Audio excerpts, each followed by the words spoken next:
right, welcome.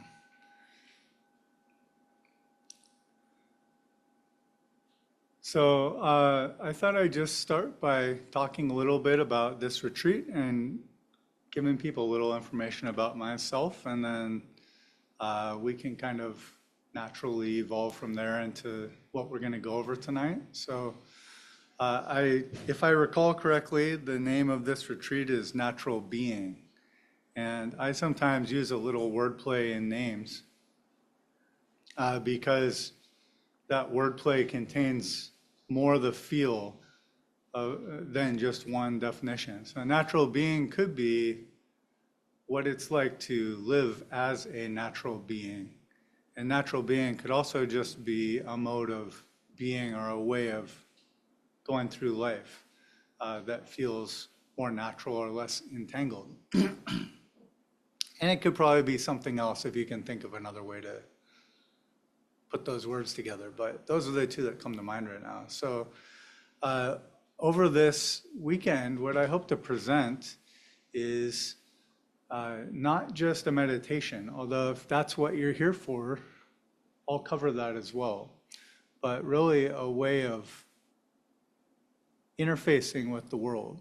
And one way that I've kind of been saying this is that instead of just teaching us what to do, this practice kind of teaches us how to be. And then we could do different things while being in this other way of interfacing with the world. And it's really not too complicated, but most of us, the way we're caught is complicated.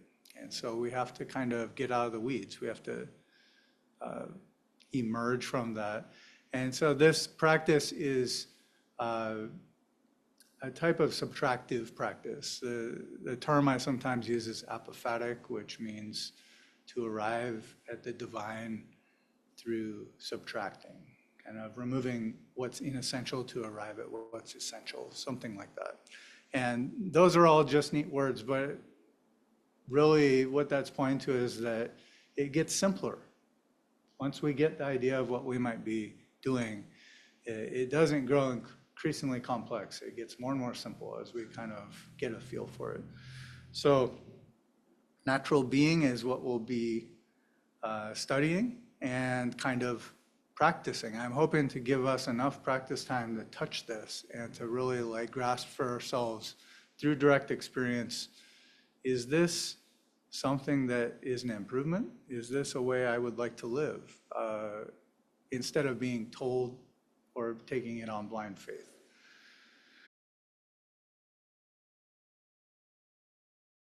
So a little bit about myself, just to give some context. I have been practicing now, I guess, for about 33 years.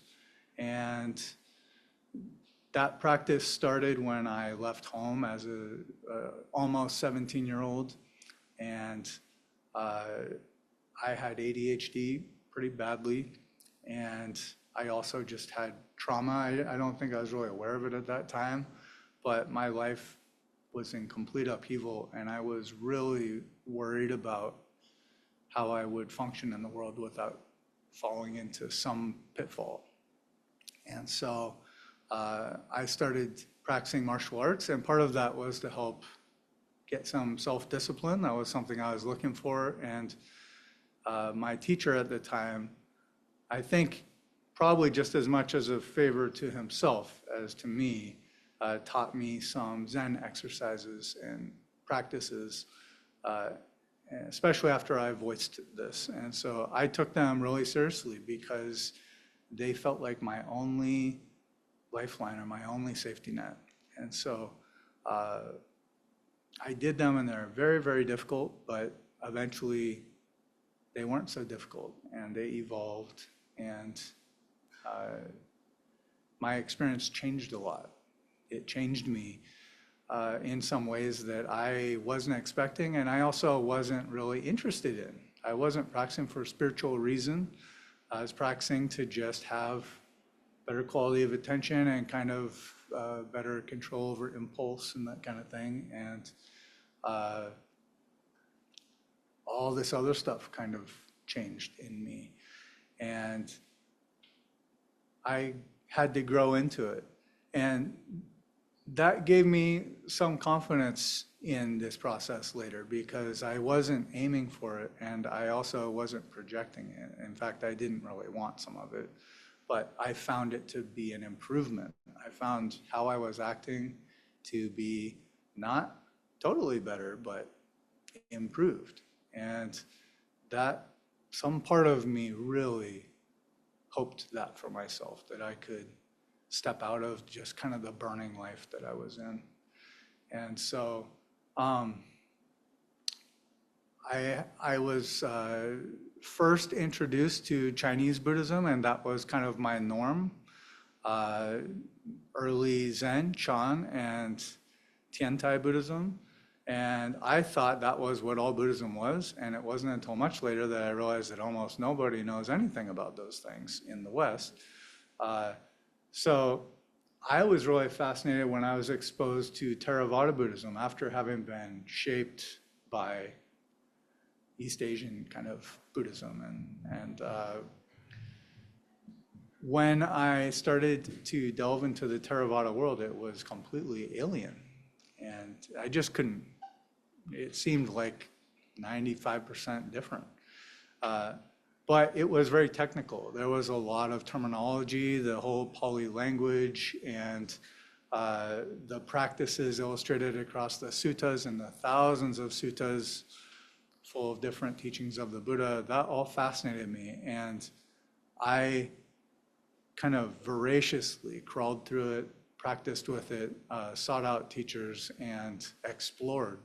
But that exploration was not because I felt what I had was lacking. It was just trying to understand this natural thing that had changed me.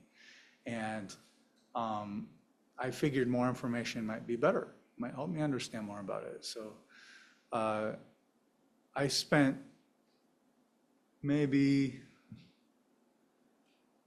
17 to 20 years pretty seriously practicing Theravada methods also. For some of it, exclusively practicing Theravada methods, especially Anapanasati, and practice with jhanas and the arupa practices and satipatthana. And then also things that I never found a person that taught, but they were taught in the suttas, like perception of light and lesser descent into emptiness, and lots of other practices. There are a lot of neat practices in there. Eventually, I practiced right back into what I had started in. Eventually, my practice wrapped all the way around back into sort of the world of Zen, Chan, Son, East Asian Buddhism and its perspective, and the influence of Mahayana Buddhism. I've also practiced and continue to practice Vajrayana as well, but at the core, what I've kind of arrived at and what I teach from is basically early Zen. Before it was in Japan for the most part. And really, if we got down to it, only a few people throughout history kind of taught the angle that I tend to really focus on. Bankei would be one of those people. Daeheng Sunim in Korea was one of those people. And Zhuangzi in China, so who was a Taoist. I've also practiced Taoist cultivation and Taoist martial arts and Taoist meditation methods for close to 30 years as well.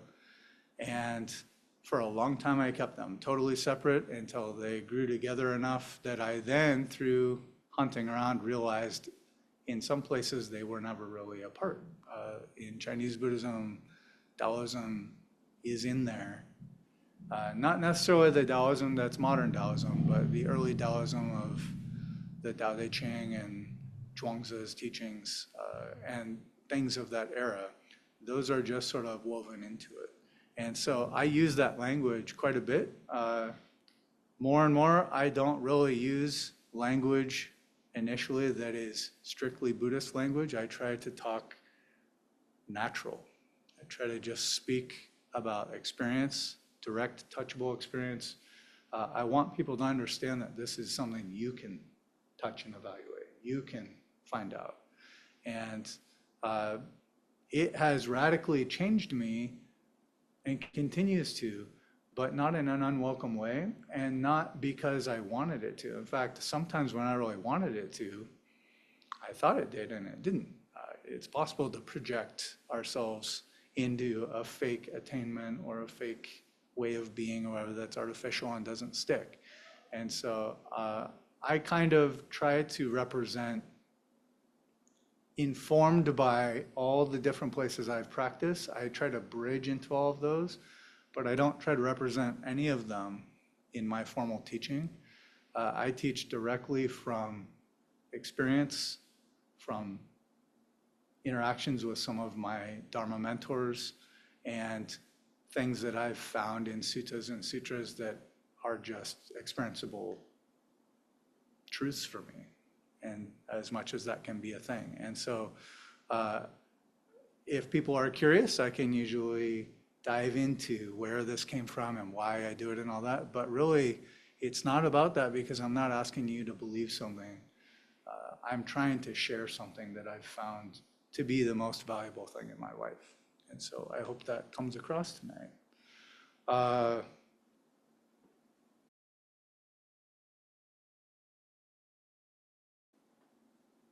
So the actual practices that we'll be doing throughout this retreat, they'll evolve over the days. But I had some different people ask, well, what if I can only come for part of this or whatever? And the answer is that's okay. I'm going to give the seed of it tonight, and I'll give it again each day. And then we'll explore permutations of that, ways that it can appear differently. But really, if you spend some time, whether it's this weekend or you touch base with me at some point in the future, over time, I think you'll come to see that there's a system here that you don't have to scramble to try to get in, and there shouldn't be a sense of scarcity around it. There's a way of being that will increasingly make sense, and that you'll be able to start to find your own applications for. Instead of having to ask, you can start telling someone how you've been working with it and exploring it. And I'll try to give the principles that allow us to do that safely. And then we'll just see where it goes, okay? So the first thing I'd like to say, I left myself some notes, so I'll read a few of those. This uses some Taoist language, but what we're going to practice is a type of practice that's sometimes known as fasting the heart mind. So that can be pretty evocative of some of what we'll be doing if I explain that a little bit. So the word fasting, I'm talking about the same type of fasting as if you did a 24-hour fast from food or from water or only with juice. We're talking about limiting intake of some sort, or limiting something for a period of time. And just like with most healthy fasting practices, you don't fast for the entirety of your life. This is the same. These practices don't mean that for the entirety of your life you can never do such and such. But it does mean that there is a health benefit to going into a fasting period and almost like resetting our palate for the world and how we behave and how our habits act up. And so that's why I use that terminology. I think it's quite evocative of what we're going to be doing in a way. But it's not an ascetic practice. It's not something that's extreme or done because it's hard to do. It's measurable.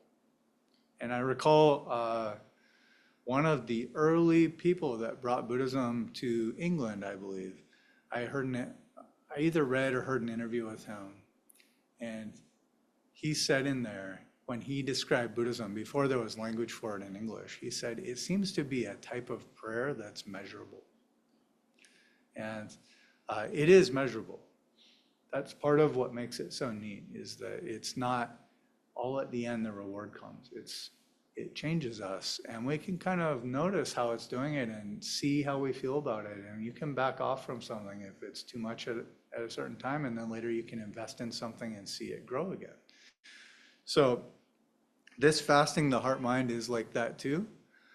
It also has a little overlap with going camping or something, just going someplace where you're not going to be on your devices or looking at screens all the time, and just a change up in the pace of our life. All of that can do a neat thing. If you have 2 or 3 days of that, you just kind of notice when you come back that like you can reorient on how pressing things seem to be that were very pressing or that had us really captured in them.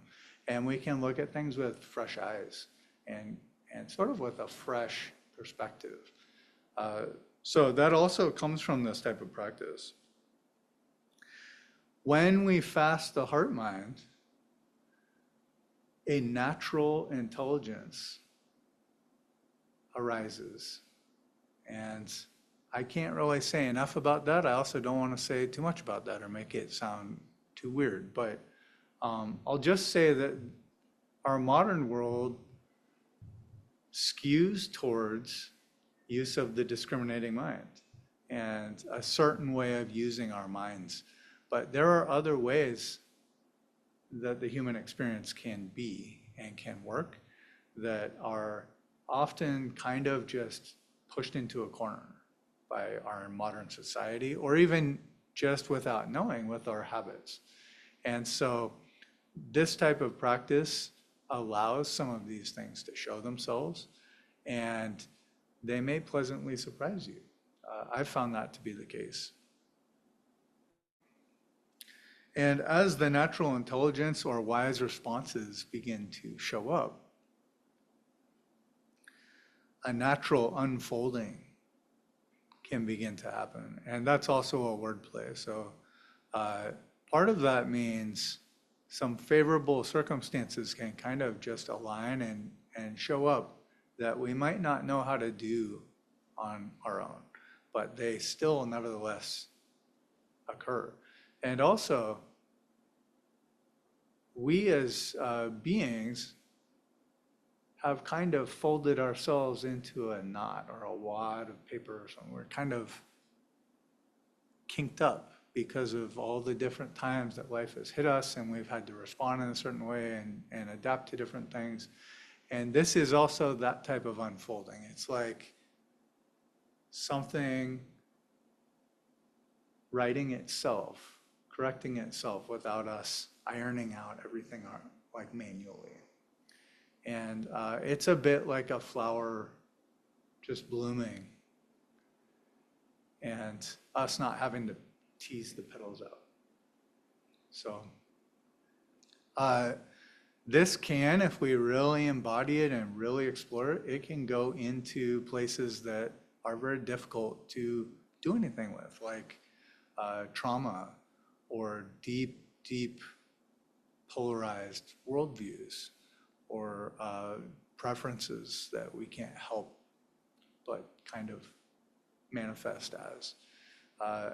And I've had a lot of this change me in ways that I didn't know were possible, and I didn't know it shouldn't have changed until I met people who told me that normally that doesn't change. That kind of thing is very hard to deal with. But that's part of the beauty of what I refer to as prajna paramita practices, which are practices utilizing the perfecting of liberating wisdom. Liberating wisdom is not the same thing as knowledge. It's evidence-based. It happens, and we learn what it is maybe after the fact a lot of times. And that makes it possible to get around some things that we may not be able to get around in conventional ways, because there are logical reasons why we can't address that thing. So I just want to put that out there, that these practices are, they're fluid like that. So I'll say again, I think I mentioned earlier, what we're working with, especially as the root of this, is not what to do, we're going to start practicing with how it's better to be. And as our experience of being changes, what we do changes. And that's something that was news to me. A lot of things that I thought defined my personality were actually because of just kind of regularly occurring sensations or life events that I was used to. And when those life events or sensations changed, I realized maybe that's not part of my personality. And I could use as an analogy, if we were in chronic pain, let's say 7 out of 10 pain, and it affected our sleep and it affected our ability to exercise and stuff, and it had been a long time, we'll probably settle into sort of a way that we live in that and deal with it. But if that pain were to change, we might suddenly realize that, like, I'm not actually all that. Maybe my life could be different. And that's kind of the same with a lot of things that I noticed over time that kind of melted and continue to melt or lighten or evaporate, is that my personality doesn't get annihilated, but why I do stuff has changed a lot, and it keeps doing it. And it's been a bunch of pleasant surprises why has changed, because I couldn't have, or even, I'm not even sure if I would have picked sometimes to change why I do what I do. But one thing I can give as an example is just imagine how different you might act if you weren't acting from a general feeling of scarcity. If you had enough social input, if you had enough of people caring for you, if you had enough money, if you had enough food, if you got enough rest, if you had enough meaning to your life, how different would you be? Immediately, maybe a little bit, but what if it had been years? Why would you do what you did after that? Like, it opens up just a complete different way to operate. And I'm not promising all of those things are exactly how we'll change, but I will say the changes that happen are like that. They are sort of a dropping away of scarcity. And the example I sometimes give is if you went to your favorite restaurant and then you haven't been there, let's say for a year, and you're excited for your meal, and then you order, and then right after you order, someone comes up to you and says, would you like to donate your meal to charity instead? That will be very difficult for some of us, especially if you really like food, because you haven't eaten your meal and you're excited about it and there's a lot to weigh there. But if you ate that meal and then they brought out more because they saw you liked it, and then you ate and then they brought out more until you said, I'd love to, but I just can't eat anymore. And they said, would you like to give it to charity? How easy is it then to give it? It's like a tiny step. And that's the difference as we address kind of these parasitic things, these ways of being, these ways of living that draw us into scarcity. And then when that scarcity starts to diminish, we are pleasantly surprised in the same way. We can give, we can be a better person, we can think nicer thoughts, we can have a greater capacity to deal with difficulty, not by having more self-control, but just because it's just like that. It just feels better. So,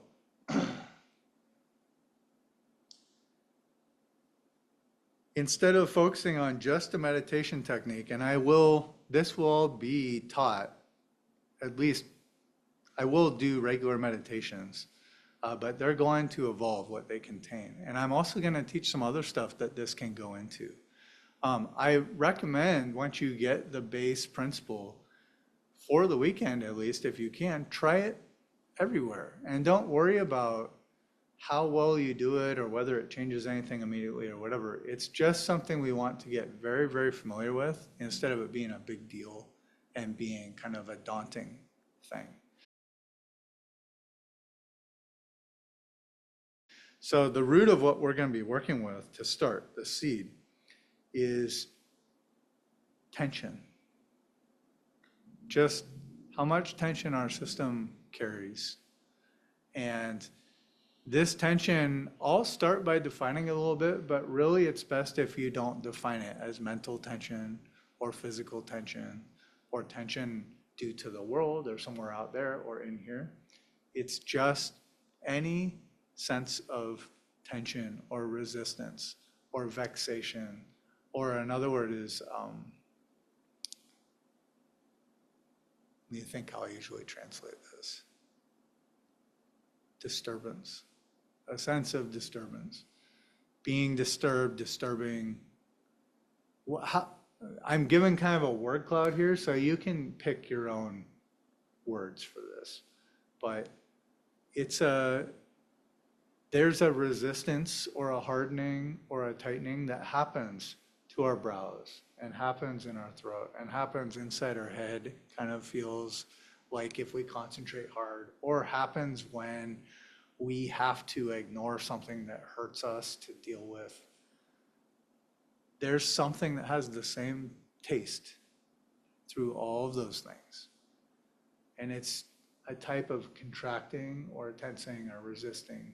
To me, it feels a little bit like if I was a conductive wire, that wire becomes a little more resistant to electricity or heat going through it.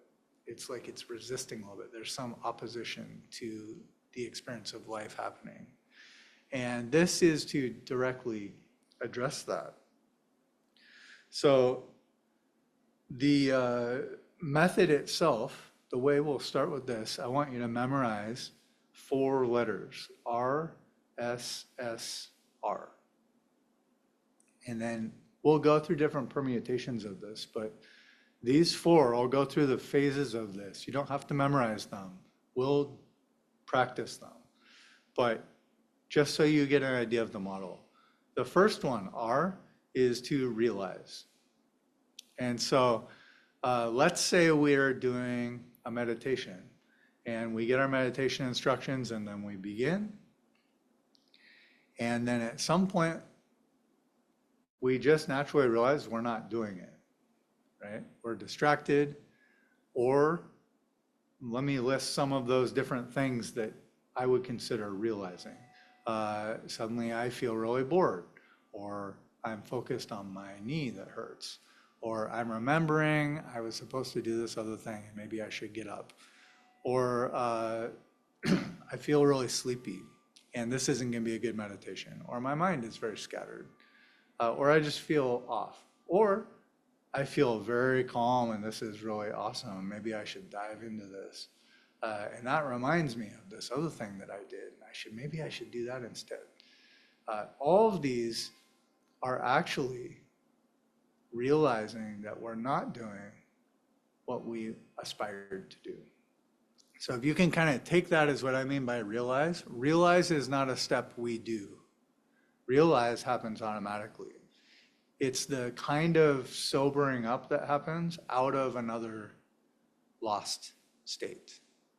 So we are doing something else and then we kind of, oh, that's right. What was I supposed to be doing? That's the realize moment right there.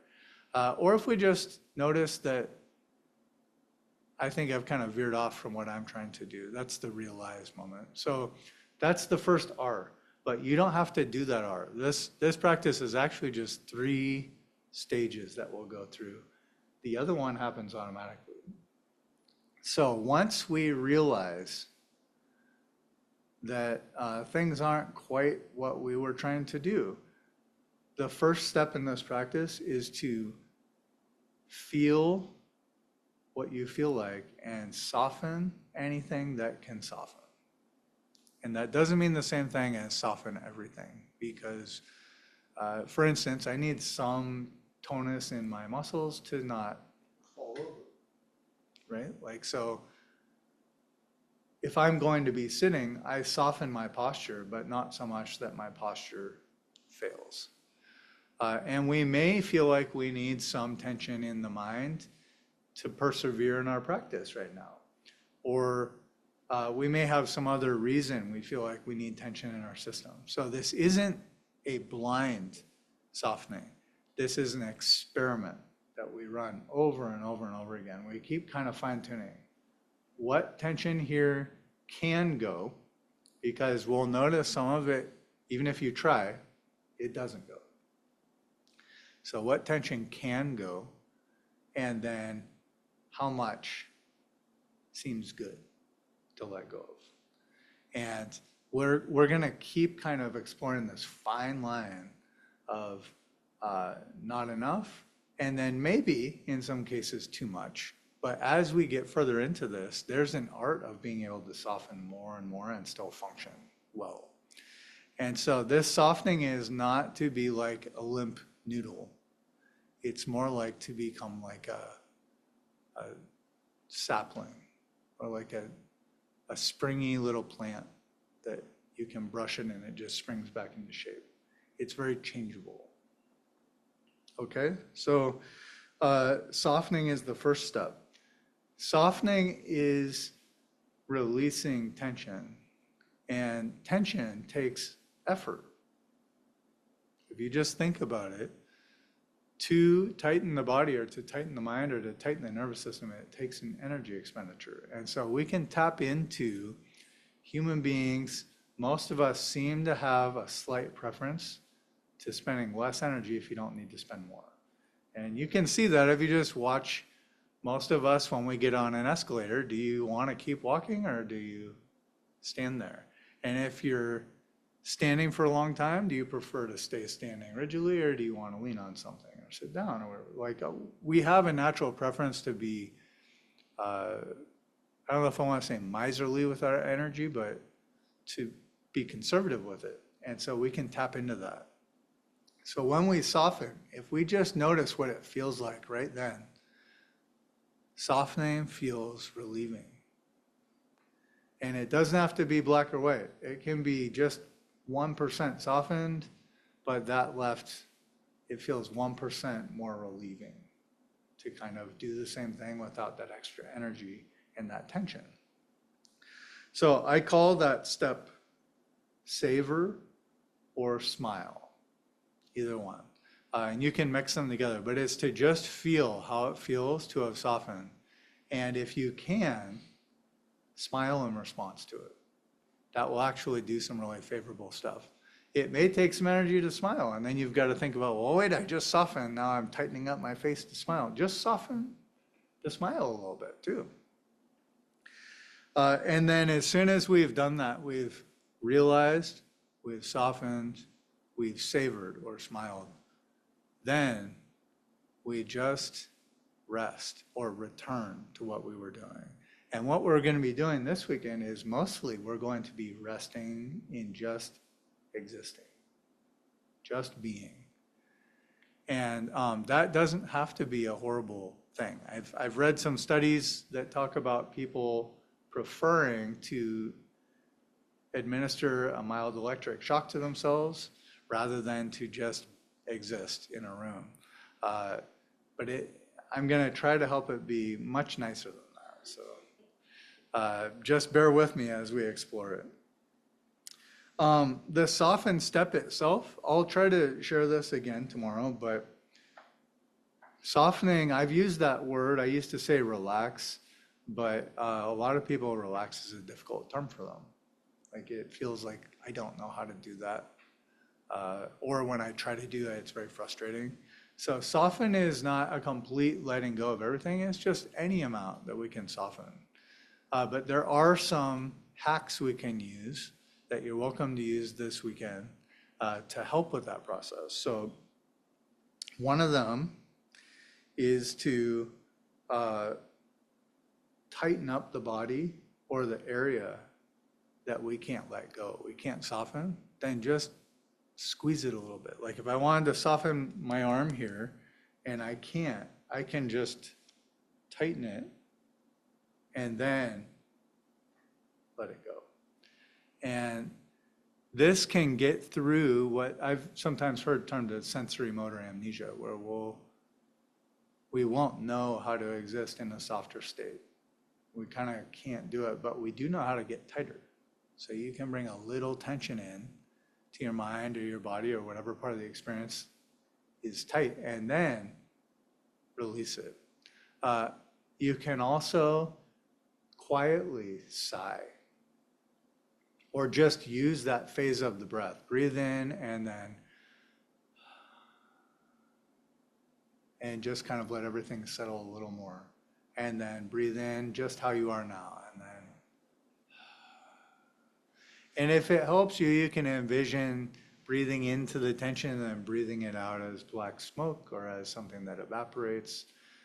Or you can just tighten the area as you breathe in and then sigh and soften it. You can combine those techniques. Another one, if you can do it in an unobtrusive way, is to yawn. And the yawn is another natural way to shed tension from our system.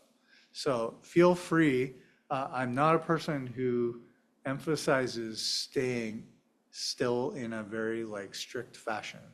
The stillness that I advocate, we arrive at by exploring and kind of through a process of elimination. You do all the fiddling you want, all the adjustments you want until this is as good as it's going to be right now, and you can kind of just rest like that. So don't worry about moving or doing something like a yawn or a sigh. Just try to not disturb the people around you with the noise of it, if you can try to do it quietly. Okay? The other half of this is softening is a lot like what we do when we take a nap. And actually, if that helps you, it is a lot like that. Use that feeling. But also when we do that, our mind usually gets cloudy and kind of goes into dreamland or sleepy time. So what we want to do is be curious. We have to head off that dullness or that dreaminess with curiosity. We have to be interested in the process of, can more tension be let go of? How much is here right now? And what is this process like to experience? And we want to have an embodied experience. So that means as many of the senses involved in as refined a way as possible. So hearing, tasting, touching, being sensitive to touch, feeling the temperature, feeling the air move, feeling touch across lots of parts of the body, or at least multiple places, so that there's a spatial feeling to it, more than one point in space that we're feeling. And don't worry about memorizing all this. I'll go over it as we do the guided meditations, but I just want to kind of make this familiar.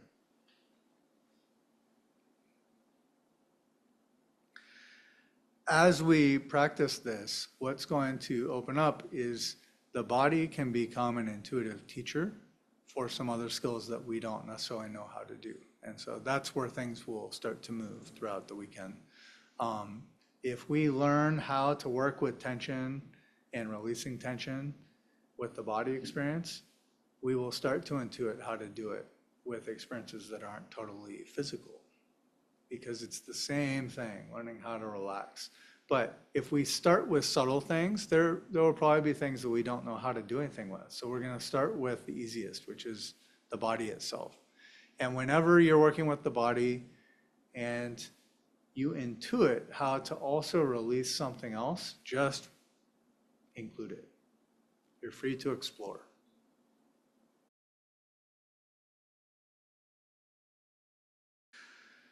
When we sit, or actually I'll just say when we practice, I kind of call this type of practice practicing through postures. And what that means is we commit to practice for the practice period. So if I ring the bell and we start, and then I ring a bell and we finish, we try to practice for that entire period of time. But we don't have to stay rigidly in the same posture the whole time. You also can do that. What we want to determine what posture we should be in is how it's going. So if we start, let's say I start with my shoulder up and I don't really realize it, and then I'm sitting and 15 minutes into this sit, my ribs start to hurt and my breathing's a little weird and my neck's starting to be sore, just adjust it. Just by feel, do what you would do. Do what a 5-year-old would do if they were sitting weird and then they realized, oh, ow, just change it. But do it in service of getting the posture to be something you can experience until the bell rings. You can also, I'll show some different ways that we can work with posture if you sit on the ground and then also on chairs. So I can sit on the ground, legs folded, or with my knees on the ground, and then I could just gently pull one foot up to relieve part of my posture or change it through my back or in my hips. If after a while this is not comfortable, I could pull it off to the side here and sit like this. I could bring it back here. I could bring this here and sit like that. I could go here and go here. I could just sit like this.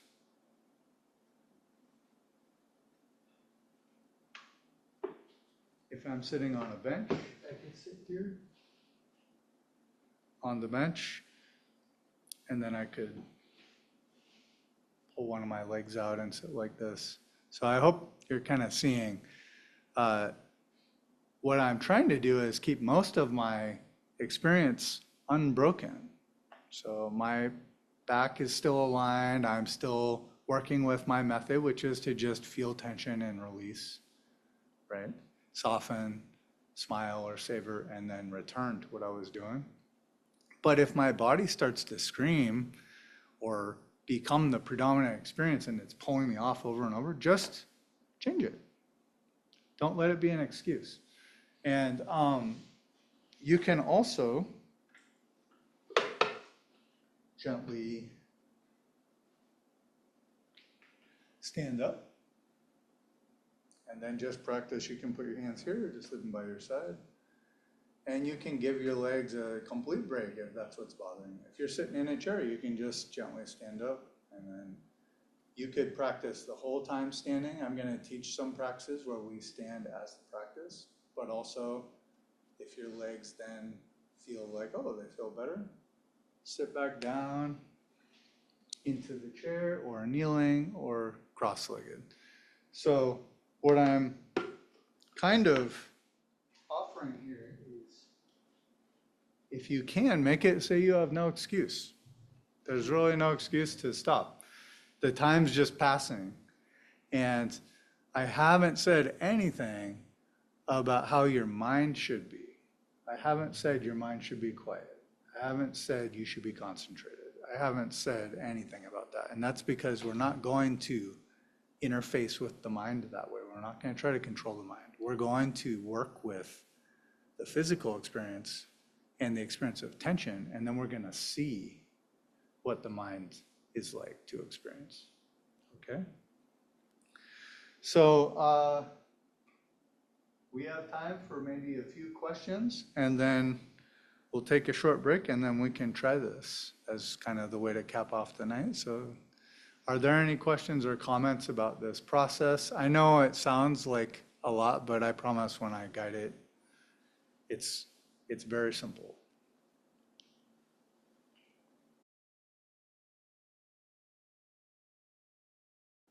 I'm sorry, but I still stumble over understanding the meaning of heart mind.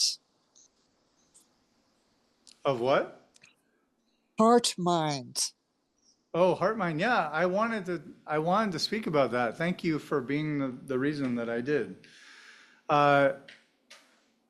I'm not a scholar of Old Chinese, but I have been taught a lot about it in relation to the stuff that I teach and practice. And as I understand it, Heartmind is a combination of characters. And Heartmind in essence means the kind of like volatile experience of the mind.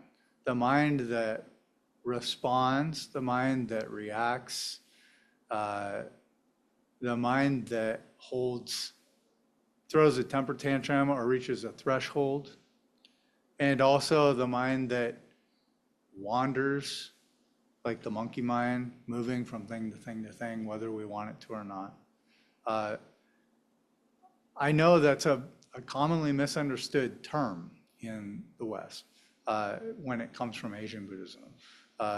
It doesn't mean emotional content. That's not what it's describing. Like if we were to say something, feel from your heart or something, it's not that. The heart mind is the mind that most of us only know as our only mind. But there's another term, there are a few, but the one that I'm recalling right now is instead of heart mind, it can become the experience of the water mind. And the water mind is a mind that can settle into stillness. It can flow freely without resistance. And so what we're playing with when we're fasting the heart mind is we're finding out what other mind is there when the heart mind is not. So the heart mind is sort of an extrovert, like spotlight stealer. It likes to constantly like take the mic and like, hey, I'm here. I've got a captive audience here. Like, it's like that. And for most of us, it's been the only thing we know for most of our lives. So the heart mind being fasted is basically the art of not getting caught in what is happening with the mind, but in, like I said, how we are being. And so our normal, if you think about this, what I'm saying, for most of us, if we've meditated, we've had the experience of trying to do something and then something we don't like happens. Like you get distracted or you get tired or you get bored or whatever. And then you're trying to do something with that. This practice is not going to do anything with anything that comes up. We're not going to stop anything. We're not going to force the mind to do anything. We're not going to incline it towards anything. All we're going to do is work with the tension in our system. And we're going to say, mind, you be however you want. I'm just curious what the mind's like when the tension is let go of. And it's a different way of interfacing. So fasting the heart mind is the heart mind thrives off of having an audience. It does something and then it wants a response back. Oh, I don't like that. Okay, and it doesn't, it's almost like it doesn't care if it gets good or bad attention, it just wants attention. And fasting it is to just let it, it's like taking a dog to a dog park and letting it do whatever it wants until it's time to go home. You just let it do its thing. Or you let a little kid go play until it's nap time. It's like that. We want to do that exact same thing. We want to let the mind, or what we experience as mind, mental stuff, we want to let it just do its thing. And there's a quote from Shunryu Suzuki that I go back to a lot, where he talks about to paraphrase it, what do you do with an angry bull or cow? You just place them in a large pasture. This is fasting the heart mind. It's not reforming that animal. It's not making it be different. It's just give it space where it can sleep and eat and go to the bathroom and not have anything mess with it, and then watch what it becomes. Just watch how it changes. And this is actually a very powerful way to change, but we have to become familiar with it. So does that help answer that? Okay, good. Thank you.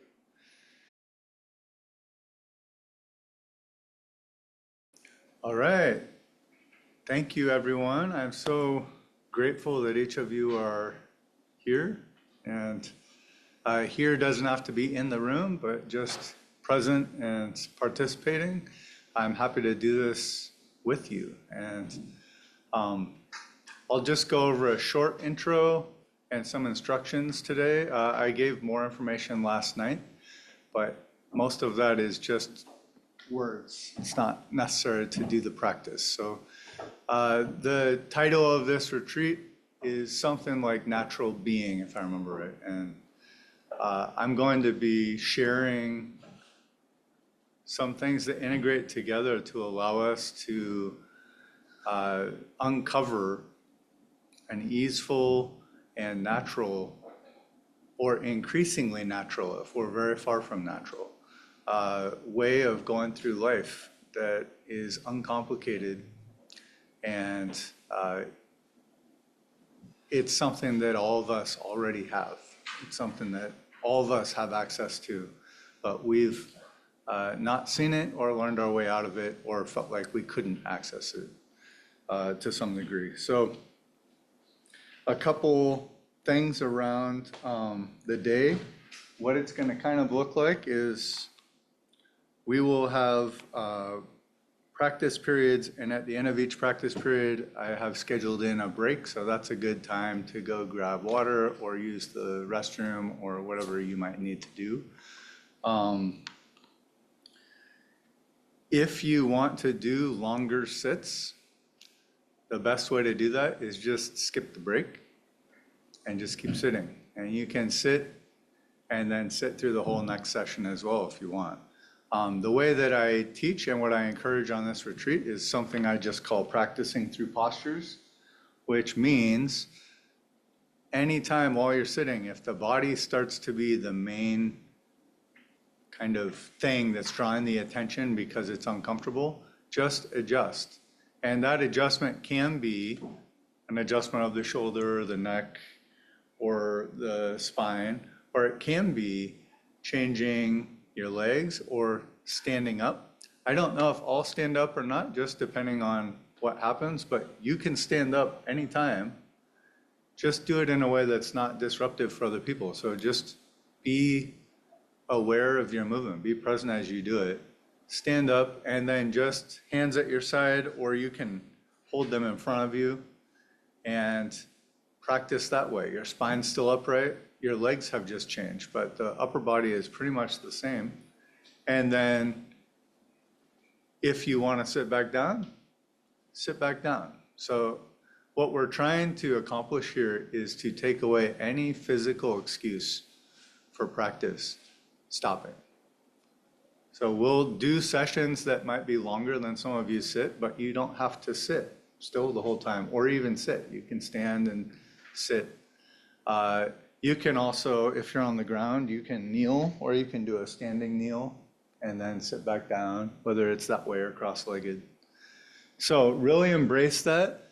And if you do make a disruptive sound or something, just acknowledge it for a moment like that, and then just go back to what you're doing. Don't think about it anymore or anything. Everyone in here has permission, and everyone online, to shift and move, but it's always in service of continuing practice. And the practice is basically to learn how to soften and appreciate how nice and relieving softening feels. So if we all do this, you'll see something happens over time. People start to sit longer, they start to get still, but not in a disciplined, forced way. It's in a natural way. So I mentioned you can skip a break if you want to do a longer sit. I talked about practicing through postures. And if you have adjustments that need to happen, make them without hesitation. Don't think about it first. Just try it out. Just do it by feel, like a little kid. But don't do it to move or to distract. Do it so that you can keep exploring softening. And I'll give some instruction as we meditate of how to work with this softening I'm talking about. We'll also have a period after this Yeah, after this next sit where we do forgiveness practices and related things. And when we do that, you can get on the ground and like come down and bow as you do the practice. You can just come down and stay in a prostration. You can just sit right where you are and bring your hands up and do it, or you can just maintain how you want to sit and do it. You could also do it standing up if you want. But what we want to try to do, and I'll give more instruction during it, is to try to have the posture embody a feeling of being sincere. And the things we're going to work on, gratitude, forgiveness, and repentance, or saying I'm sorry, or allowing someone else to say I'm sorry. These types of energies, they're really important for letting us let stuff out that we carry, especially tensions and guarding and hypervigilance and things like that. So please embrace it. You don't have to do it in a way that you're not comfortable with. And I'll talk about that more as we do it. But if we say I'm sorry, the whole time we say I'm sorry, for instance, you could just apologize to yourself for times that the experience has been judgmental or harsh on our own inner experience. So you don't have to push it out of your boundaries, but as you get comfortable with it, it does start to open up. We start to embrace expanding these out past ourselves to other beings and situations we didn't used to feel okay with apologizing about or asking forgiveness for or saying thank you for. So we'll get into all of that as we get there. So we'll have alternating sessions of sitting and breaks or some other practice and a break until right before lunch. We'll have some announcements at lunch, and then we'll have an hour lunch. And then at 1 to 1:30, we'll have a Qigong. And that's optional if you want to take a longer lunch or you want to just walk for your lunch for an hour and a half or something. You could do that. The Qigong is part of what I teach.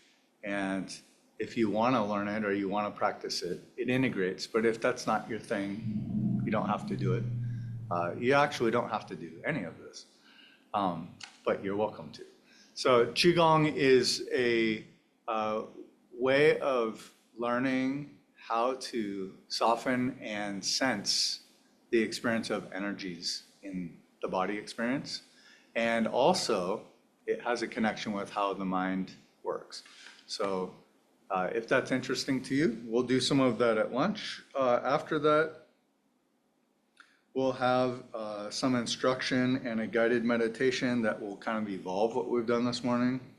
And then we'll have practice and then some form of Qigong again, and then practice again. And at the end of the day, the last half hour will be time for a question and answer. So we're really not going to do a lot of question and answer until the end of the day. Although if there is something pressing, a person, of course, can ask.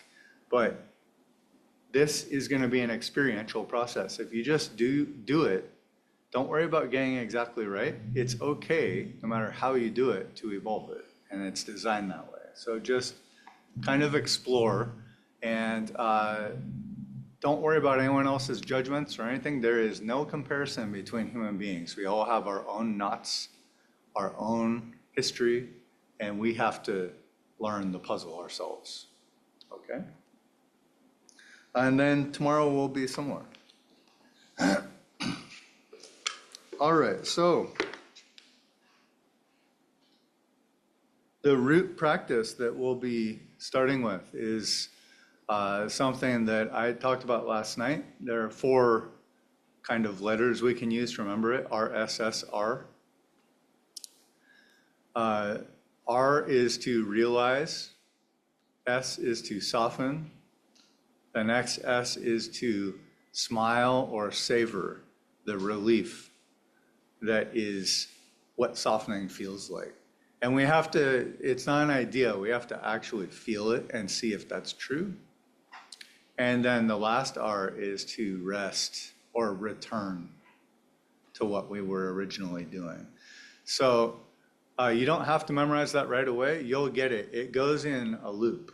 It kind of just keeps happening. And so the realized step, now that I've said it, you don't have to think about it again. That's a natural thing. That's part of what allows the human being to move towards awakening, is that we do sober up out of things without meaning to even. It just kind of happens. So if we're distracted, we'll have a moment where we realize we've been distracted.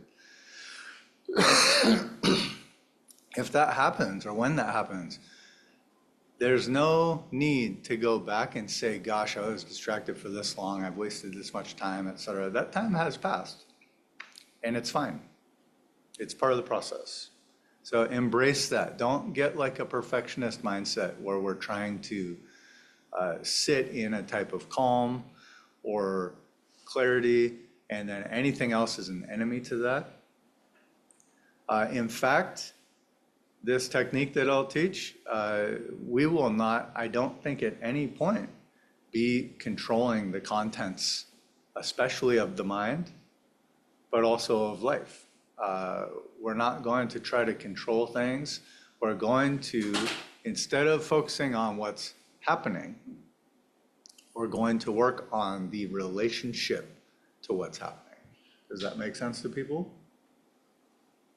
So instead of what's happening, and that's what usually gets us, is we leave ourselves and get into what's happening, and then the relationship to what's happening gets tense. It gets strained or something. Some relationship is set up. We're going to instead take everything that happens today as the teacher, the perfect teacher. And the way it's the teacher is that we stop looking out at what's happening and we instead check ourselves. So the only thing we need to worry about responsibility-wise is our experience, our relationship to whatever's happening, being experienced and being worked with. So that means sounds and movement and busy mind or sleepiness or boredom or dullness, all these things. Also clarity or deep samadhi or feelings of bliss, anything that happens is just part of the teacher. And our job is to stay mapped on to what we're exploring, which is softening in relation to what happens. So nice things come along, what do? Soften. Difficult things come along, what do? Soften. Distracting things happen, soften. You could start to see the pattern here. That's all we have to remember, is exploring softening and what softening feels like when it happens. And if we do that, I think all of you can potentially touch something that is pretty amazing. And it's a very deep thing that I don't need a lot of words to talk about, but the experience evolves and goes very, very deep. And I'll try to point to that as we go along, but that will be based off people's experiences and how they practice. So I'll watch everyone that's practicing, I'll feel what it feels like in here, and then we'll try to just evolve with that. So there really are only 3 steps. And the last one we can start with, we'll just start by resting. And then once we start resting, when I say rest, I mean don't do anything. Don't pay attention to anything special. Don't label anything. Don't try to know anything. Just exist. And obviously most of us can't do that for very long. You're going to start to focus on something naturally. That's also okay. That's natural. But we'll start with that step. We'll just rest. And then whenever there's a realization that happens that, oh, there's some tension here, or, oh, something has taken over, whether it's focusing on dullness or focusing on part of the body or focusing on a sound or whatever it is, whenever something has become predominant and the rest of the experience has become peripheral or kind of blocked off, that's our cue. Oh, is there tension here? And then we'll just soften whatever can be softened. Feel how it feels just for a moment. If you can, if it really is relieving, at some point on this retreat, if it's possible, smile in response to that. Just take a moment, just like you would if you just finished work and you finally got to lay back and you kind of went, like that, just that moment like that. And then go back to your job, which is just to exist, just to rest. Don't worry about how can I just rest and exist for the rest of my life? How am I going to do that while I'm at work or if someone's angry at me or whatever? We'll get to that.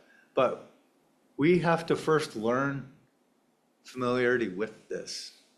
So this is like an intensive practice to familiarize ourselves with a tool that we can then use in a lot of ways. Okay. So we have a little bit until we start. I'd like to field any questions or comments about this practice, and then, yeah.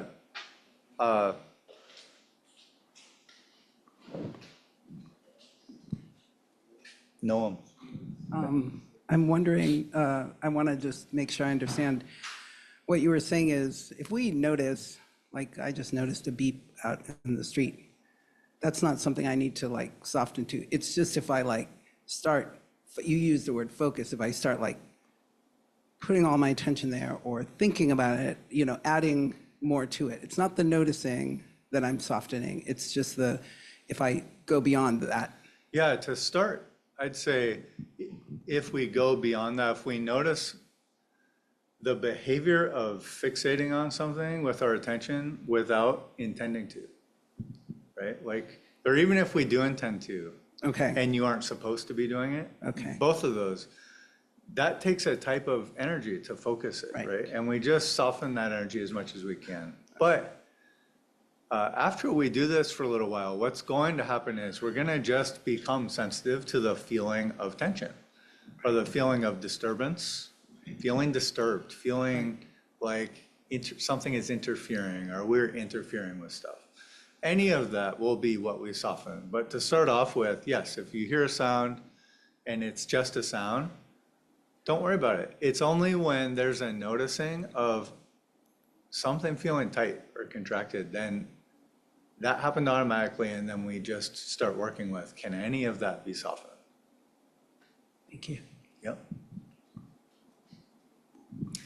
And this softening I'm talking about is there's not a goal to soften, so there's nothing to soften anymore.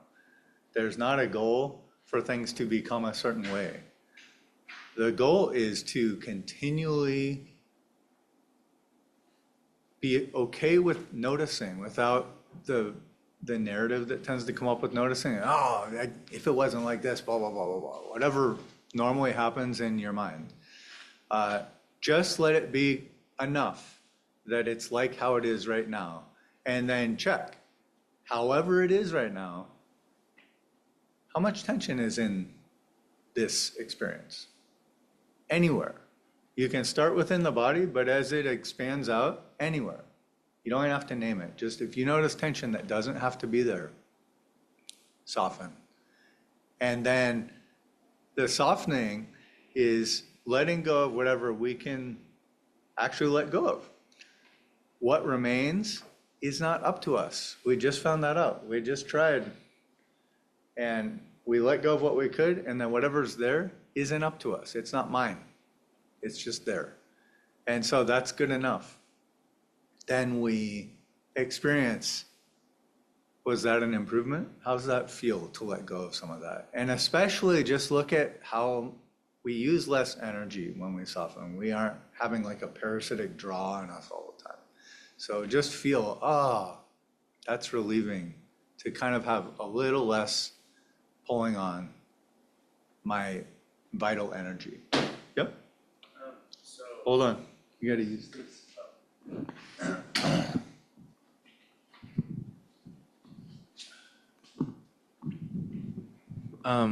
So when we notice tension and we attempt softening, and then this tension is still there, the idea was okay, well, it's there, but what if the tension keeps getting fixated? You just continually try to soften that fixation? Yep.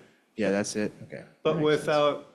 without a narrative about it, like I'm never gonna get this done, or it keeps getting worse or anything. This is kind of like, I don't know why this analogy came up, but imagine someone is producing an ice sculpture and your job is to take a heat lamp and melt it. And so you just you just gotta keep the warmth on it and don't worry about, well, they're making more of it or whatever. It's not to accomplish something. It's just to play that role of softening.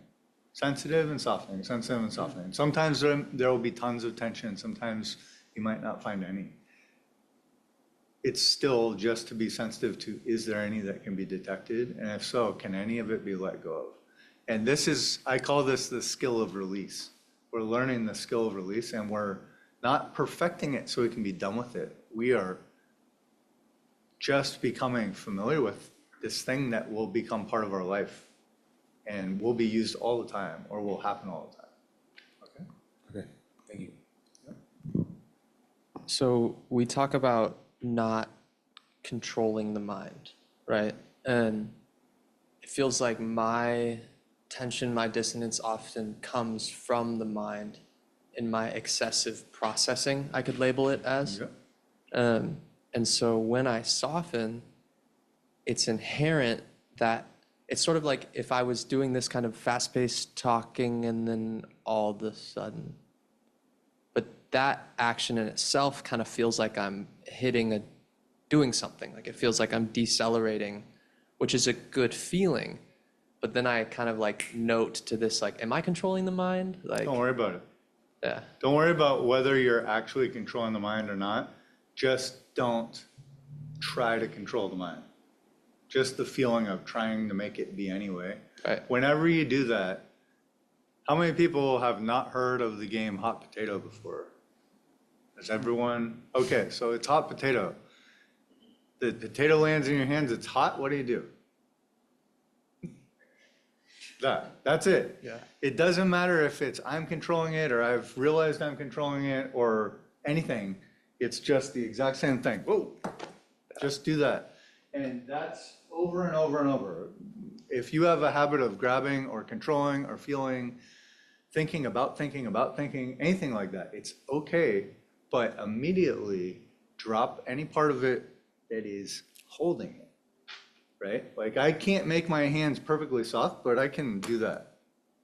I can just let go as much as I can in that moment. Just soften as much as I can in that moment. So, and lots of potatoes we're gonna keep tossing these and then realizing I'm still holding them. Oh, and then, like that. It's just gonna happen over and over. And the job isn't to get out of the hot potato being tossed at us, but eventually, it'll do that. We won't grab it. And then we will again. And we just have to know the skill of release. Okay, just as we familiarize with the skill of release, what happens is profound. How our experience changes is profound. So I really want to reiterate, anything, anywhere your mind goes, trauma, boredom, anger, frustration, feeling like you aren't doing it right, feeling like you're better than everyone else in the room. Doesn't matter. Don't mess with it. Just check, okay, well, it's like this. How much tension is here? Okay? So it's like your job is not to drive the human organism around today. Your job is to just, while it's doing whatever it does, soften tension. And just see what happens. Okay. Anyone else?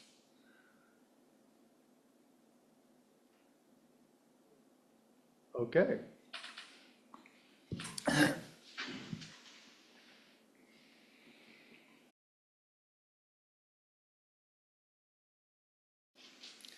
So I start off most sessions with some postural cues, and I'll do that, but each time they'll probably be more and more brief as we familiarize with them.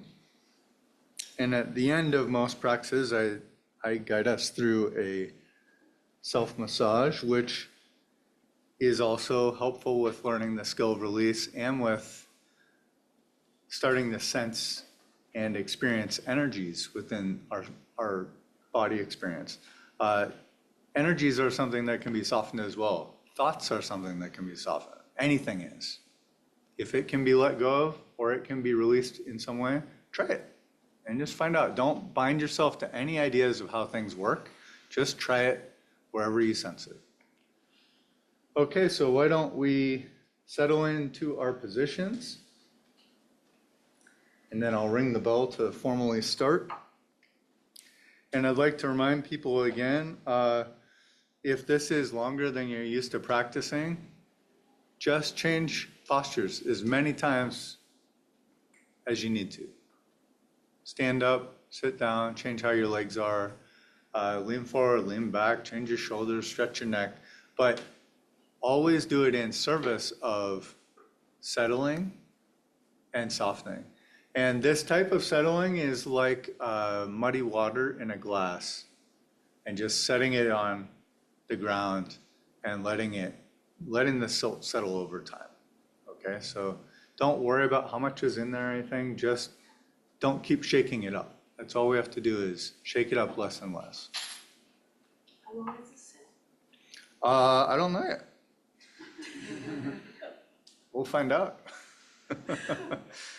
But it's not going to be a crippling amount of time, but it does take time to familiarize with this. So I'll just kind of see how things are going.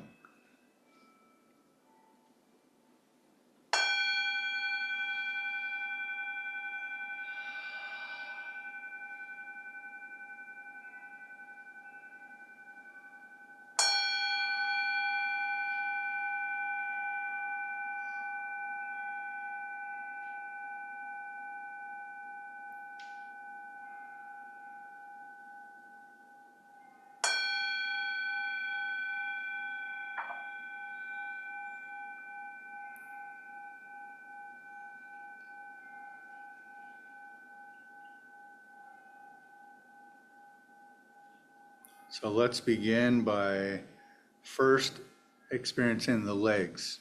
And what we're looking for with the legs is we don't want the knees scrunched up above the hips, if possible.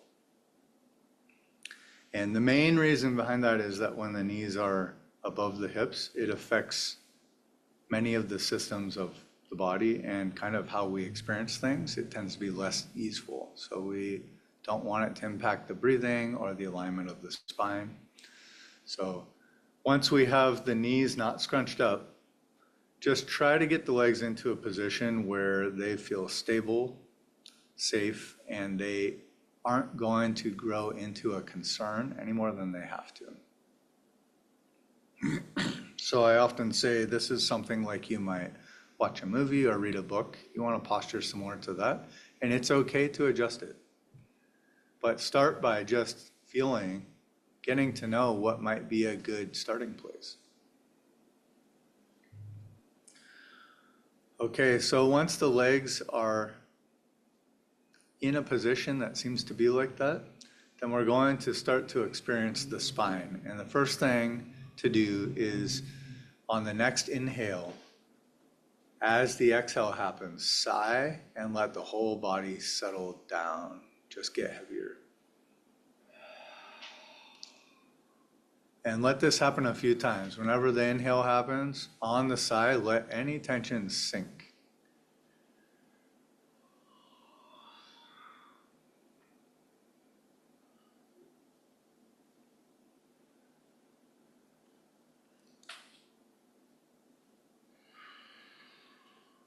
And this settling is settling into the experience of what we'll call earth. Settling into the support of the ground and the tangible nature that we can rest against the ground. feeling that. Or whatever it is we're standing on or sitting on. Settling, settling, settling, down, down, down.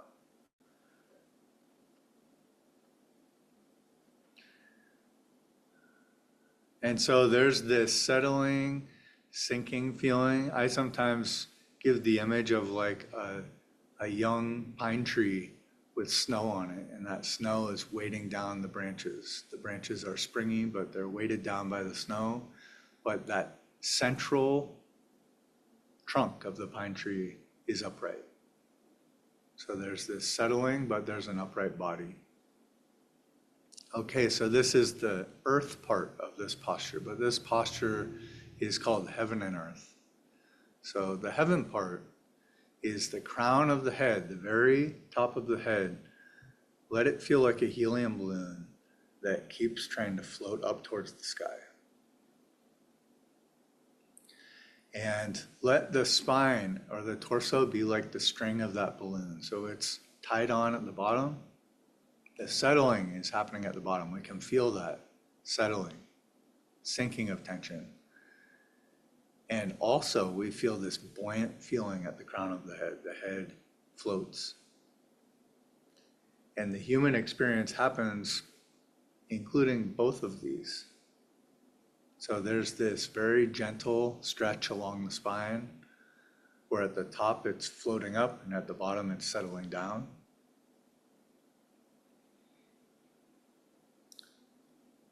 And now see if we can continue to, on the out breath, let tension sink, but also let the crown of the head float more freely.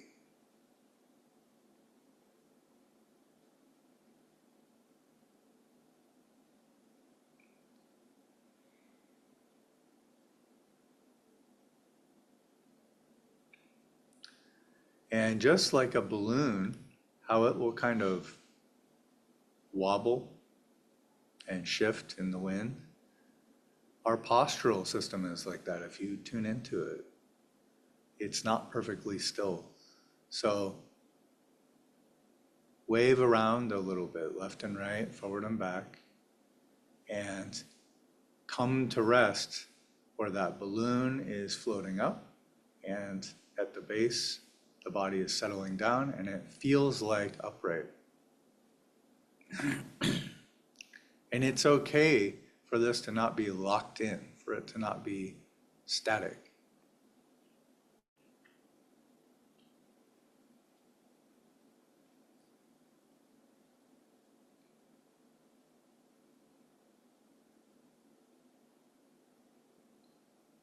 And as much as we can maintain this feeling of heaven and earth throughout the practice, this will help as we explore releasing tension.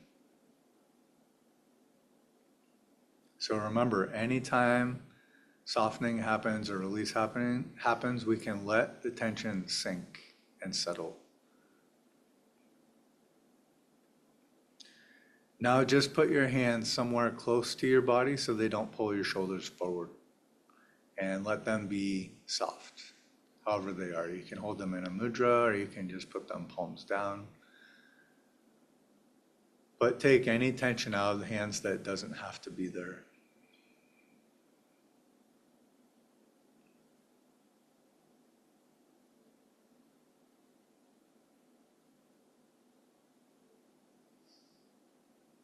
And then on the next inhale, bring the shoulders up by the ears, scrunch them up, and then sigh and drop them. And just leave them right where they are. Let them also settle, let any tension settle and sink.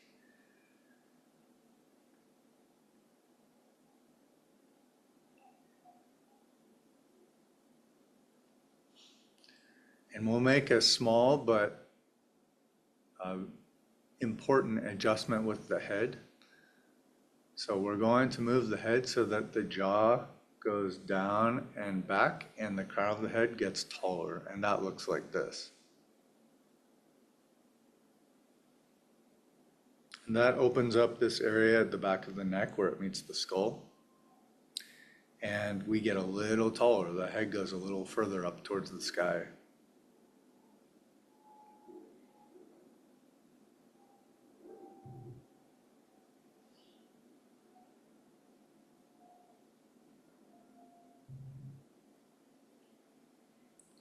And now do a big yawn, including your tongue and your jaw.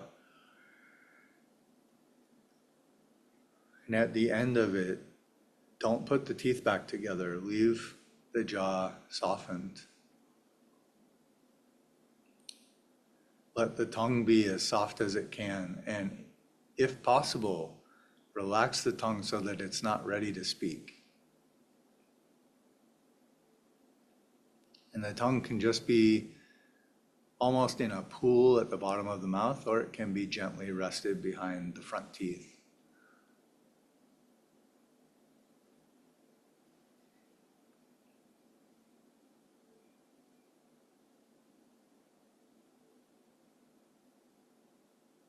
And then finally, on the inhale that happens next, raise the eyebrows and scrunch up the forehead. And then on the exhale, sigh and drop the whole face like a curtain. Let everything go soft.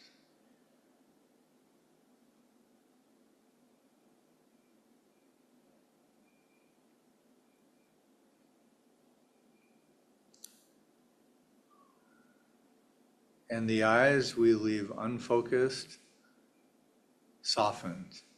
The eyes themselves, the vision, and the tissues around the eyes and in the face.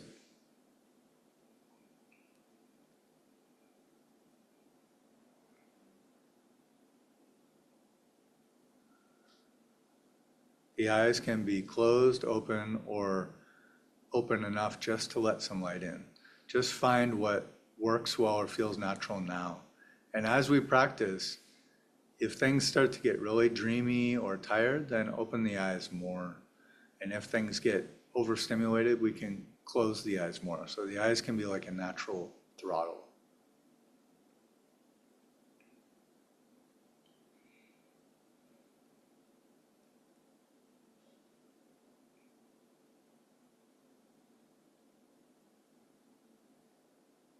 So now the body is in this posture. This is the beginning posture we'll start with. And just kind of zoom back any attention that's focusing on anything with the body and just let yourself feel whatever you feel as part of the body experience. Don't worry about catching it all or getting it in great detail or anything. Just be interested. What does it feel like to have a body right now? What does it feel like to experience this body experience? And we don't answer that with words. We answer by feeling. Just be sensitive.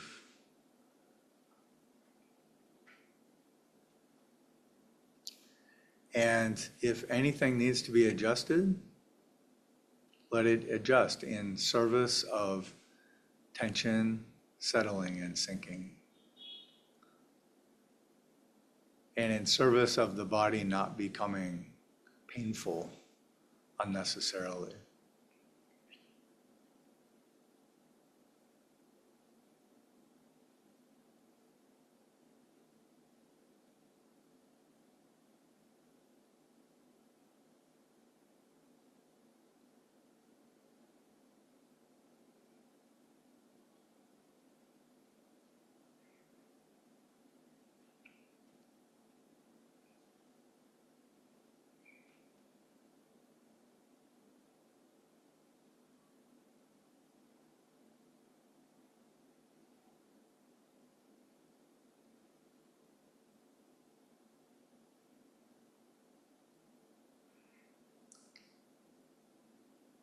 And now just begin to just rest in this shape that we're already in.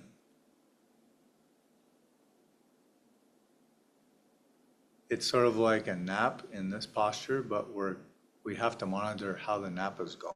So be interested. What does it feel like?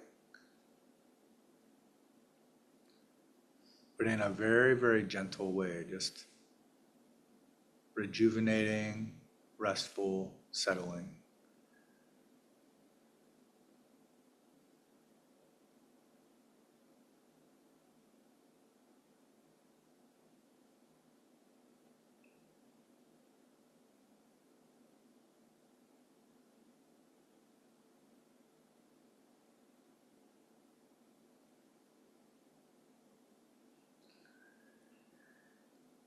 And as there's just this experience of the body settling in this shape, if there's any awareness of tension that doesn't need to be there, or that could be explored to see if it doesn't have to be here, then soften it. Just let it soften. You can do that with a sigh, or you can just kind of notice it and let it go by using less energy.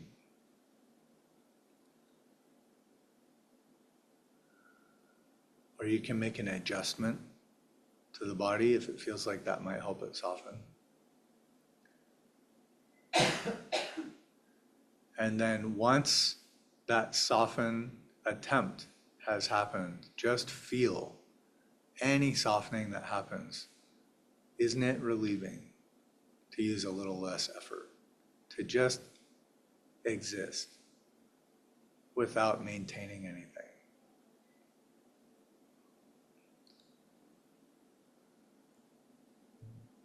And so we savor that, or we smile in response to it. And then return to just resting, just existing. That's the cycle we're going to keep experiencing. Just existing, then maybe realizing there's some tension here that doesn't have to be here, or maybe doesn't have to be here. Let it soften to whatever degree it can. Whatever tension remains is just fine.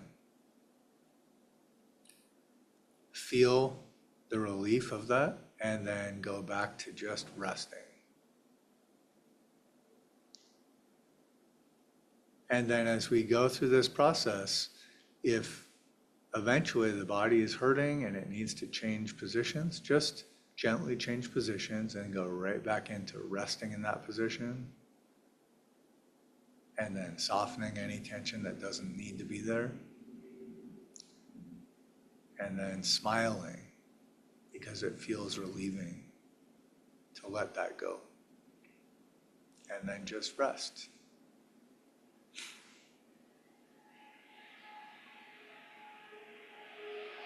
Let's just see what happens as we explore this process. Don't worry about getting it perfectly right.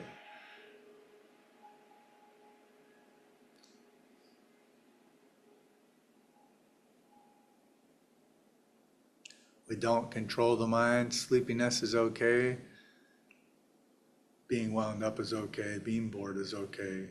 Enjoying it is okay. However it is, be sensitive to any tension that doesn't need to be there. And then soften it, smile, and rest in just being.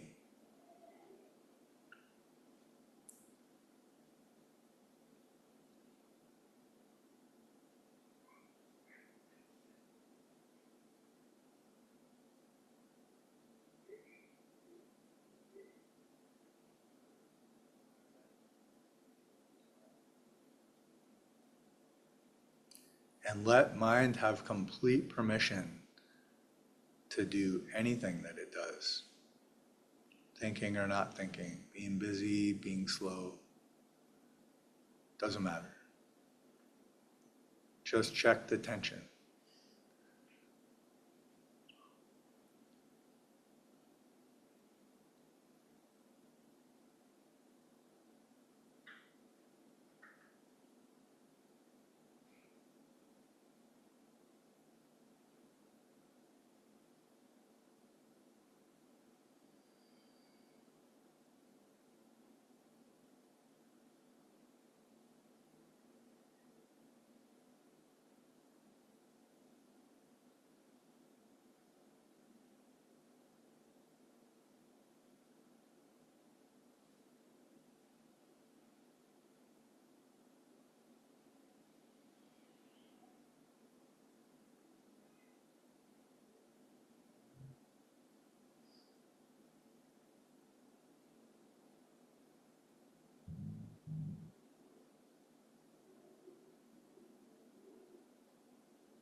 settling into being sensitive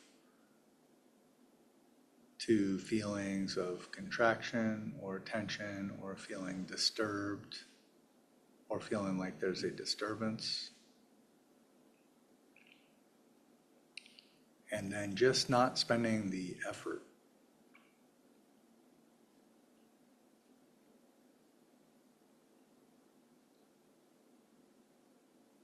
And feeling the relief of that.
And this will potentially start a sort of game that seems to happen with the mind, where we keep just being sensitive to tension and letting it go, and then the mind may produce experiences to try to distract from this process, to say, what about this? What about this? So no matter what memories come up, no matter what thoughts come up, no matter what feelings come up, just check, is there tension here that doesn't have to be here? And then soften and savor that feeling of relief. And then just exist.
Remember that no matter what the content of life in this moment, just check if there's disturbance or tension or contraction. It doesn't have to be there. That's it. It's like taking up a responsibility that isn't actually ours. And then we remember, oh, that's right. This isn't mine, and we toss it back. And we feel the relief in that.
Just existing, just letting time pass however it does, letting mind be however it is,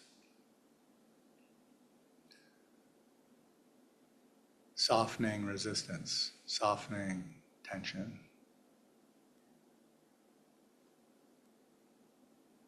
exploring how is that possible.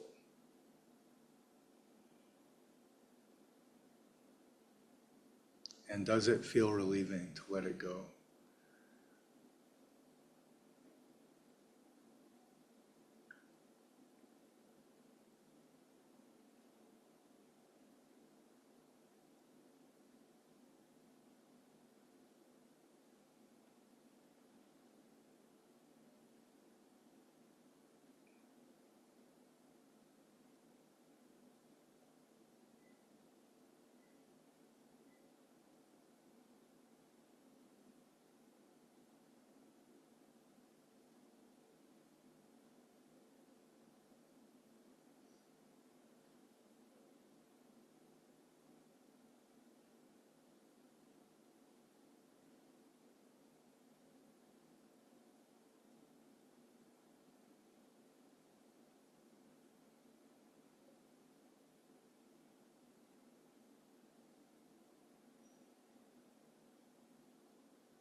Exploring and being sensitive to any kind of tension that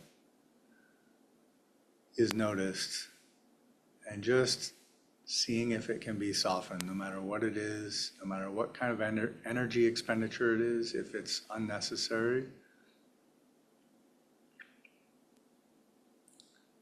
Use less energy, just exist.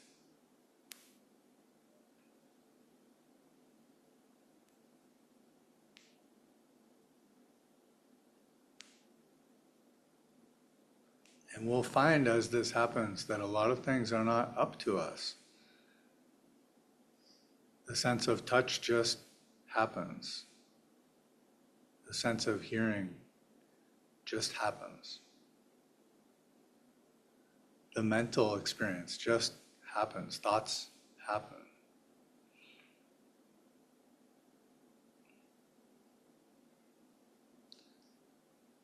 So don't take responsibility for any of it right now. Just release tension that doesn't have to be there while all of this happens.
And sometimes some of the adjustments that arise in relation to tension are just kind of like a natural unwinding of the body.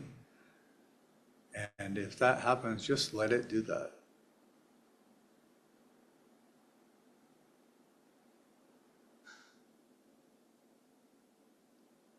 Just use less and less and less effort, less and less resistance.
As we use less and less effort, less and less tension,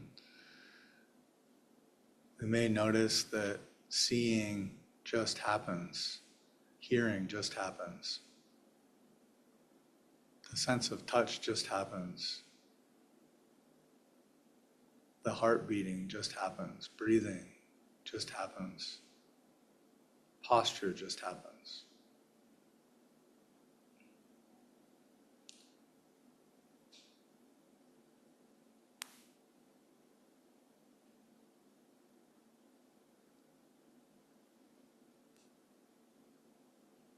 Just release any feeling of responsibility over them. Just exist.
And anytime tension is noticed and it can be released, really savor that for a moment. Feel,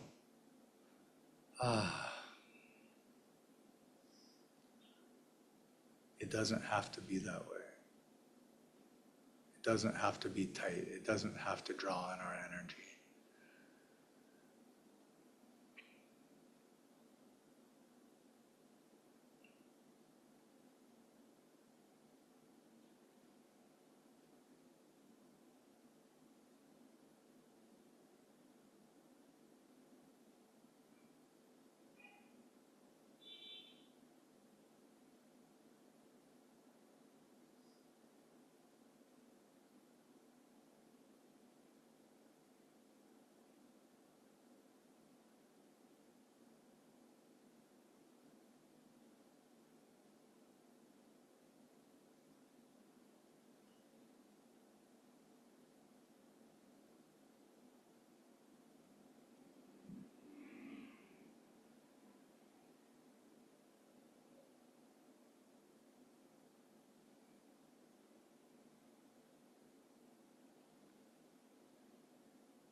Not getting caught in what's happening, but instead just checking and releasing tension in relation to what's happening.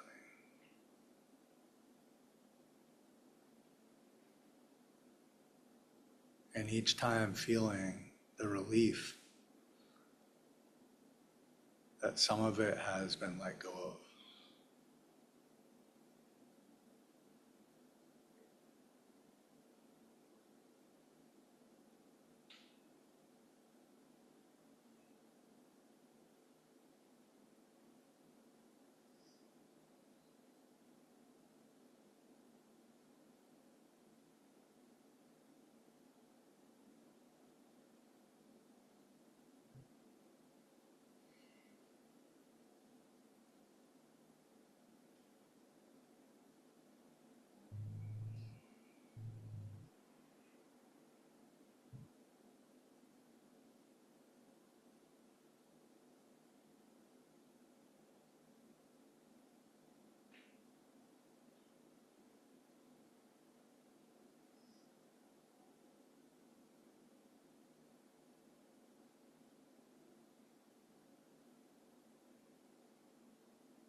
Let the mind think whatever it wants. Let the feelings be however they are.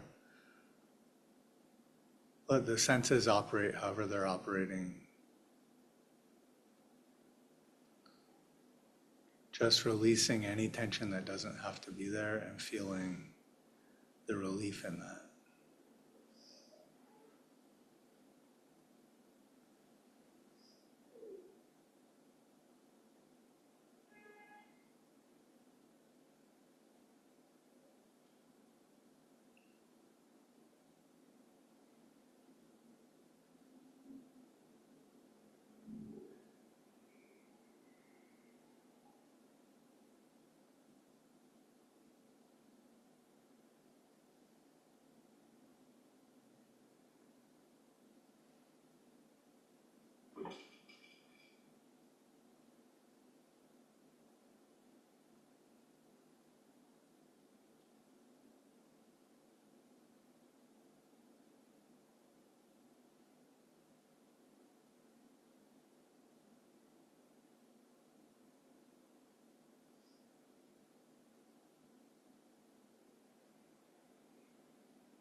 And don't worry about things like if an adjustment to the body creates tension. Just let it happen, but remove any tension that doesn't have to be there.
All right, let's do a quick self-massage. I'll get up in the chair so people in chairs can do it along with me.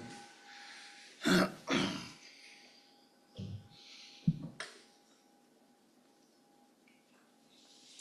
start by rubbing the hands together until they get warm.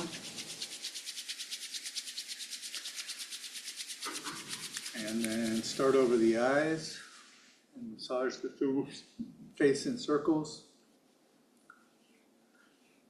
And then the sides and back of the head, through the scalp to the back of the neck. And still, just release any tension that doesn't have to be there as we do this. Down the throat. And then starting with one arm, down the inside of the arm.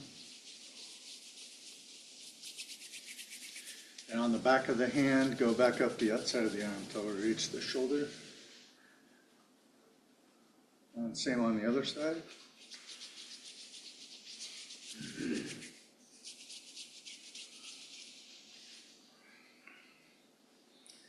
And then the chest, diaphragm, and belly, down the sides of the ribs, and along the sides of the spine. And if you're sitting in a chair, breathe out and breathe in.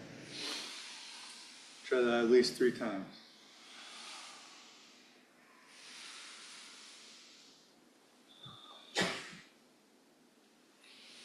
And then if you can, finish by rubbing the soles of your feet. If you're sitting on the floor, you can do the same, or you can massage the hips, the thighs, the knees, down the lower legs, and then the feet.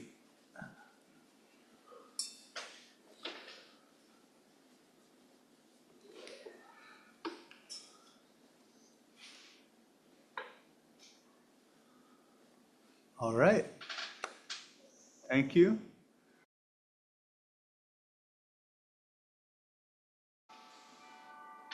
All right.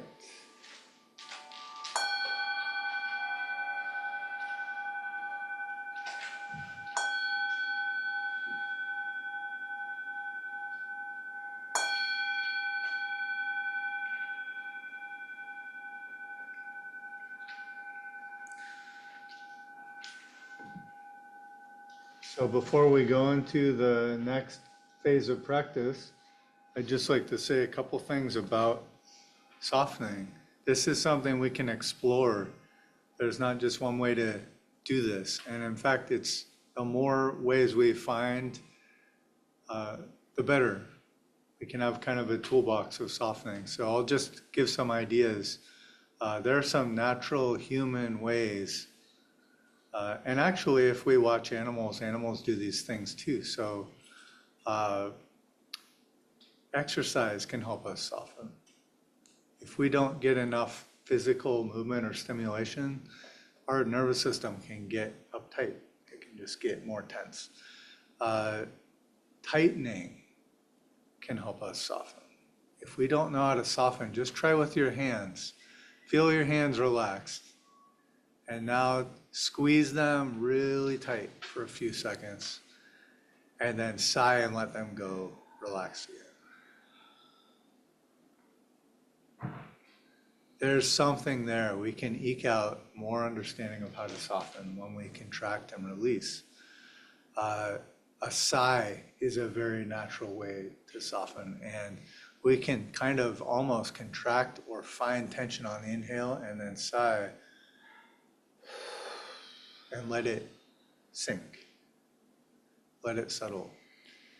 And also sometimes a yawn. Yawns are something that can help release tension from the nervous system and from the body. I noticed back when I used to be a sport fighter when I was younger, and before fights, a lot of us would yawn over and over. And you can feel there's kind of a sigh in that. And also it gets some of the stuff that gets tight, like the jaw. The jaw can hold a lot of tension, even around the teeth and in the palate and stuff. there can be tensions in there. We can learn to just sense it, be sensitive to it, and any other way that you find, you might let natural unwindings happen with the body.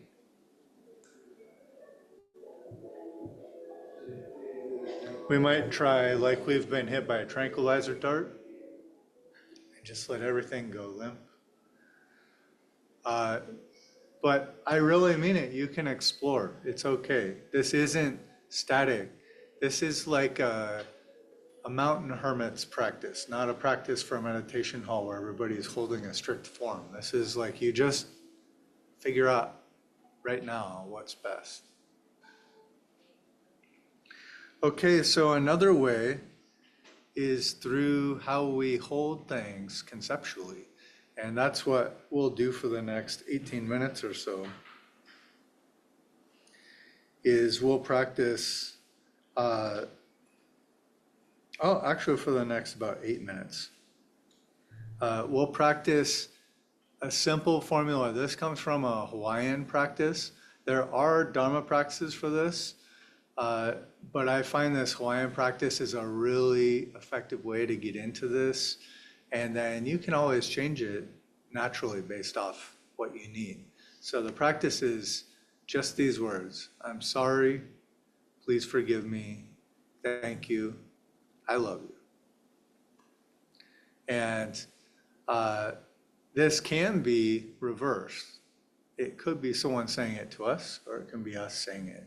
But what I recommend for the next 7-8 minutes is just say these with no focal point.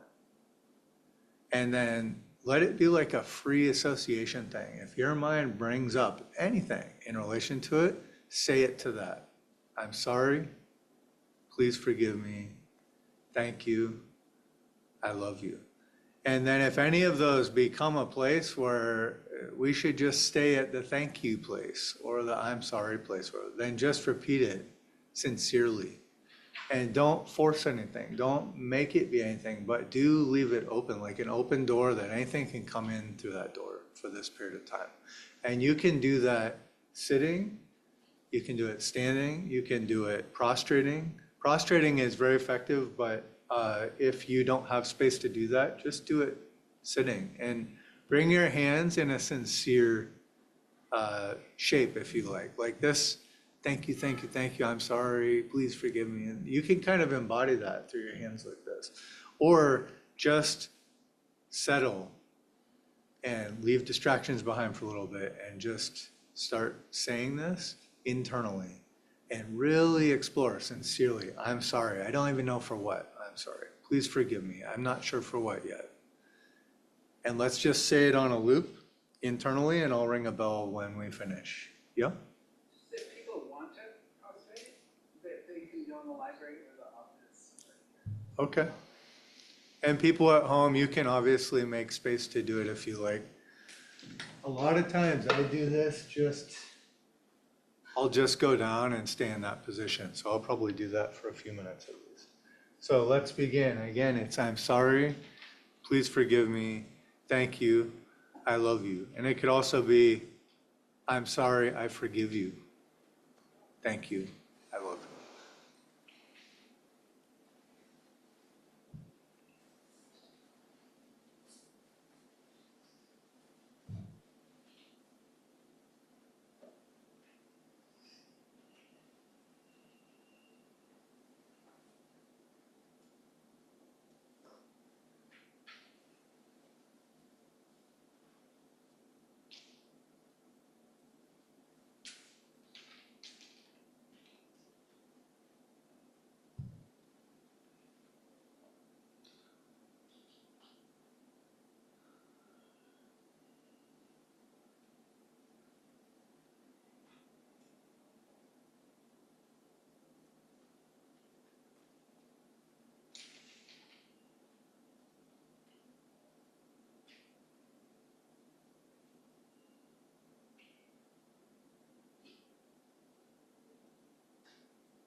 And this can even be said just to our own experience. I'm sorry for holding this tension I don't have to hold. Please forgive me. Thank you for helping me do this or being patient. I love you. It can go out in any way that makes sense.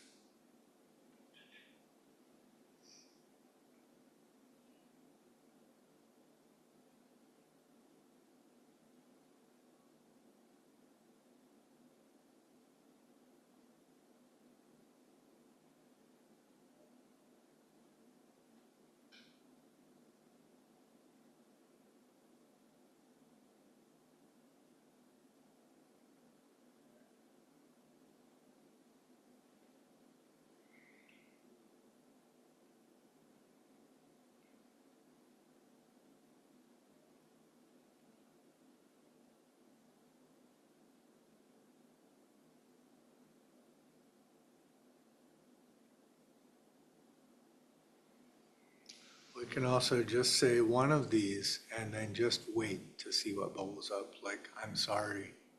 And then just let whatever memories or feelings come up, or nothing. Just wait patiently. Or we could say, thank you.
All right.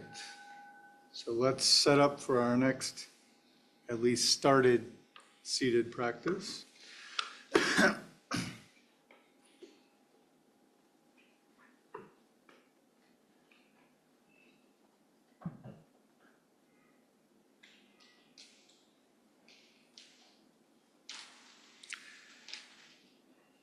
And a lot of times when I sit, I cover the lower half of my body with a blanket or a towel or something. And this is, in some East Asian traditions, this is something that's pretty common.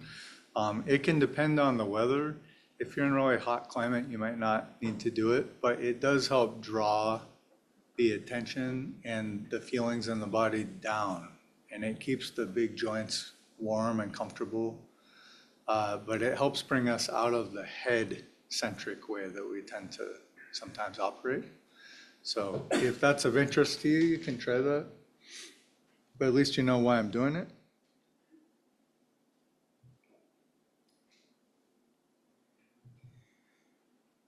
Okay, so again, we're going to start with some postural cues. So set up the legs so that they feel safe and comfortable, and so that the knees aren't scrunched up.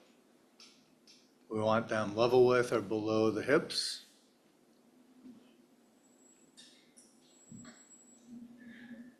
And we want the legs to not be a concern or a growing concern over the practice period. So whatever feels like that, let's start that way.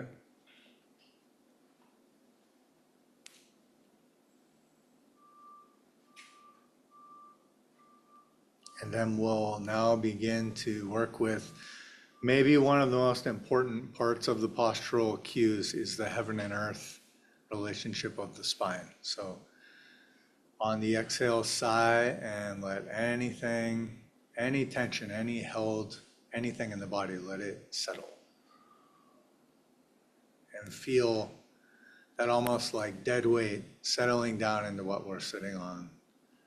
Or if we're standing, letting it settle down through the feet. Do that a few times.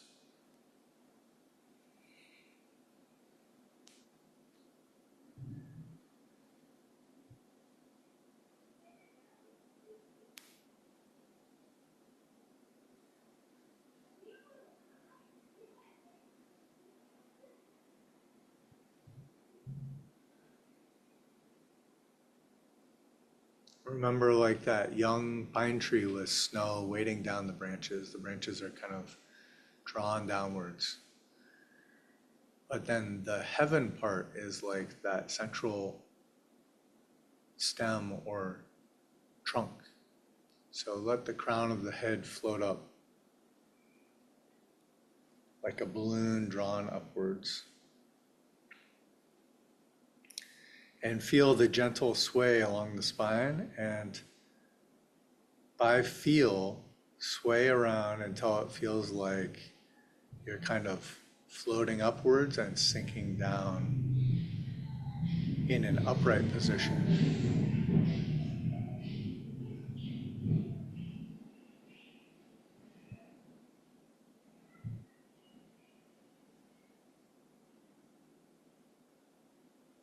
And then place the hands close to the body in a position where they can be softened.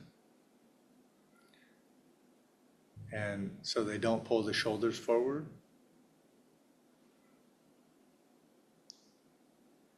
And then on the next inhale, tighten up those shoulders up by your ears. And then sigh and let them go.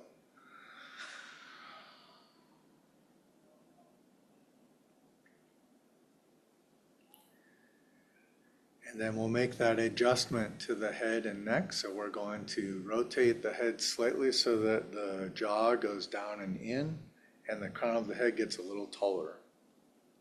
And that opens up the back of the neck as well.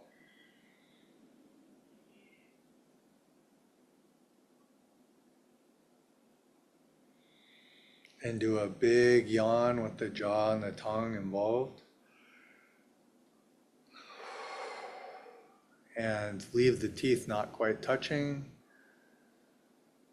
Leave the tongue softened and not queued up to speak.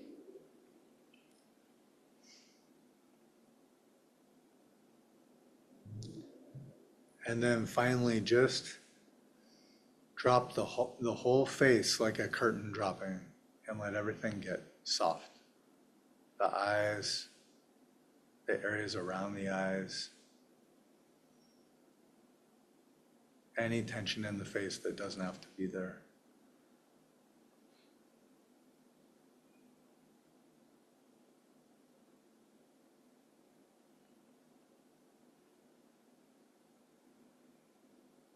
This is the root or starting posture of meditation.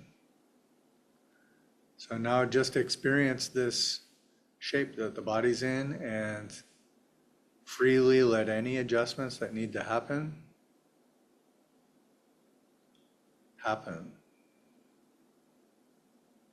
in service of just settling into this heaven and earth alignment.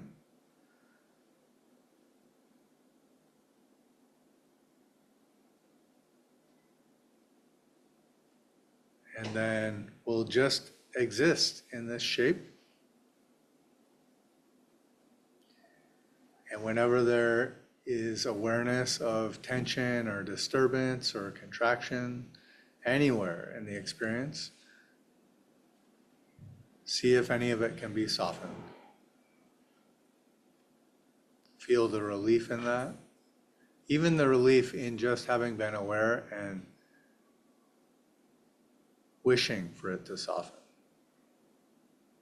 And then just continue to rest and exist. And remember, this goes in a cycle, so there's not a goal for this cycle to stop. Rest when rest is possible, and then just be when just being is possible, and soften when softening is possible, and savor the relief of softening when that happens.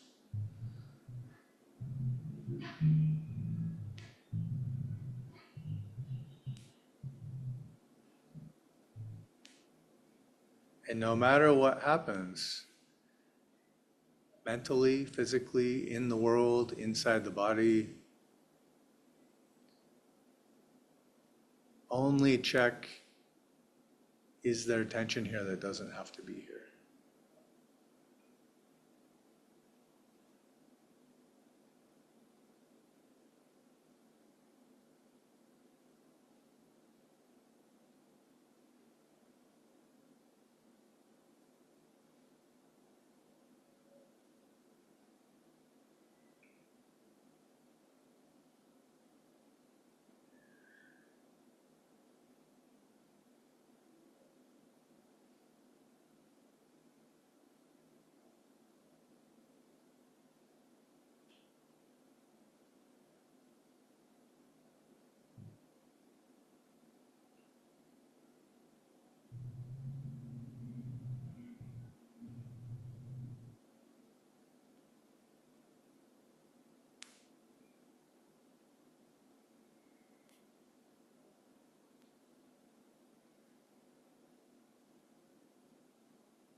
This training is not to be secluded from the world. This training is to be increasingly okay with whatever is happening. To just let what's happening be what's happening. And so we just release any resistance, any tension in relation to it, so that whatever's natural can happen. The natural thoughts of the mind can happen. The natural rate of breathing can happen. The natural heartbeat. And the natural posture.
If there's tension in the body, whenever we can, let it descend, let it sink.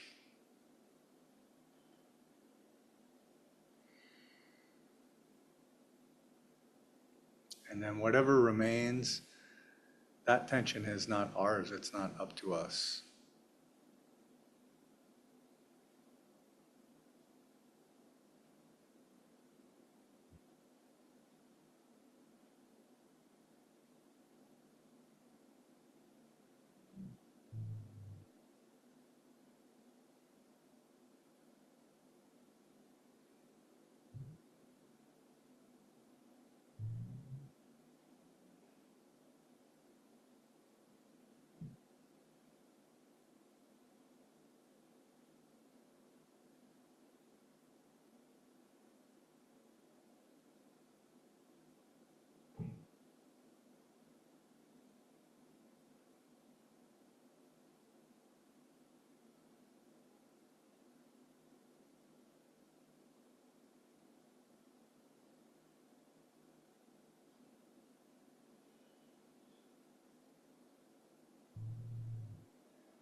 Letting mind be however it is.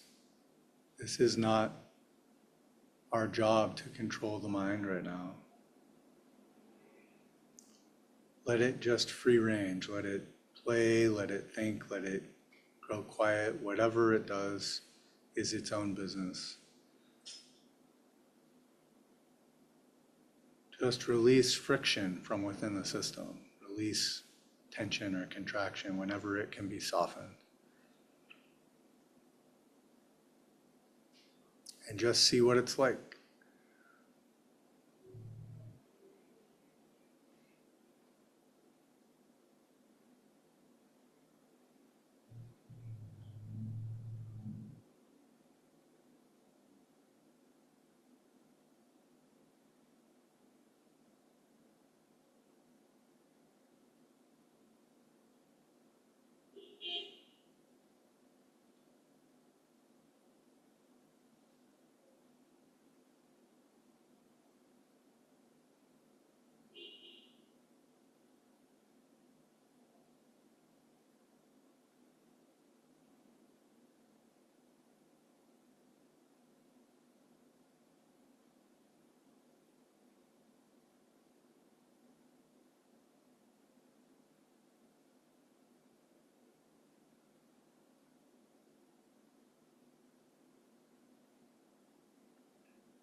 And we'll begin to notice that as tension is released, sensitivity naturally occurs.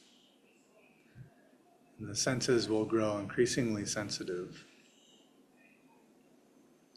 And as they do, more opportunities to tense up or tighten in relation to what is sensed will happen. And just notice, is there any tension that doesn't have to be here?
Notice that to hear, we don't have to listen. Notice that to see, we don't have to try to look. Touching just happens on its own, and experiencing mental experiences just happens.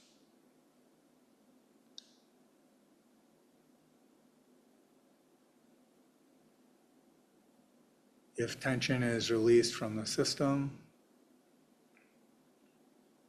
the natural operation just occurs on its own, more and more. And let that be enough for now. Just exist.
Don't let the thoughts be mine. Don't let the feelings that arise be mine. Don't let the adjustments of the body that feel like they need to happen be mine. Don't let the breathing be mine. Don't let the heartbeat be mine. don't be responsible for them. Just let them operate. And just notice if there's any resistance or tension that doesn't have to be there. And if so, just let it soften. Feel the relief in that.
Less and less and less effort.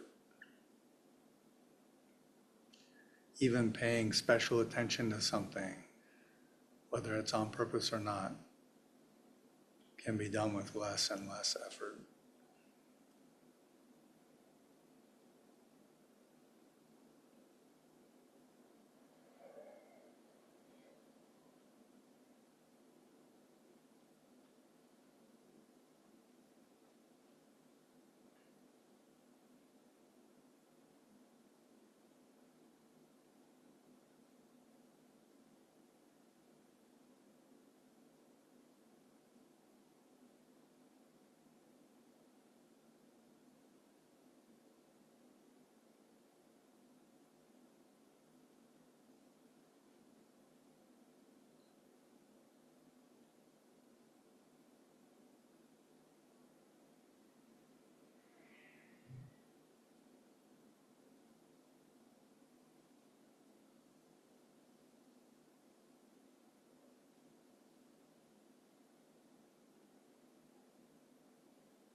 Just exist.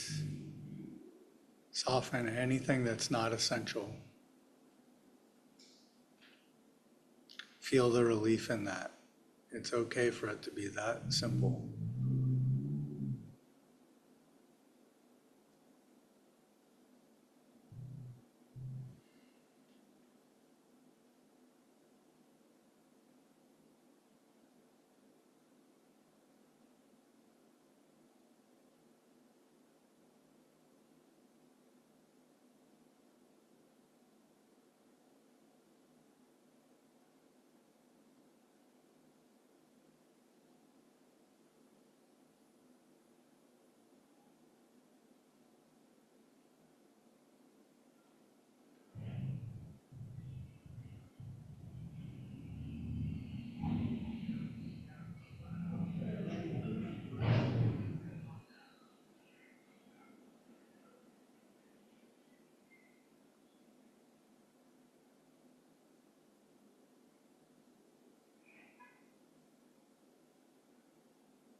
All right, let's do a self-massage again. Warm the hands up.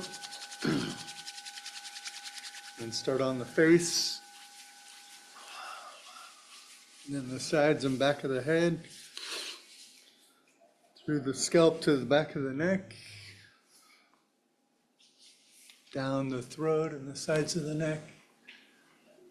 And then rubbing down one arm to the palm and back up. And if you want, you can rub, you can also knead, you can also pat, whatever feels natural.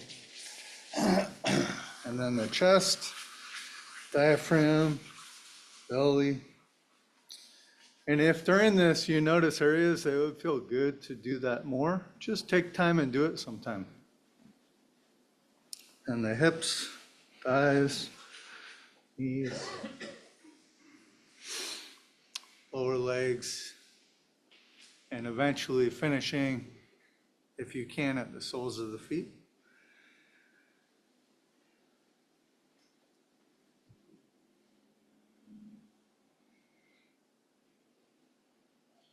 All right, thank you.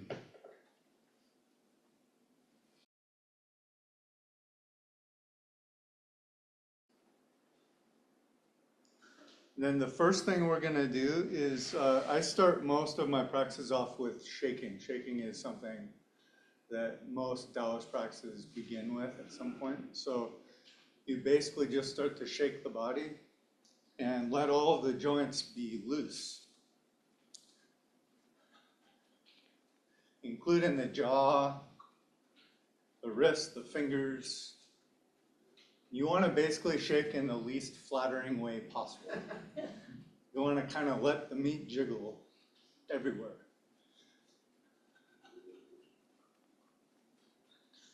And then you can pair sighing with this. So you sigh out and let any tension out as you sigh.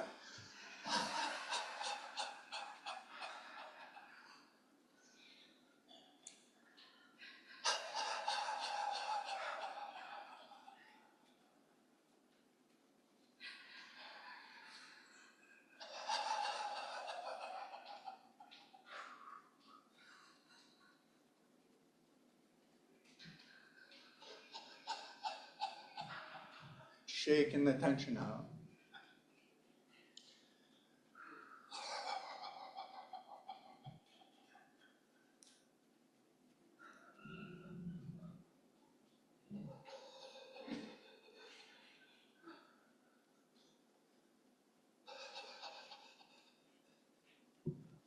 You can try really fast shaking and also big, relaxed shakes.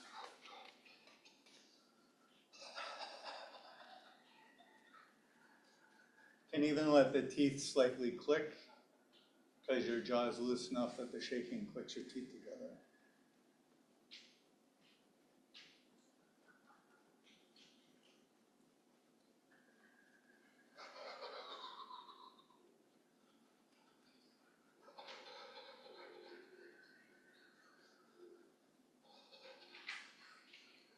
And now just make each shake a little bit tinier than the one before it.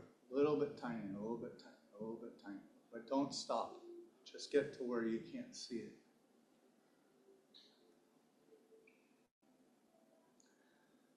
Okay, and then the way we're going to do the Qigong, the principle is you just follow along with the motions I do, but you do it to the breath. You don't breathe with your motions, you move with your breathing. So on the inhale, on the exhale, at whatever speed your breath is.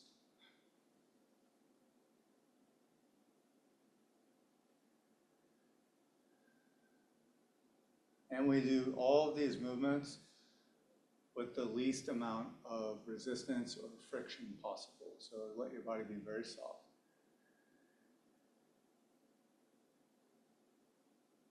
If your breath pauses, your movement pauses. If your breath speeds up, your movement speeds up.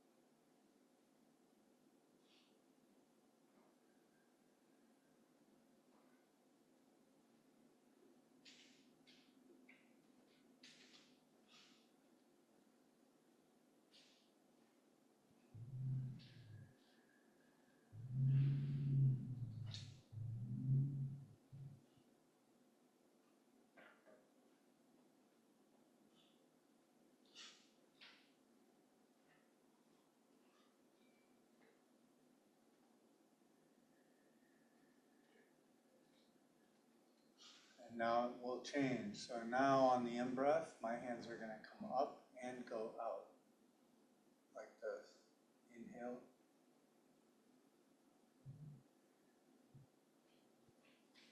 Exhale. Again, we're not moving to our breath, or I'm sorry, breathing with our movements. We're moving with the breath. We're letting the breath be at whatever speed it is naturally.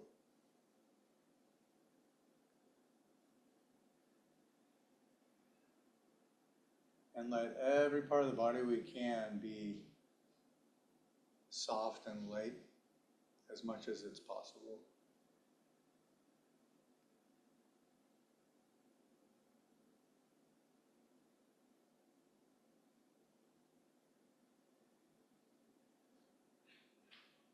So the movement is like a visual representation of the breath. When it comes in, we do the part that's tied to the inhale.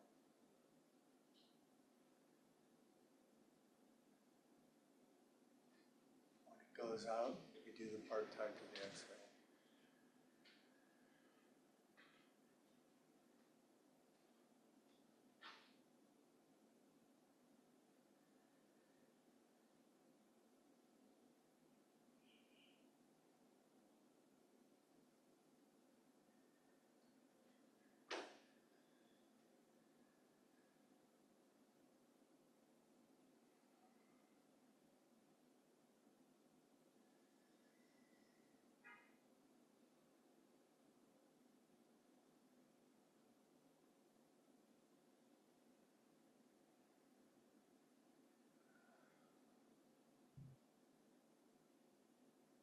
And any natural accentuation or adjustment, just let it happen. You do this all by feel. Change. On the inhale, the hands come up. On the exhale, painting a rainbow aura. Inhale.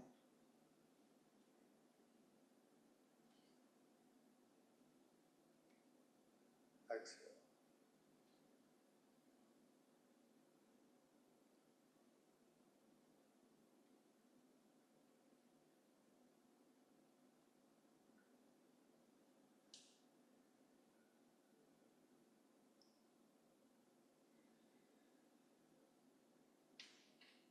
Timing it out to your own natural breathing.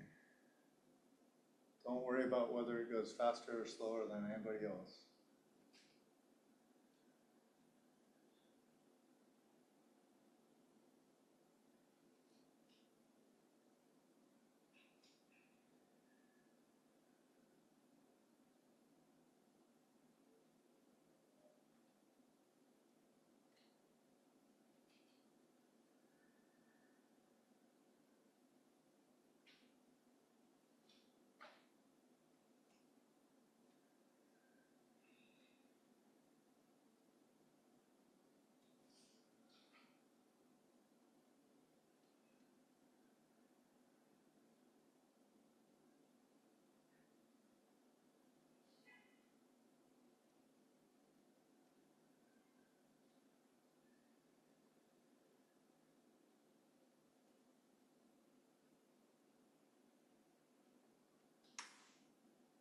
On the out breath, twist and look at the moon behind you. Inhale, come back to neutral. Out breath, twist and look at the moon behind you.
change.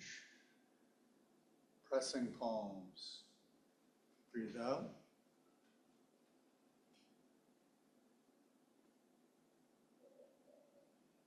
As the breath comes in,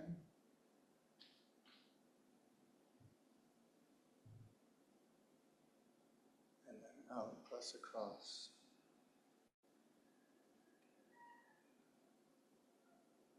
Let the body be soft, let the breath be as soft as it can.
As the breath goes out, sink. As the breath comes in, spread clouds.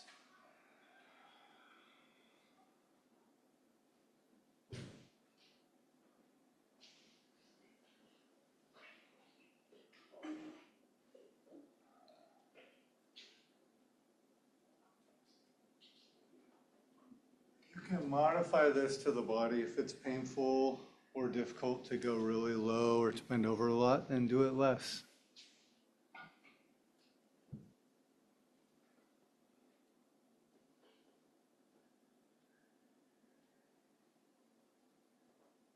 Letting the body be as softened as it can be while we go through the motion.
Rowing a boat on the inhale.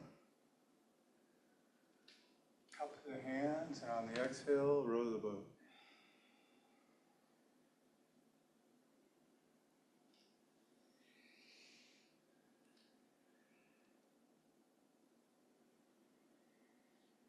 Always letting the breath lead the movement.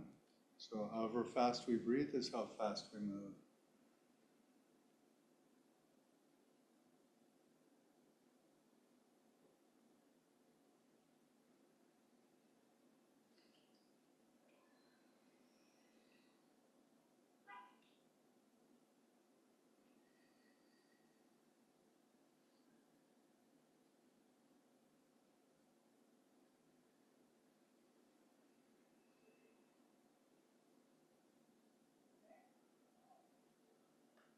Don't worry about comparing with anyone else. Just do your best to move at the speed of your breath.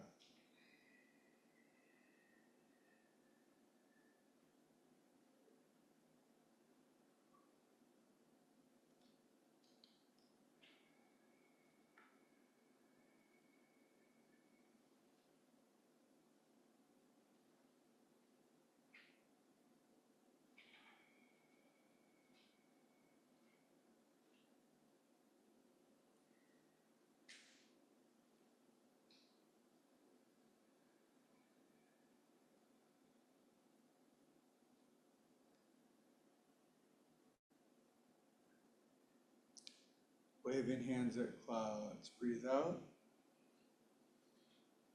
In. As you cross the center line, out. Switch your hands. In as you come towards the center line. Out.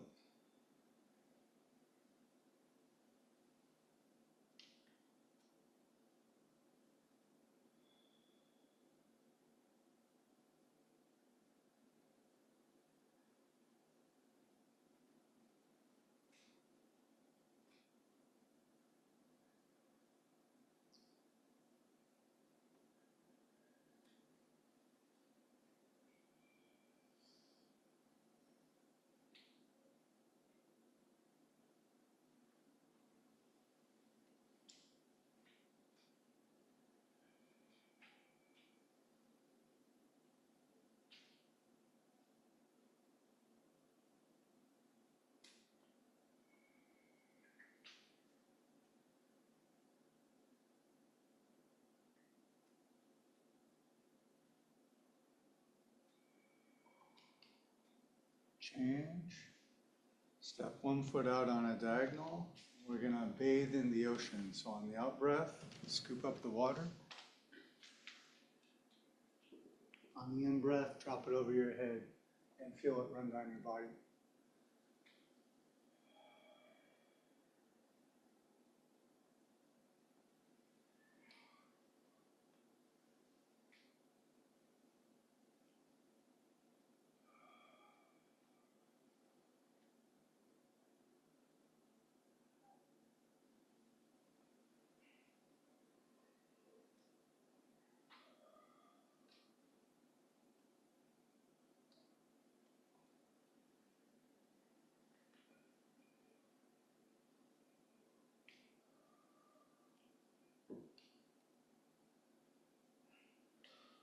Switch sides.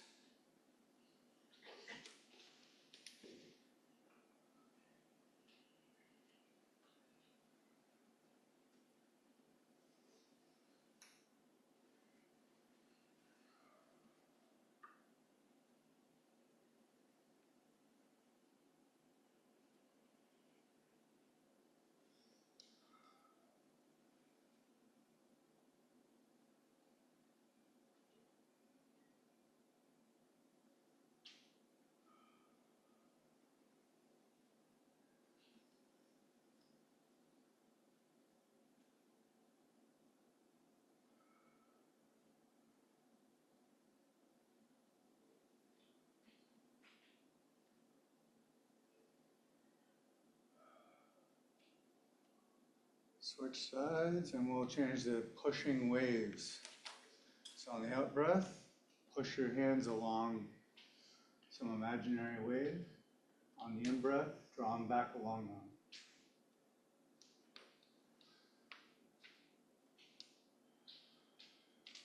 There can be lots of them or just one big one, whatever feels good.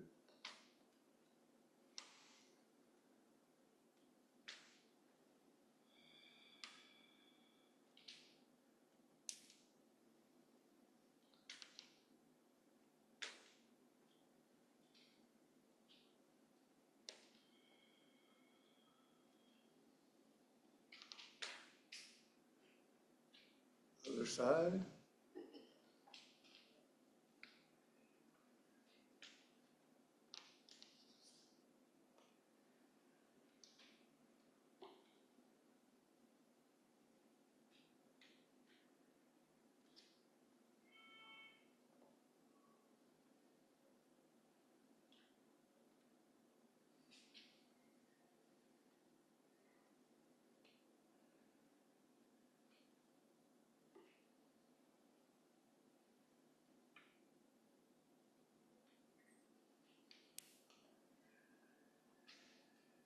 Switch sides. Dove wings. Breathing out. Breathing in.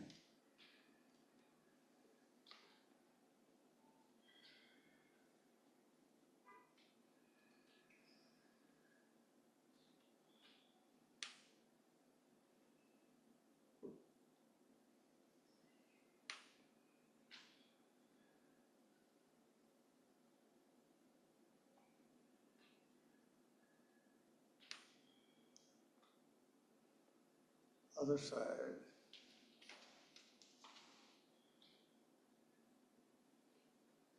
Qigong can be really good for showing us, especially how we tighten up in our shoulders. So let your shoulders be as soft as they can be.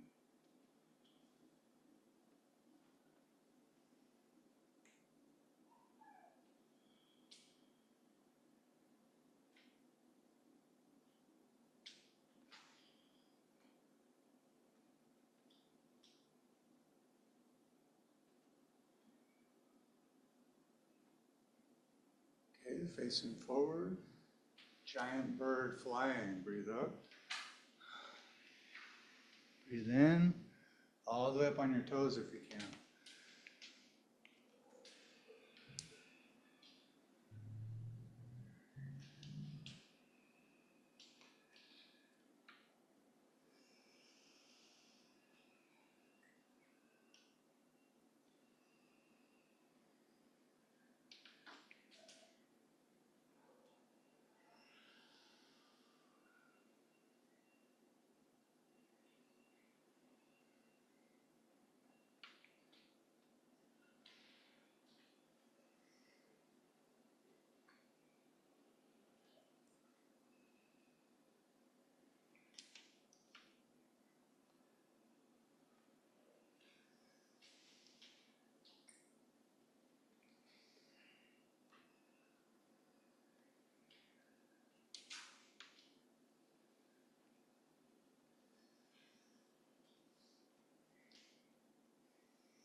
Sage picking a peach. On the inhale,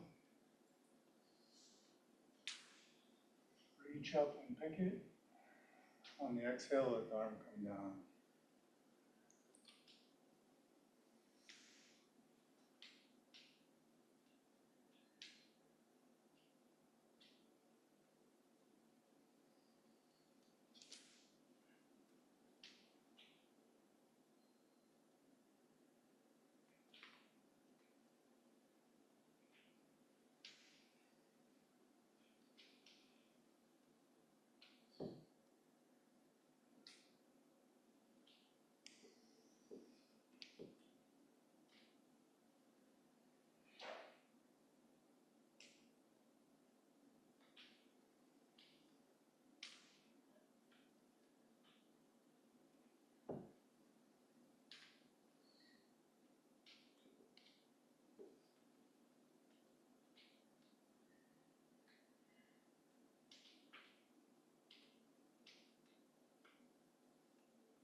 Okay, and this one you can keep both your feet on the floor or you can copy what I do. So this is golden bouncing ball. So as I inhale, my hand and my opposite knee come up.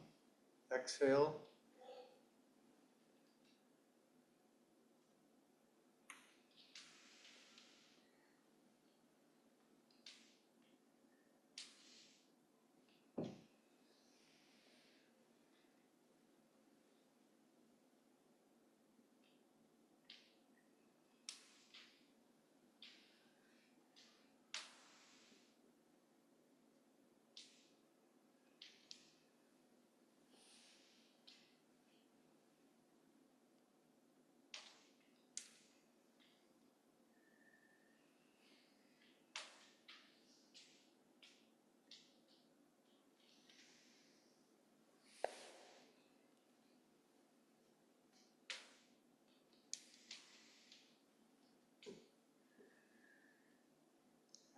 breathing in the scent of a waterfall.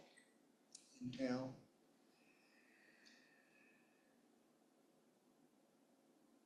Exhale.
And after this one, just put your hands one over the heart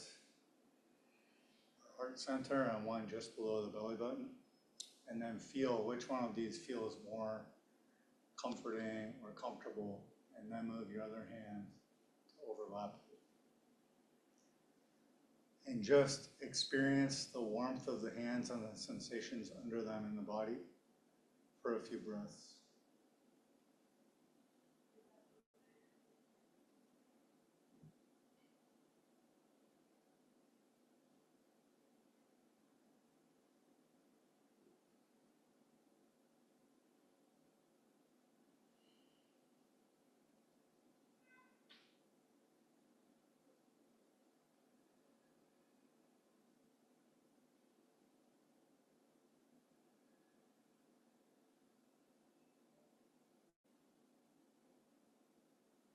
And then to finish, on the inhale, bring the hands up.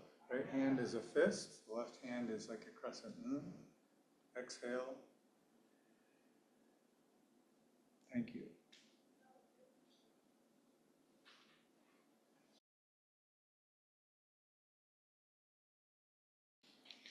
So that Qigong that we did, if you participate in that, don't worry about getting it exactly right. It's much more by feel.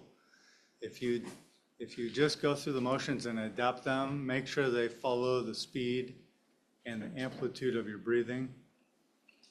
Then you just try to release tension or soften whenever you can. That will do what it does. It will bring on the ability to start to sense the feeling of qi as part of the experience, and also it will move it, whether we can feel it or not.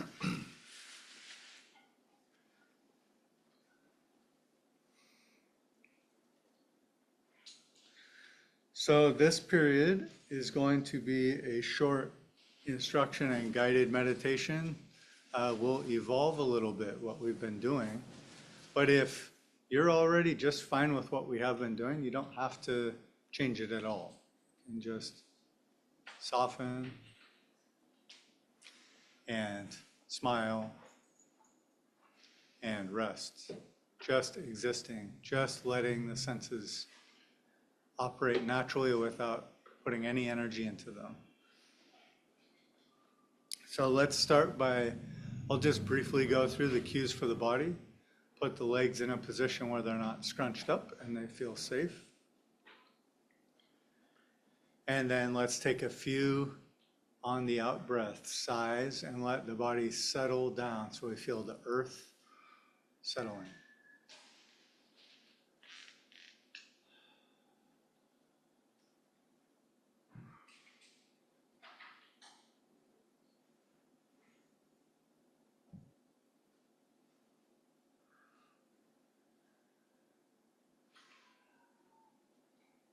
And now feel the crown of the head float while the body settles.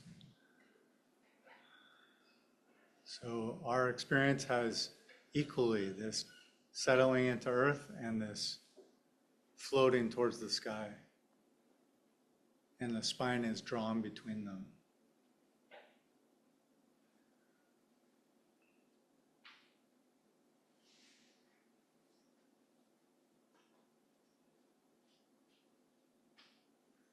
And then put the hands close to the body, softened.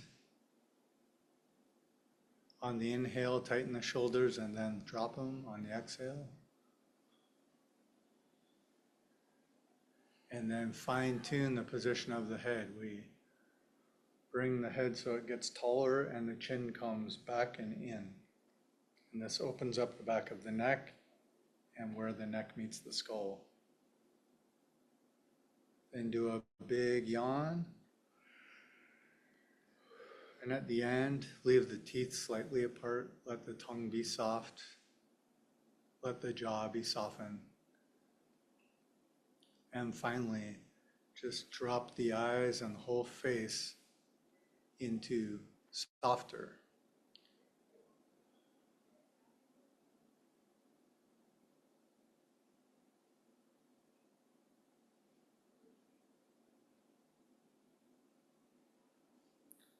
So now we're in the starting meditation position. If there's any adjustments that need to be made now or anytime in the future, just do them without hesitation. But it's all in service of softening and growing increasingly sensitive.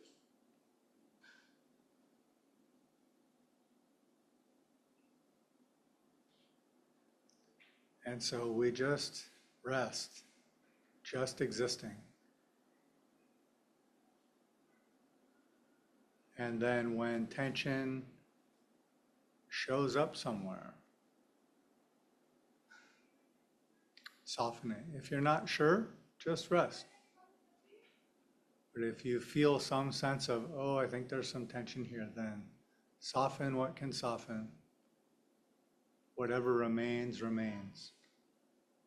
And feel the relief of softening, of shedding the effort that it takes to be tight.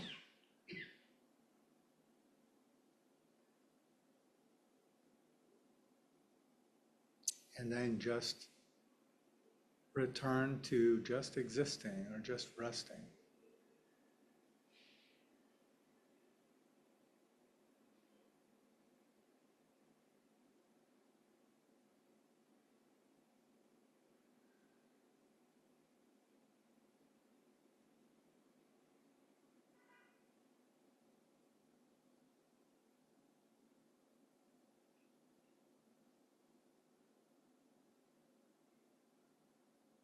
And if it's hard to breathe, let's say, you can explore the posture, change the spine, lift the chest a little bit, or lean back a little bit, and then see how the breathing is naturally with those changes. But it's always in service of being able to let a little more tension go.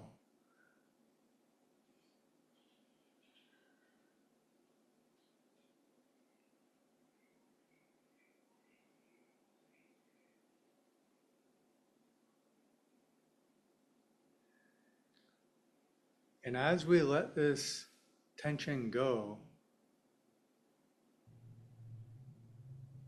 we're not only allowing, but encouraging the natural display of the cycles of life. So the mind can be however it is in this moment.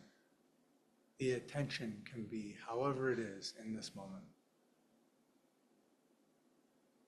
The temperature and the breathing and the heart rate can be however they are in this moment. Don't take any responsibility for them. Instead, just be sensitive and remove any tension that might hinder the natural operation of body and mind. And if some tension doesn't go away, then that is the natural operation right now. just let it be how it is. But if there's something that can be softened, let it, and feel the relief in that.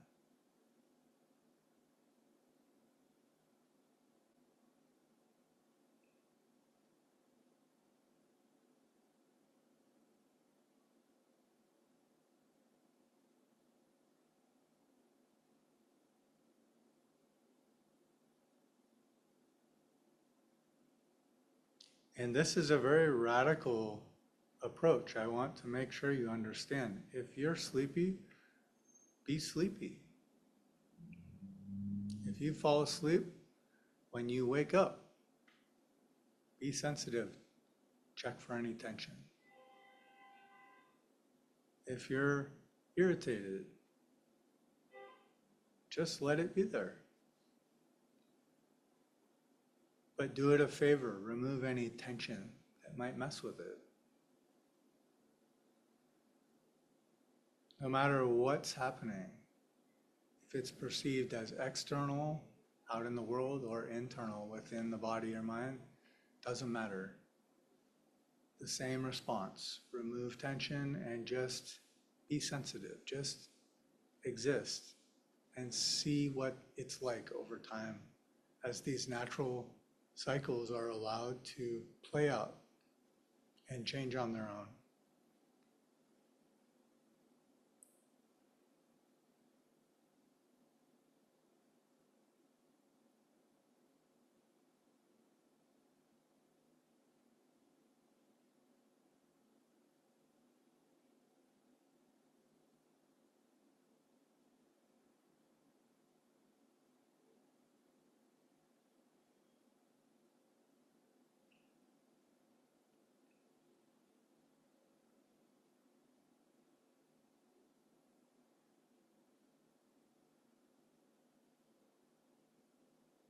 And notice while we've been doing this, hearing just happens, seeing just happens, touching just happens.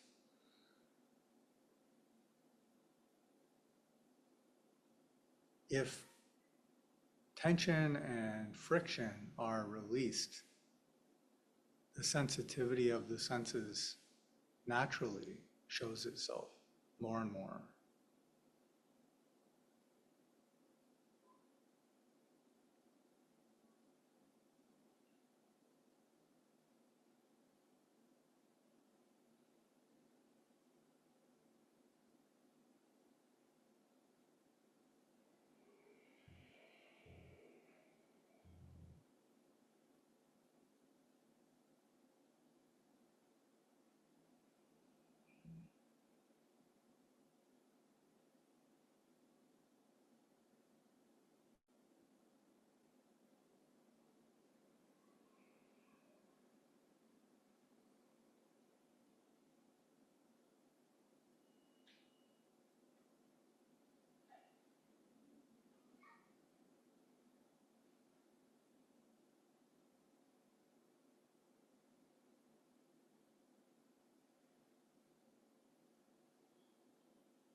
So this type of practice, we could think of it as just softening while fill in the blank is happening.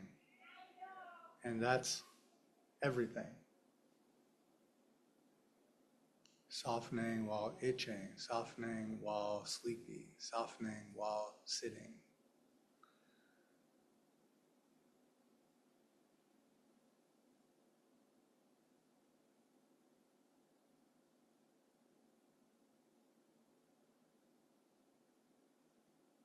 But always take a moment to savor that softening is relieving, that it frees up some resources. It leaves us a little more natural, a little more free.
Let that which breathes, breathe on its own. Let that which hears, hear on its own. That which operates the posture, let it operate the posture.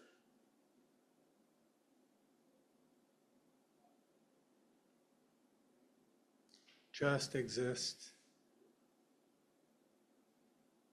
Soften any resistance.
And there is a whole other realm of softening that can happen by just letting everything settle like a snow globe that's been shaken up. Just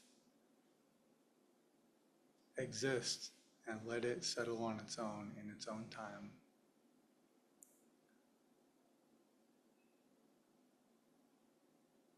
Don't control the mind, don't control the body, don't control the world, don't control the senses, don't control attention.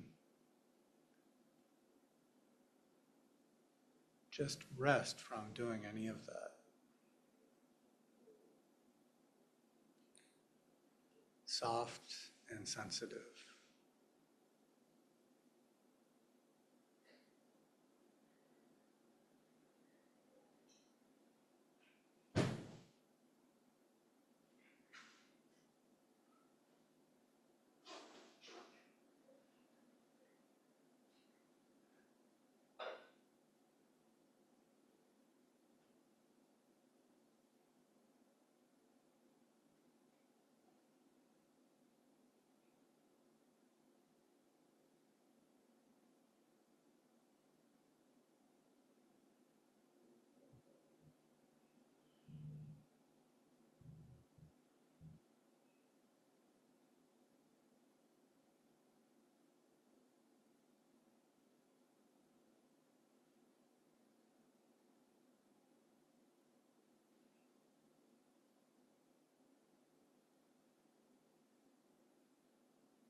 So we just have to be willing to exist, just be, while the body, the mind, and the world go through all their permutations.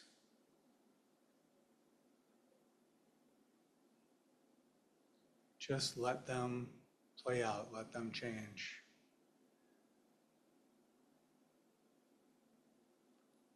And remove any resistance to any of that. Let it just happen frictionlessly. Feel the relief in that, just being.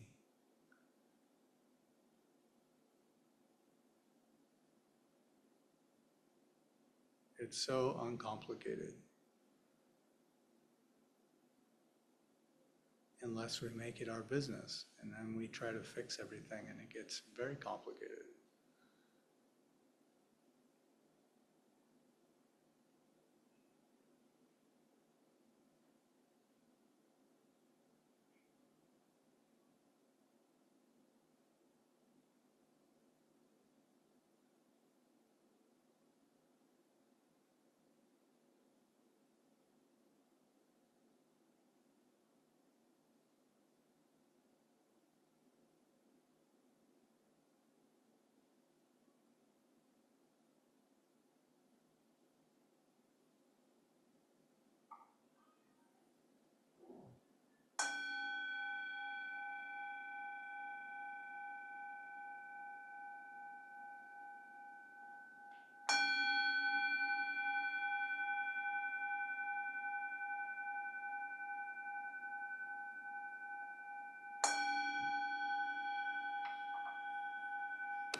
All right, let's do a quick self-massage and then a short break.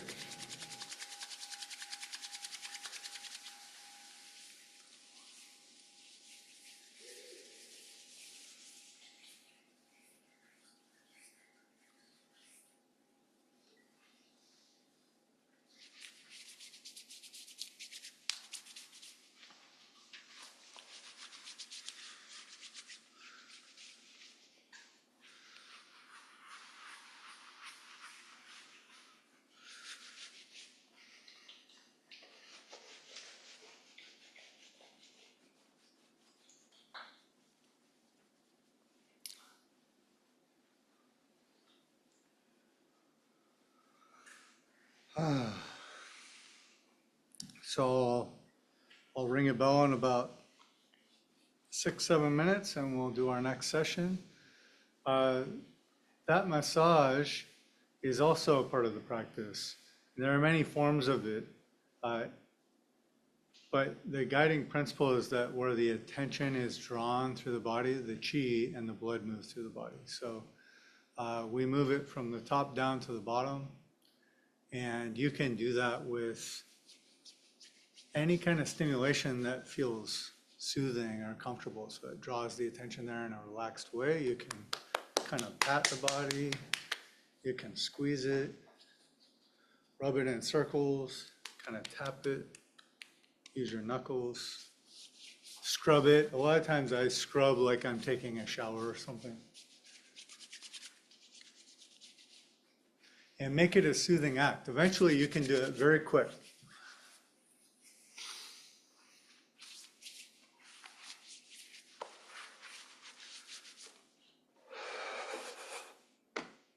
And just make it like an invigorating thing. This also helps the body soften up and allow the sensations to be felt more easily throughout the body. It kind of allows for a more embodied experience.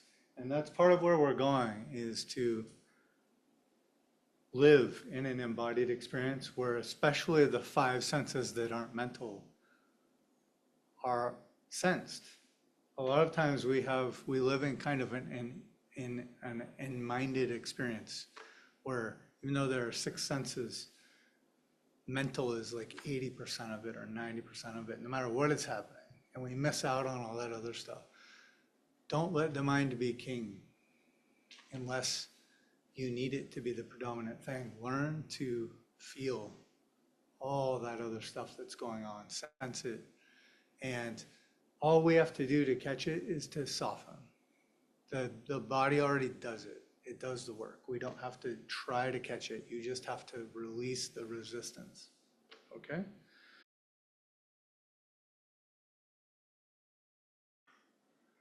So this practice will evolve over time, and part of what happens is first, if we liken ourselves to a hand, we've been walking around as a balled fist for most of our life, and then when we manage to relax, we just kind of go into a claw shape.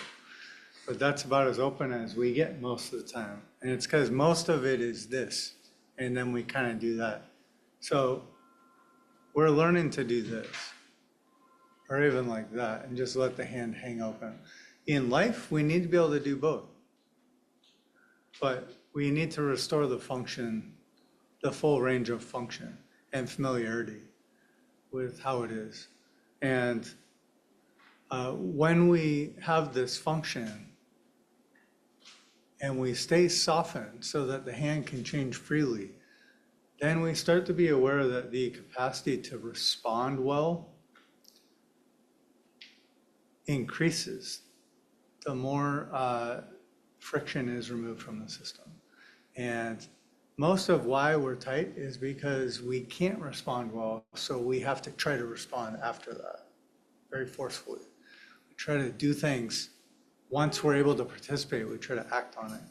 But what this looks like as we really get attuned and sensitive is the response can happen very spontaneously, very freely.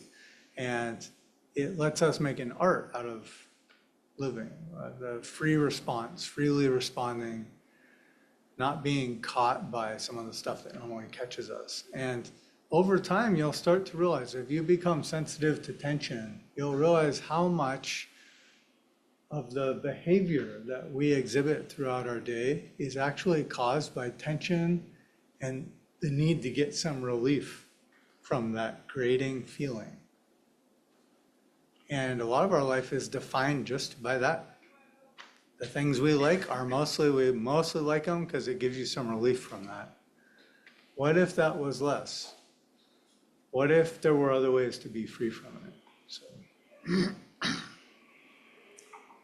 all right, so why don't we try again?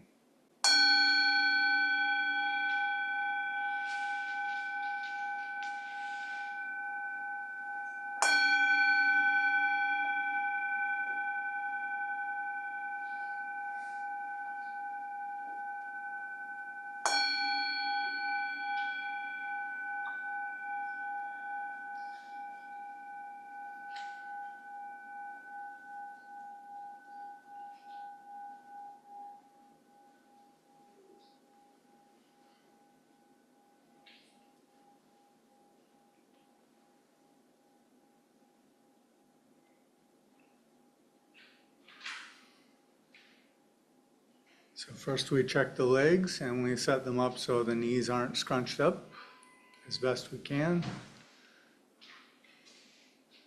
The legs are in position that we can kind of leave them be. And then we know anytime during this practice, if an adjustment needs to happen, do it without hesitation. Even if you're not sure, explore it. But it's always because we're oriented on being softer and more sensitive, more natural. The spine, we start to dial in the earth component. So when we breathe out, we settle all through the body. Let any tension that's there sink each time we settle down towards the ground.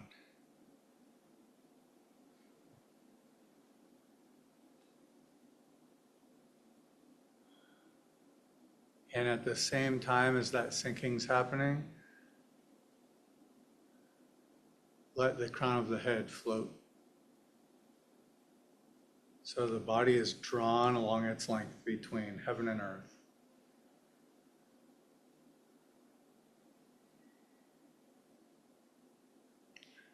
And then just like that balloon on a string, let the body rock, and by feel, just rest moment to moment on what feels like upright. But in a very freely changeable way. Like if someone bumped into you, you wouldn't be rigid. You'd just kind of rock with it and then find upright again.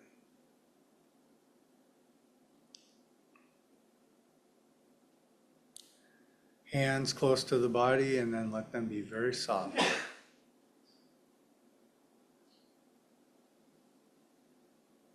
The shoulders, we can lift them up, tense them, and then drop them. Let's let them just go where they go.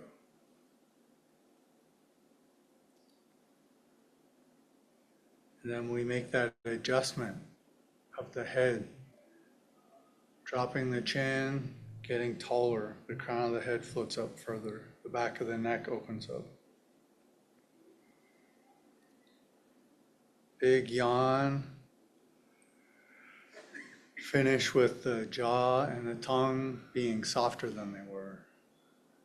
Teeth not quite touching.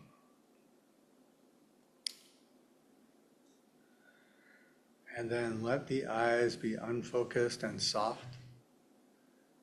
And let the whole face and everything around the eyes be soft.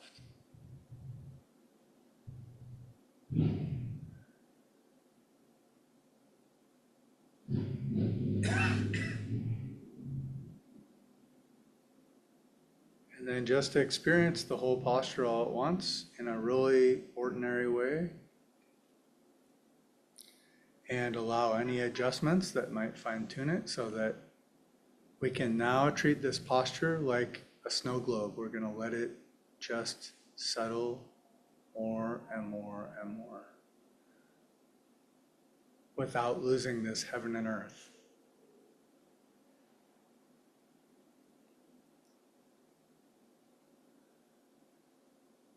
And so now the process is to rest in this posture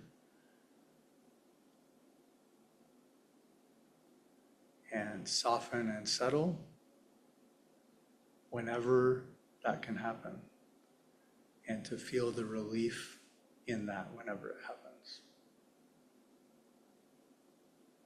Eventually, it should be able to make a gentle smile kind of creep over our face when we feel, that's so relieving to let that go.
And all we're doing is just softening, feeling the relief, and then just experiencing, just being. And by doing this, we'll feel the natural activities and cycles of body, mind, and the world. They'll just come and go within us. If it ever builds up where we need to change the shape of the body to keep going, just do it.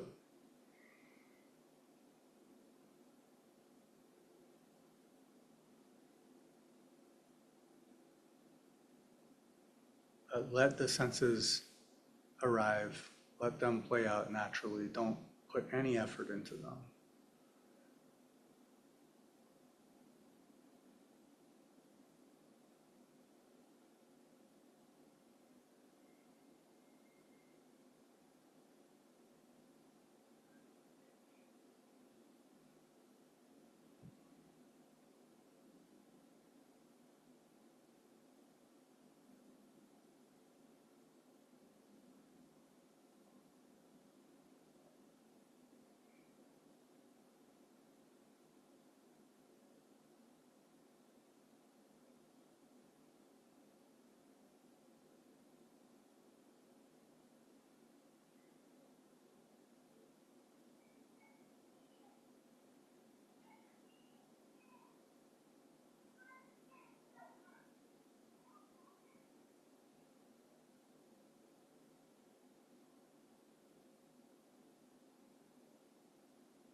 And softening isn't something that we do so that things will be a certain way.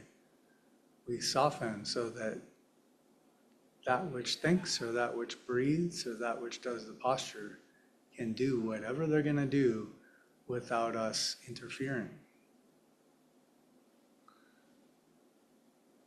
So just let mind be mind, let breathing be breathing. Let whatever's heard and whatever's hearing just happen. And just remain softened in relation to it all.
more we make space for body, mind, and the world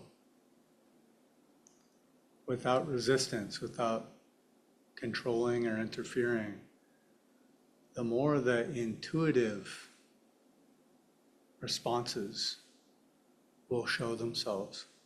But they're kind of like introverts. They won't butt in if we crowd the airwaves. So really let everything just settle on its own. Let it behave on its own. Let adjustments happen on their own. Let breathing happen, however it's going to be. Let tasting and smelling and touching and seeing and hearing operate automatically.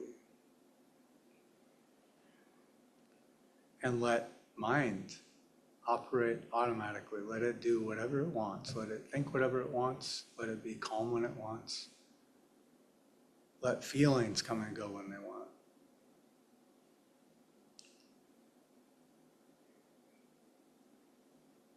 But we're softening the interference. We're softening the grasping.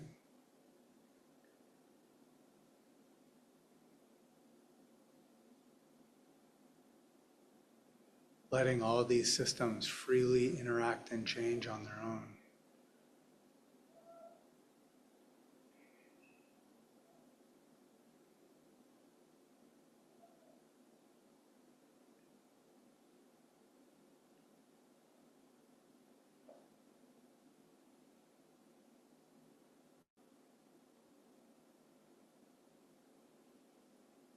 And as long as we do this over kind of diligently over a longer period of time,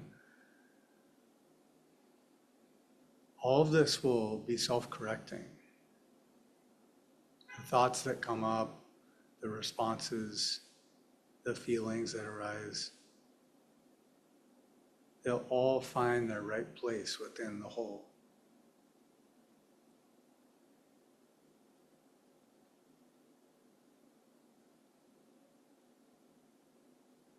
We just have to remain sensitive.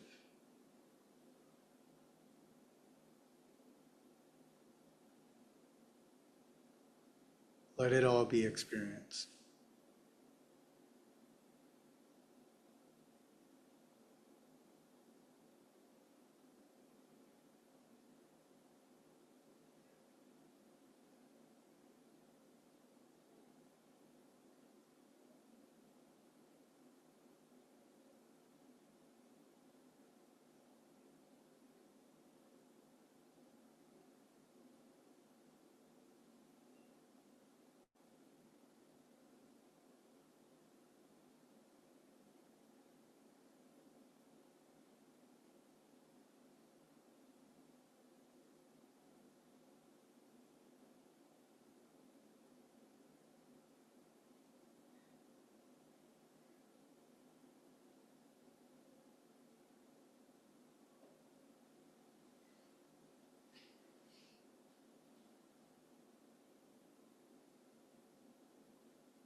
in these two stages, softening and then savoring. This is the magic balance.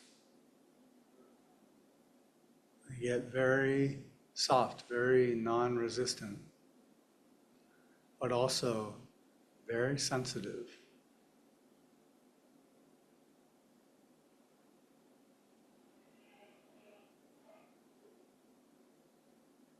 So that we could pick up on even a pin drop.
Don't worry about what's happening, just notice if there's resistance to it. Is there tension that can be let go of?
Soften the effort of not only resisting, but also soften the effort of participating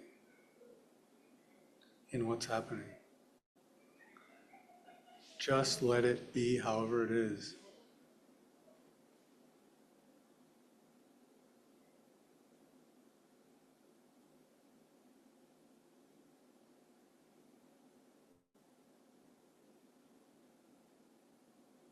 And less things will feel like they're me or they're mine. Right now it's not my breath, it's just the breath happening. Right now it's not my hearing, it's just what's being heard.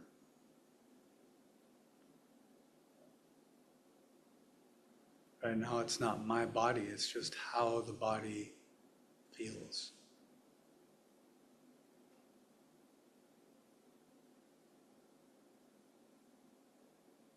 Just be soft and sensitive.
Okay, let's take a break until, how about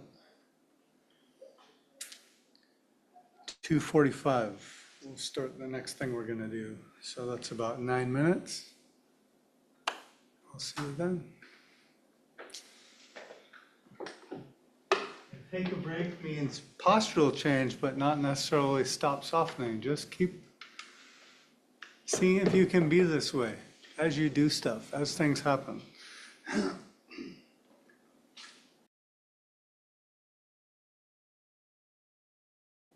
Okay, so I thought I'd say a few things and then we'll go into the next session is actually another type of Qigong. It's a standing practice, but it'll be, I think, more obvious.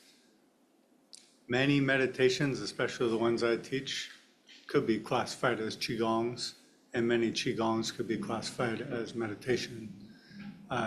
They're not distinct things sometimes. And, that'll be what we do next.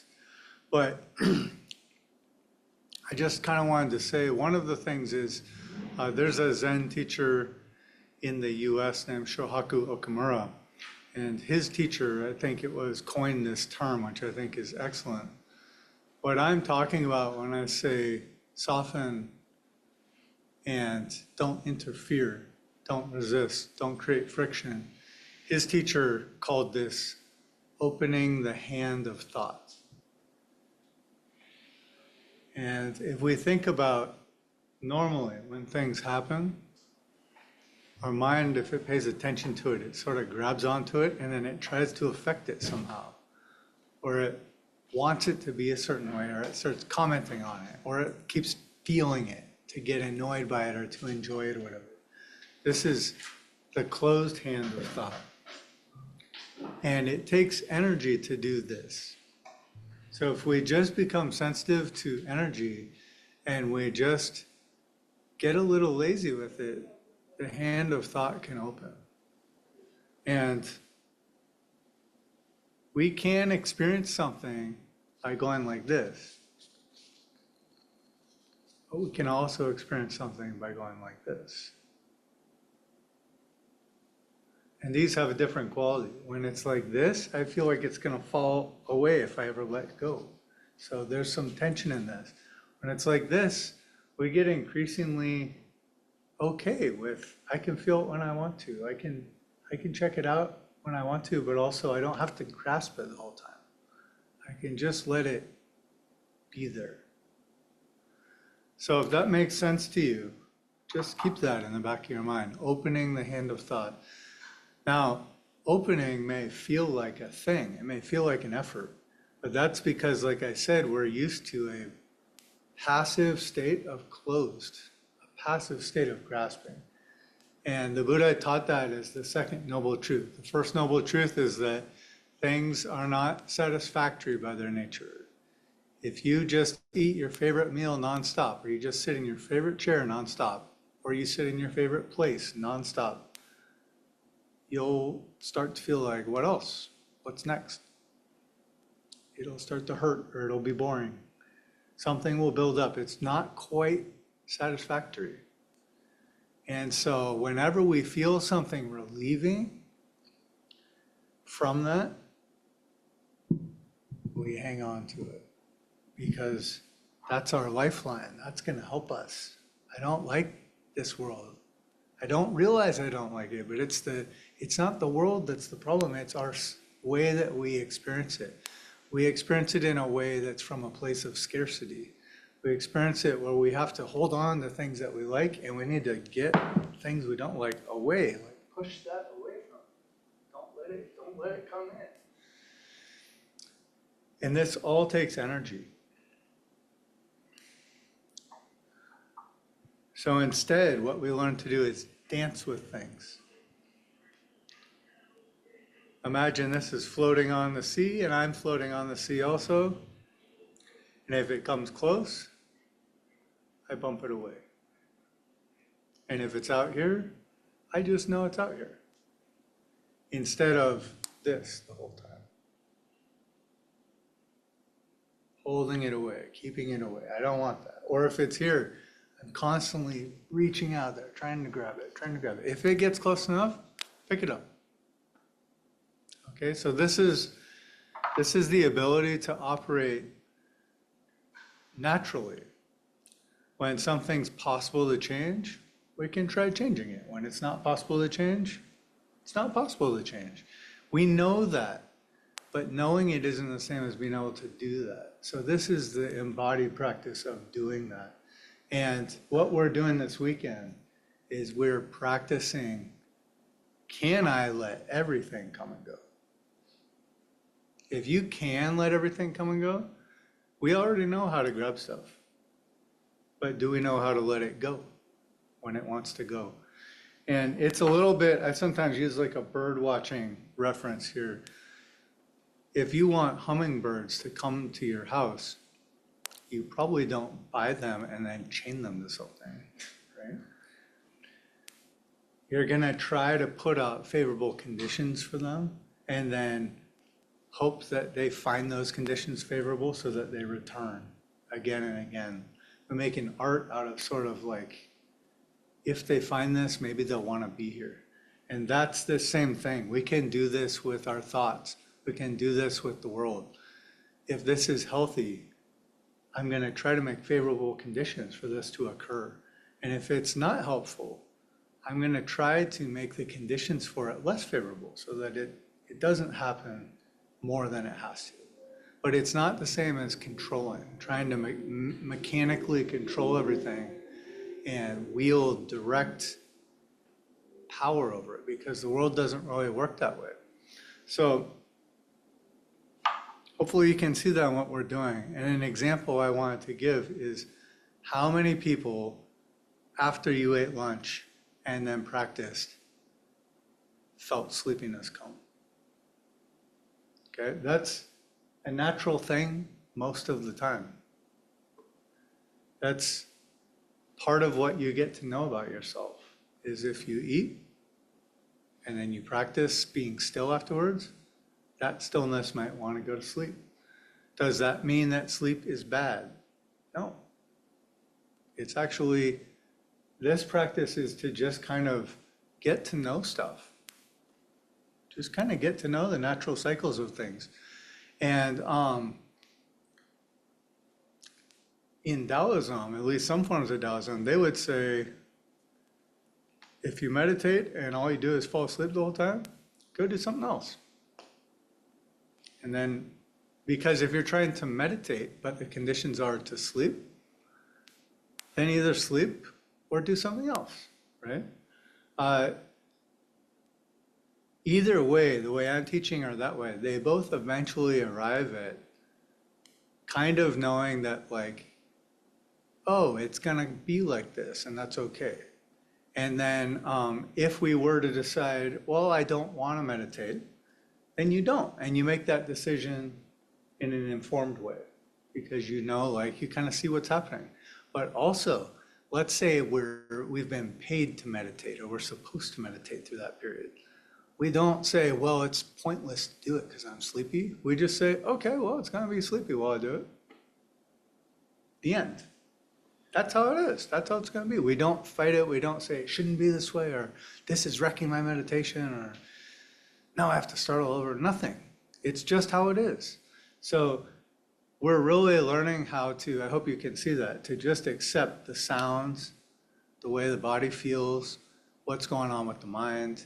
And after this, we'll do this Qigong practice, then we'll have one more sit, and then I'll leave room for question and answer time. And I hope during that time, some of you, whether you have questions or if you want to just share what your experience has been like, that really helps people learn what other people go through. And I can kind of weave those questions and comments into a teaching. So when that time comes, don't be shy if you want to participate. Okay, so why don't we try some standing post meditation? This is something that's specific mostly to Chinese practices, and I've found it very helpful in my own life, and it changes things up a little bit. So the way we practice this is you step out to shoulder width apart, which is a little wider than hip width apart. And if you aren't going to do it standing, you can do it seated. It's still heaven and earth, the same thing we're doing seated. So the next thing we do is we're going to bend at our hips a little bit. So we're going to make a crease at our hips, and then we're going to bend our knees and drop down so that our heaven and earth is happening. So again, try breathing in. When you breathe out, let your lower back and your legs and everything just settle down. And leave the hands so that they're pointed towards the hips or the thighs. And then the crown of the head floats up taller. So this standing pose feels a little bit like being a marionette, like a puppet. Like you're dangling from up here and your legs are, everything's kind of settling. And there is some tension to keep us upright. Find what's going to be sustainable for you. So you may go really low. If you go low, you don't want your knees to go too much past your toes. So you have to drop your hips more and drop your lower back more. Or you can be quite high, just barely bent here and at the knees.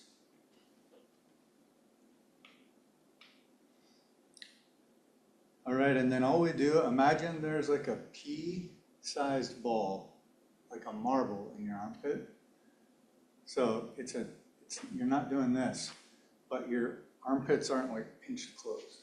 There's just a tiny bit of space in there. And then all we're gonna do until I ring the bell is align with heaven and earth. So keep floating up, keep sinking down. And the main thing is, if I show you my back, you don't want your back like this. You don't want it sway back, you want it. And you do that by creating a crease here and bending the knees so that the back, it's not no curve, but it sort of lengthens the curves in your back up. Okay. So feet parallel, eyes are open.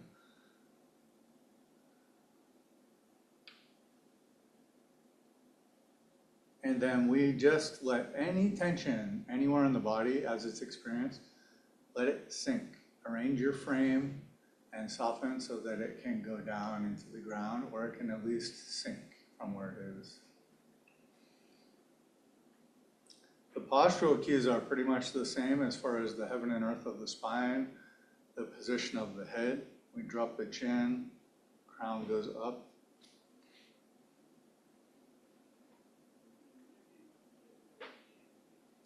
And if during this your legs start to shake too much or you need to, you just gently sit down and stay in heaven and earth when you sit.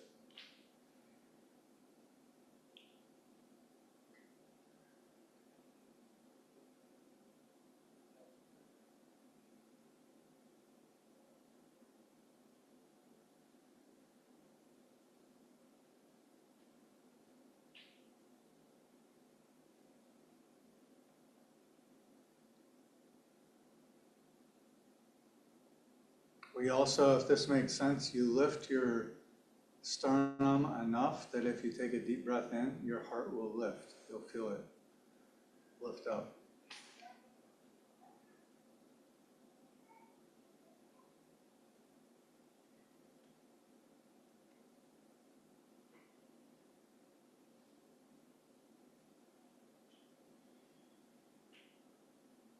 And this is basically a whole body heaven and earth exercise. So every exhale, let everything settle further. Let any tension settle.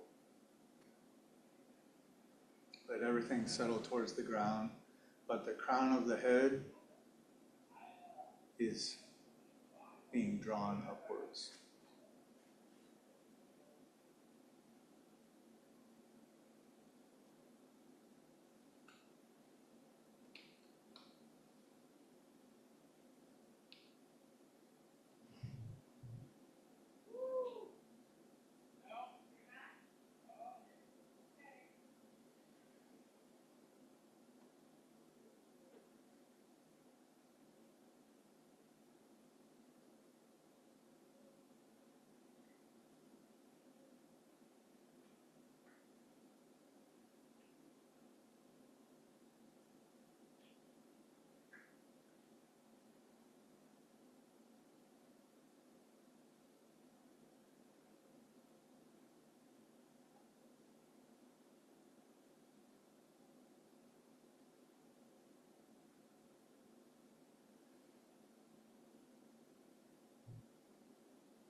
each breath, we soften a little more. But the crown of the head keeps drawing upwards, floating upwards.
Whenever we perceive tension that doesn't have to be there, on the next exhale, just let it sink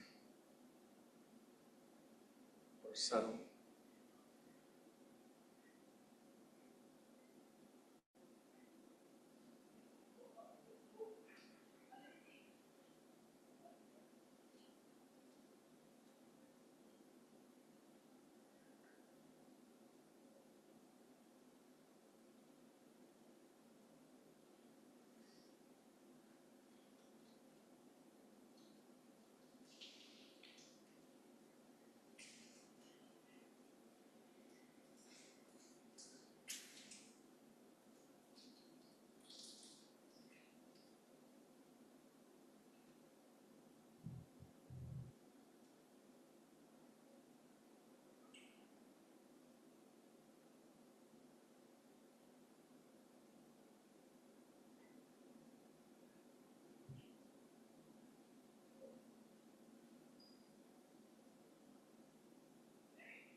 And this can be a really amazing way to connect with nature if you're ever outside somewhere, whether it's on a beach or the forest or something. If you just soften and feel into this heaven and earth feeling, you'll start to lose the separation between what's happening and yourself.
tensions will build up in the body in this shape, but just keep learning how to soften and let them sink, let them ground out as best you're able. It's an ongoing learning.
Anywhere you feel yourself fighting gravity with an angle of some sort, just get more upright.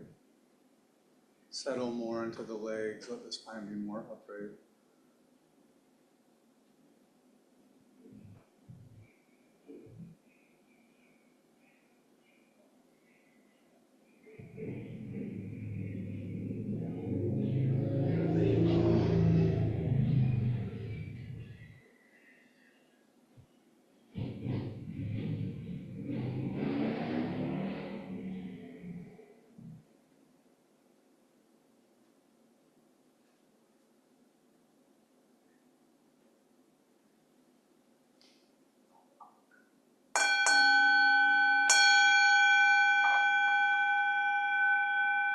And we finish, inhale, exhale, 3 times.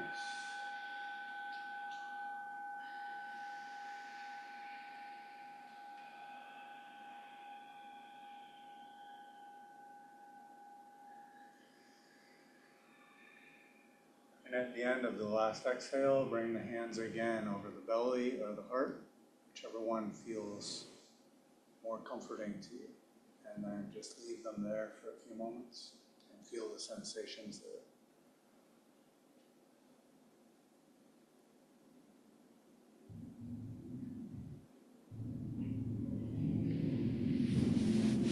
All right, let's take a couple minutes and stretch out, and then we'll do our last sit. So I'll ring a bell maybe 2 or 3 minutes.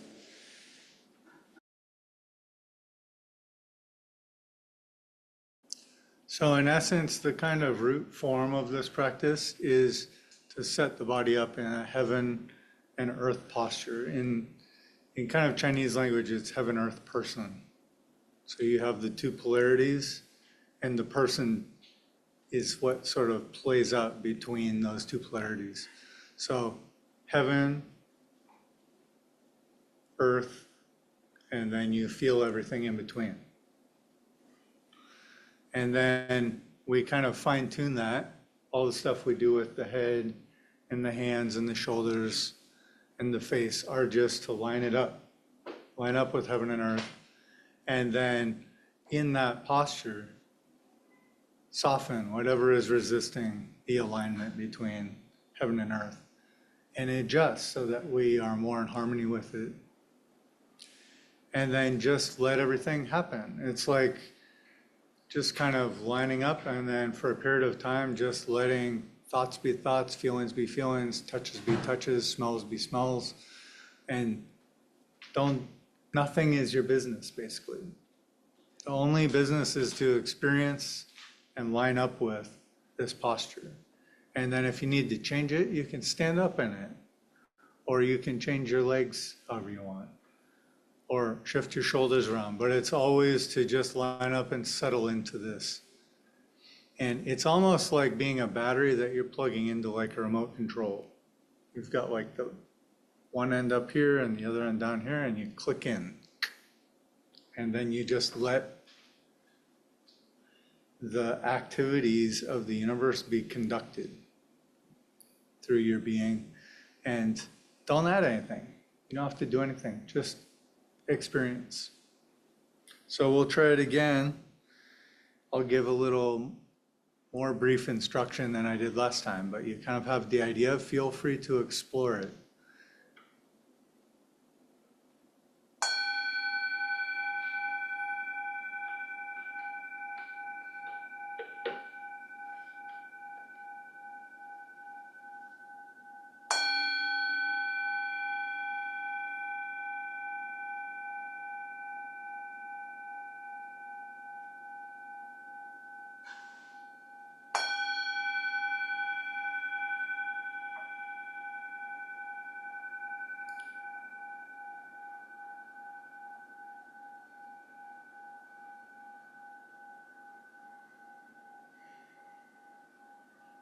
So settle into the legs however they are.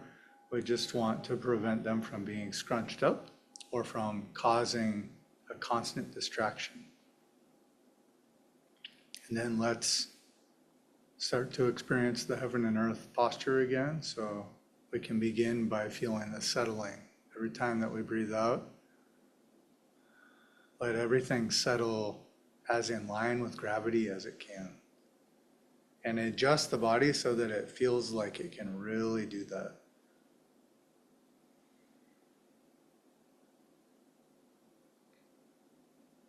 And then along that same line, let the crown of the head rise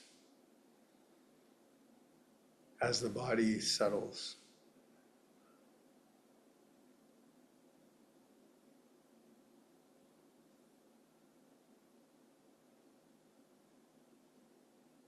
The hands are close to the body, and we just leave the hands just where they are. The shoulders are settled. If they're not settled, raise them up and then drop them.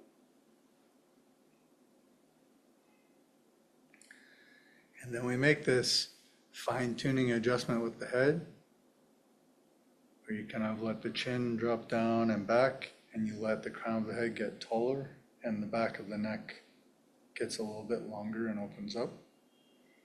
Then do a big yawn. Let the jaw and the tongue be softened, and then raise the eyebrows and then drop them. Let the eyes and the face be softened. And now let everything fine-tune into alignment with heaven and earth. Settling into the earth and the crown floating up towards the sky.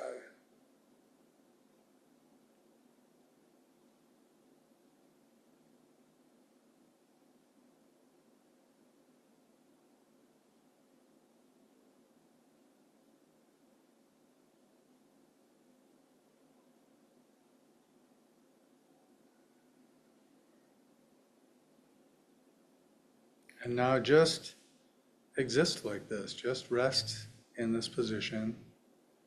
Any adjustments that arise spontaneously, let them happen without any resistance or any thought. Just remember that any adjustment or anything is to align with and settle into the heaven and earth posture and experience. And whenever tension is detected or a feeling of disturbance or frustration or any kind of contraction is there, see what can be softened and let that go. Whatever can, let it go and savor it. Feel that it feels nice. To use less energy, to be less bound up.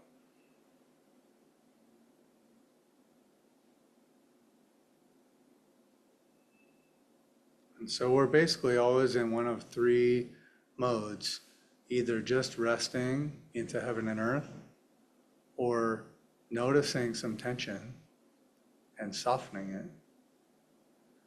or savoring the relief of having let some tension go.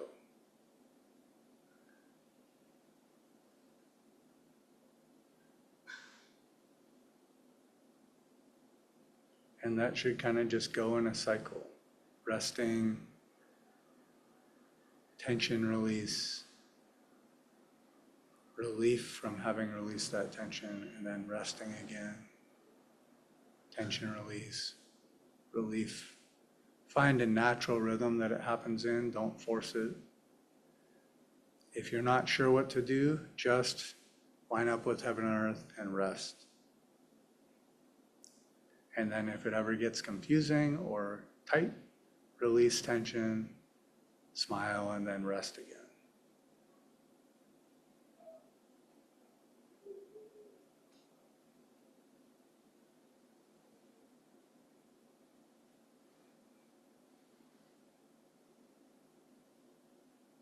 And let the part of awareness that's aware of tension or aware of the senses, let it become very, very, very sensitive.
If we don't put the attention anywhere, we just rest and just exist, there will start to be times where it's everywhere.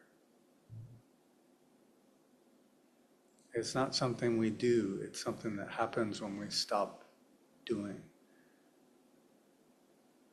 So just be sensitive and soft. Let the senses operate on their own all at once.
letting everything that normally clouds the senses or clouds the experience, just let it settle like a snow globe.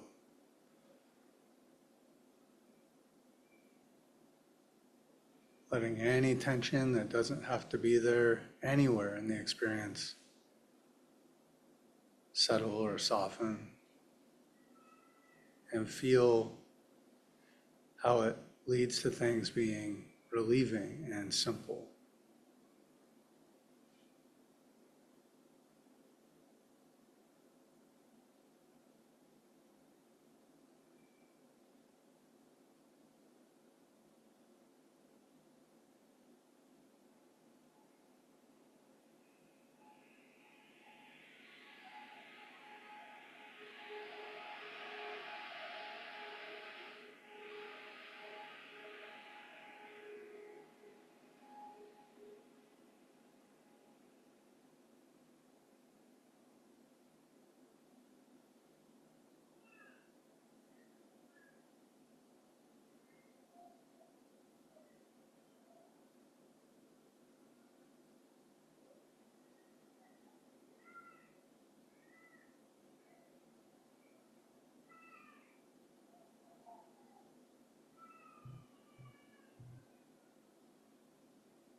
Okay, thank you. I'm so grateful we got to do that together.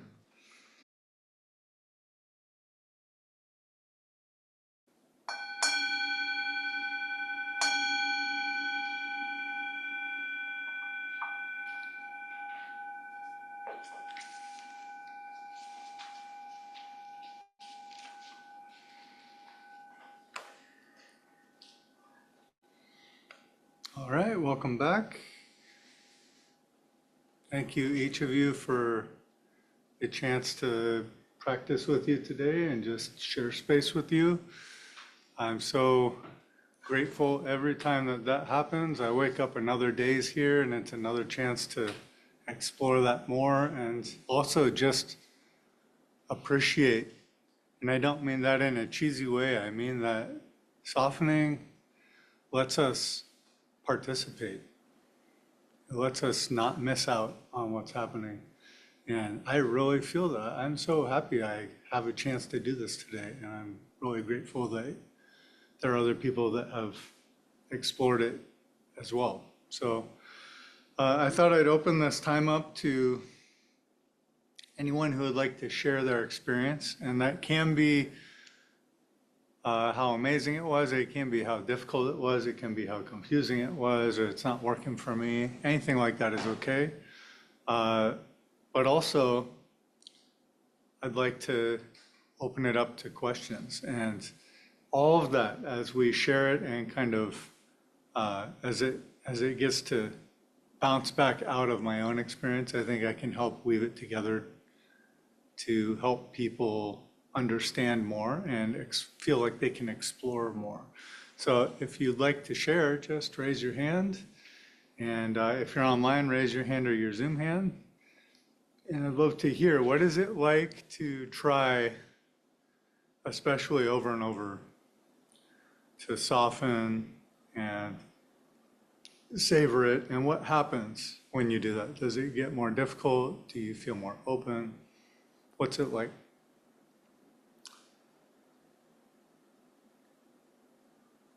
Gabriel, check if that's on too. I think so. As more of a sharing than anything. It was interesting. We talked a little bit about this earlier, but there's a lot of sleeping or sleepiness going into kind of sleep and then waking up, sleep and waking up. More so in the latter half of the practice after we ate. So it might have something to do with that huge burrito that I ate for lunch.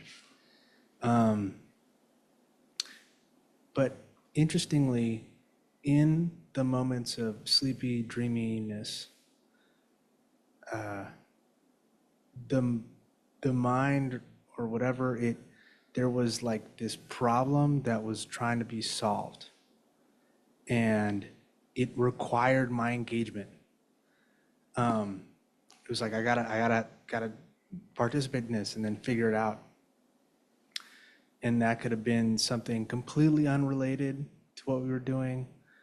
At the end, that I dreamt something about you ending the practice. Like you had rung the bell and then it was over, and I was like, okay, so now, and then I was trying to figure out GPS location, the coordinates, and trying to map things out. And there was just like there were a variety of problems that were an attempt to be solved in the dream state. And then when it pulled me in, right? It pulled me in to solve the problem. And then when I realized, oh, this isn't happening, there was like a waking up. And usually not long after, a drifting back, because I was like, okay, did all this electricity is like, oh, I'm awake. Like that wasn't real. And then softening again and going back into dreaminess. But it was an interesting experience, and one that's happened a lot in meditation, but yeah. Yeah, it's okay to be sleepy. It's okay to quote another Zen master. Someone asked him about sleeping during intensive practice, and he said, no one's ever managed to sleep through all of them in a week-long retreat. If it's once a week you're practicing, it's good to set up the conditions so that sleep is not likely. But if you're going to practice, like I recommend, turning your life into practice, being sleepy is part of life. Sometimes the right thing to do when you're asleep is pull over or lay down. Sometimes the right thing to do is you've got to do your job. Tough luck, right? So we just learn what's possible. What's possible? Why is it this way? So some things that I can say about sleepiness, if sleepiness comes and you'd like to play with not fighting it, do that. And if you start snoring too loud, another person, it's okay for someone to poke you and wake you up if you're snoring, but don't worry about the fact that you're sleeping. There are natural cycles with the body. If you sleep enough, you won't be able to sleep anymore. Right? And also we have to get to know ourselves. So this is in essence, one of my Zen teachers said, one way you could talk about Zen is, in essence, it's paying attention. So if you are just noticing what's happening continuously through the senses, you'll start to learn why you're sleepy. You'll start to learn, are you sleepy? Or is it something else? That's really what this is about. It's about like unentangling the puzzle of ourselves, our whole life. Why do we do what we do? Is this the only way? And so to do that, we have to get in a mode where we are allowed to, all the stuff can happen and we don't turn away from it and we don't shut it down and we don't get angry about it. We don't comment on everything. We just let it happen so that we can study. It's like a wildlife documentary where the person is just filming for 3 years, watching these birds or something. They see their whole life cycle. We're doing that with ourselves. We're figuring out our own patterns of life. How do we operate? Not how we want to, not how we think. What do we actually do? Why, right?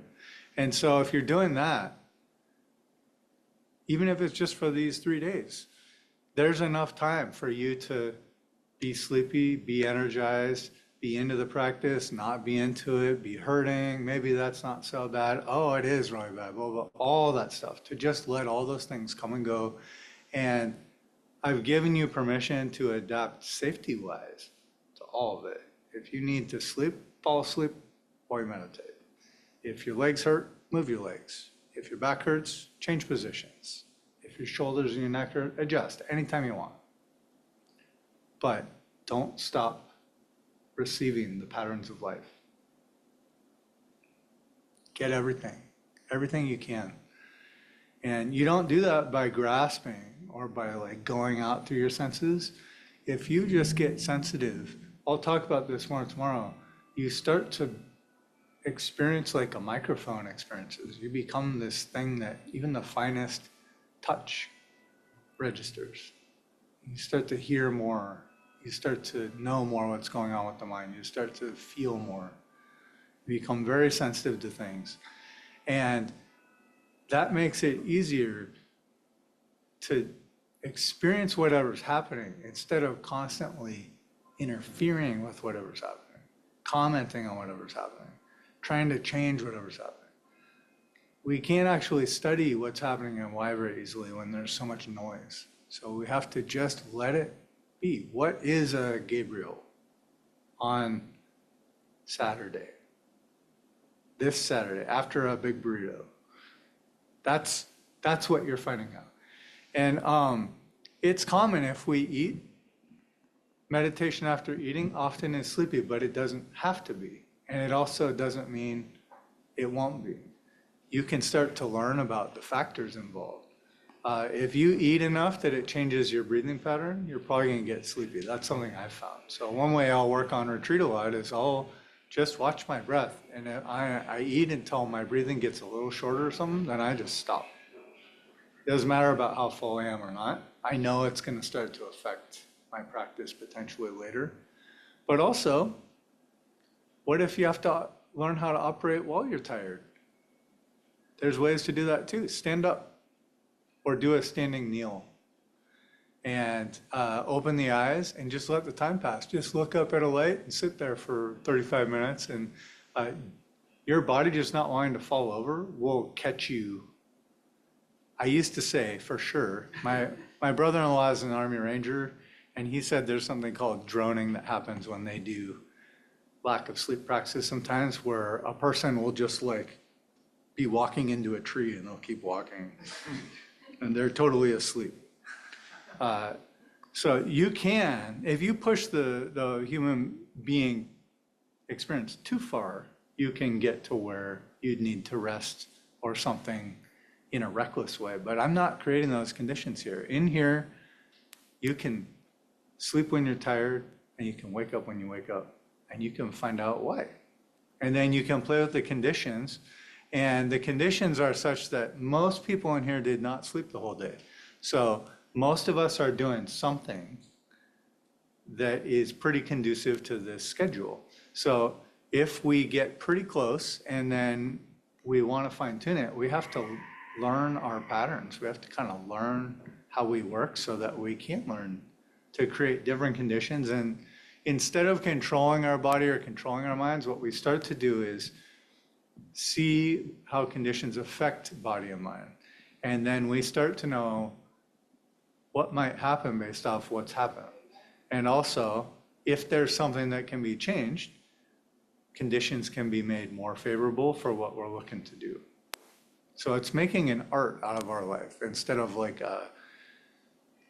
how I've seen a lot of people, if they get a puppy and they don't know about training dogs, they think the puppy is supposed to do what they want. And some people, they do raise dogs like that. It's there to be what I want it to be. You sit on that rug when I want you to, and you come when I want you to. So, but if you just let it be a dog and it gets to learn your pattern of life, it doesn't want to pee where you sleep.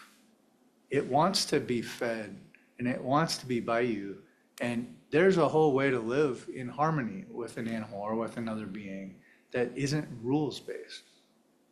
It's just based off conditions. And that's like what I was saying about birds. You want a bird to come so you can watch it, just create favorable conditions for it. It's better than buying it and then chaining it to something, because that bird doesn't get to be a bird, right? So same thing with us. Instead of forcing ourselves into a mold of how we're supposed to be, we can train ourselves to observe what causes what. And in Buddhism, that what causes what is called this conditionality. It means when this happens, I've noticed that this happens.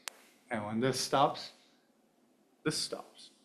Like I start to realize the cause and effect or the causality of things. And then you can start to understand the Tao or the art of the interchange between things and kind of work that way. Does that make sense? So it's okay to sleep, but learn. Do you have anything on the problems and the mind trying to solve problems while it's asleep? It's a good indicator of where you are in practice. Almost every dream has a problem if you look at them. That's kind of the essence of a dream. If the dream is just, I was just walking on a beach, it doesn't last very long. There's usually I was walking on a beach and then I found this little kid and he was trying to figure out how to get here and I helped him. You're troubleshooting something. Dreams kind of tend to have that in it a lot. If you practice your Dharma method a lot, it will make it into your dreams. Not being lucid, you can also do that, but even if you're not lucid, the mind's response to those problems will be a Dharma response. And so it may be to just relax and look around and be okay with what it is, or it may be to just do what's a good fit, but it changes. Okay? Yvonne, I think I saw your hand up.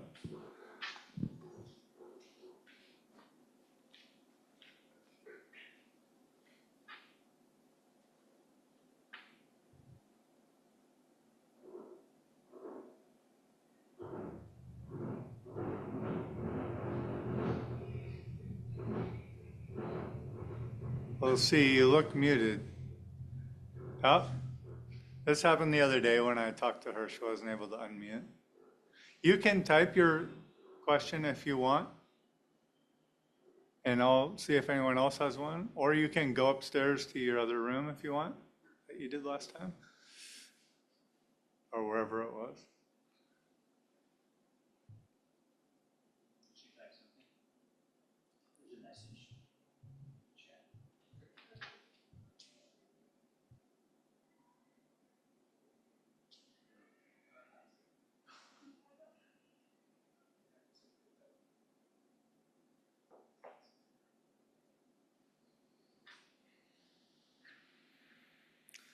All right, also for the other people in the room, what is it like to, I mean, I think Is Ava there? has a question.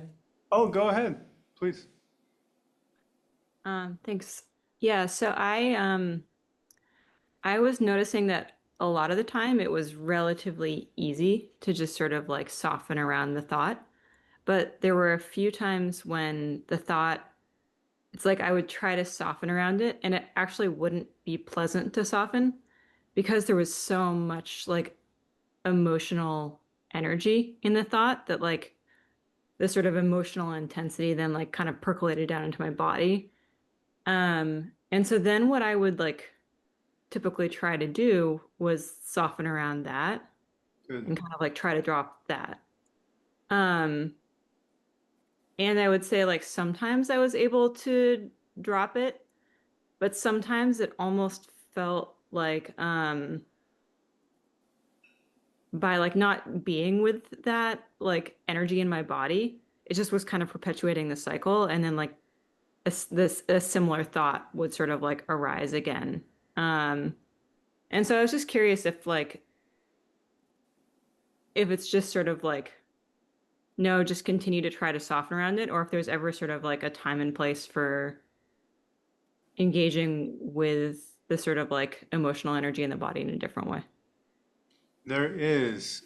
This is an evolving process. So I give very simple instructions, but it becomes very nuanced and personal. And so I haven't given an instruction at all today to turn away from any experience. I've tried to say, just be sensitive, take it in, let it, feel feel everything. So you're right. There's some like multi-dimensional layers of softening. Like if you feel something and you try to soften and then you can't, the reaction to not being able to soften, you can practice softening there. And then you just let that whole thing exist. You let that feeling exist. You let whatever is playing out exist. And if, like you said, if something repeatedly comes up because it needs to be felt or something, that's intuitive wisdom. Your intuition has felt what's happening and then it's brought up on its own. Hey, I think this needs this. You should let that happen. But as it happens, just release any friction around what's occurring.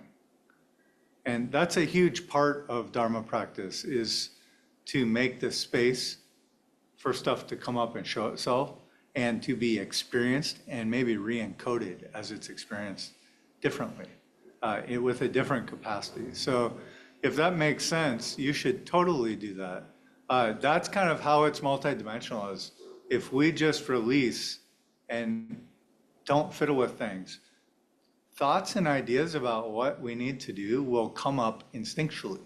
And then we just look at them to see, did I make that? Or is this a signal from the body or the mind or whatever? And then we just look at, is it appropriate right now? Is it a good fit right now? If it's a good fit, do it immediately. If it's not, write it down or something. And then as soon as you can, explore whether it's a good fit. And then we learn from the outcome of it. Try it and see if it was a wise thing to do. And then, or if it needed something changed a little bit in how we did it, and learn from that. And this creates more instinctual responses that will come up. And eventually we can live off of just the thoughts that come up are good enough. Just the feelings that come up are good enough. But we have to first unentangle them from the normal way we do things, which is by making all the thoughts on purpose and making all the feelings on purpose, or feeling like they're mine, and then thinking why it's here, and validating it and reifying it and all that stuff. We need to get back to like a baby. Why does the baby cry? Because it feels like crying. That's it. It doesn't have to think about like, well, I think I should cry now. Although once they learn they want attention or something, they can do that. So it's very early. We have to regress to like the mind before words, before concepts. Is Super that helpful? Yeah, very much so. Okay, thank you. Someone typed something. What does it say? It says, thank you for this. I feel I'm getting more out of laying down, even if I sit with it.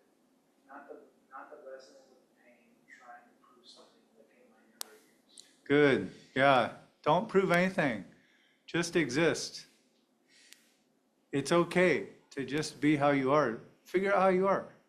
And then learn what's possible within how we are, moment to moment, day to day. The essence of this, I'll say it more tomorrow, is when we can be free, when we can not mess with things, that's how you operate. When you are entangled, do wise, good things. Like just figure out what can I do that's wise and good, that is a good fit here. And that's really kind of what unlocks a lot of other neat things unlocked through practice. But one of them is the ability to do stuff not just because we feel like it. You can be nice whether you feel like being nice or not. You can do something generous whether you feel generous or not. You can be mean whether you feel mean or not. It's possible to peel those things apart. And once they're peeled apart, we can just look at what should happen here. And then what's possible to happen here. Like what should happen here is to go work out, but I ate that giant burrito and I am sleepy. Then you have to figure out, is it possible to work out right now? Is it a good fit? Right? You just figure it out. And then you start looking at why. Well, I didn't work out yesterday because I ate that giant burrito at this time and I worked out at this time. Then you change it. So that's kind of the art. Instead of comparing ourselves to some ideal, whether it's a spiritual ideal or a person, we start to polish ourselves. We put ourselves in the rock tumbler and the edges start to smooth out. And we start to find out what we are shined up. And then from there, eventually, if you leave the rock in the rock tumbler enough, the rock might disappear. You can just experience and do without any doer.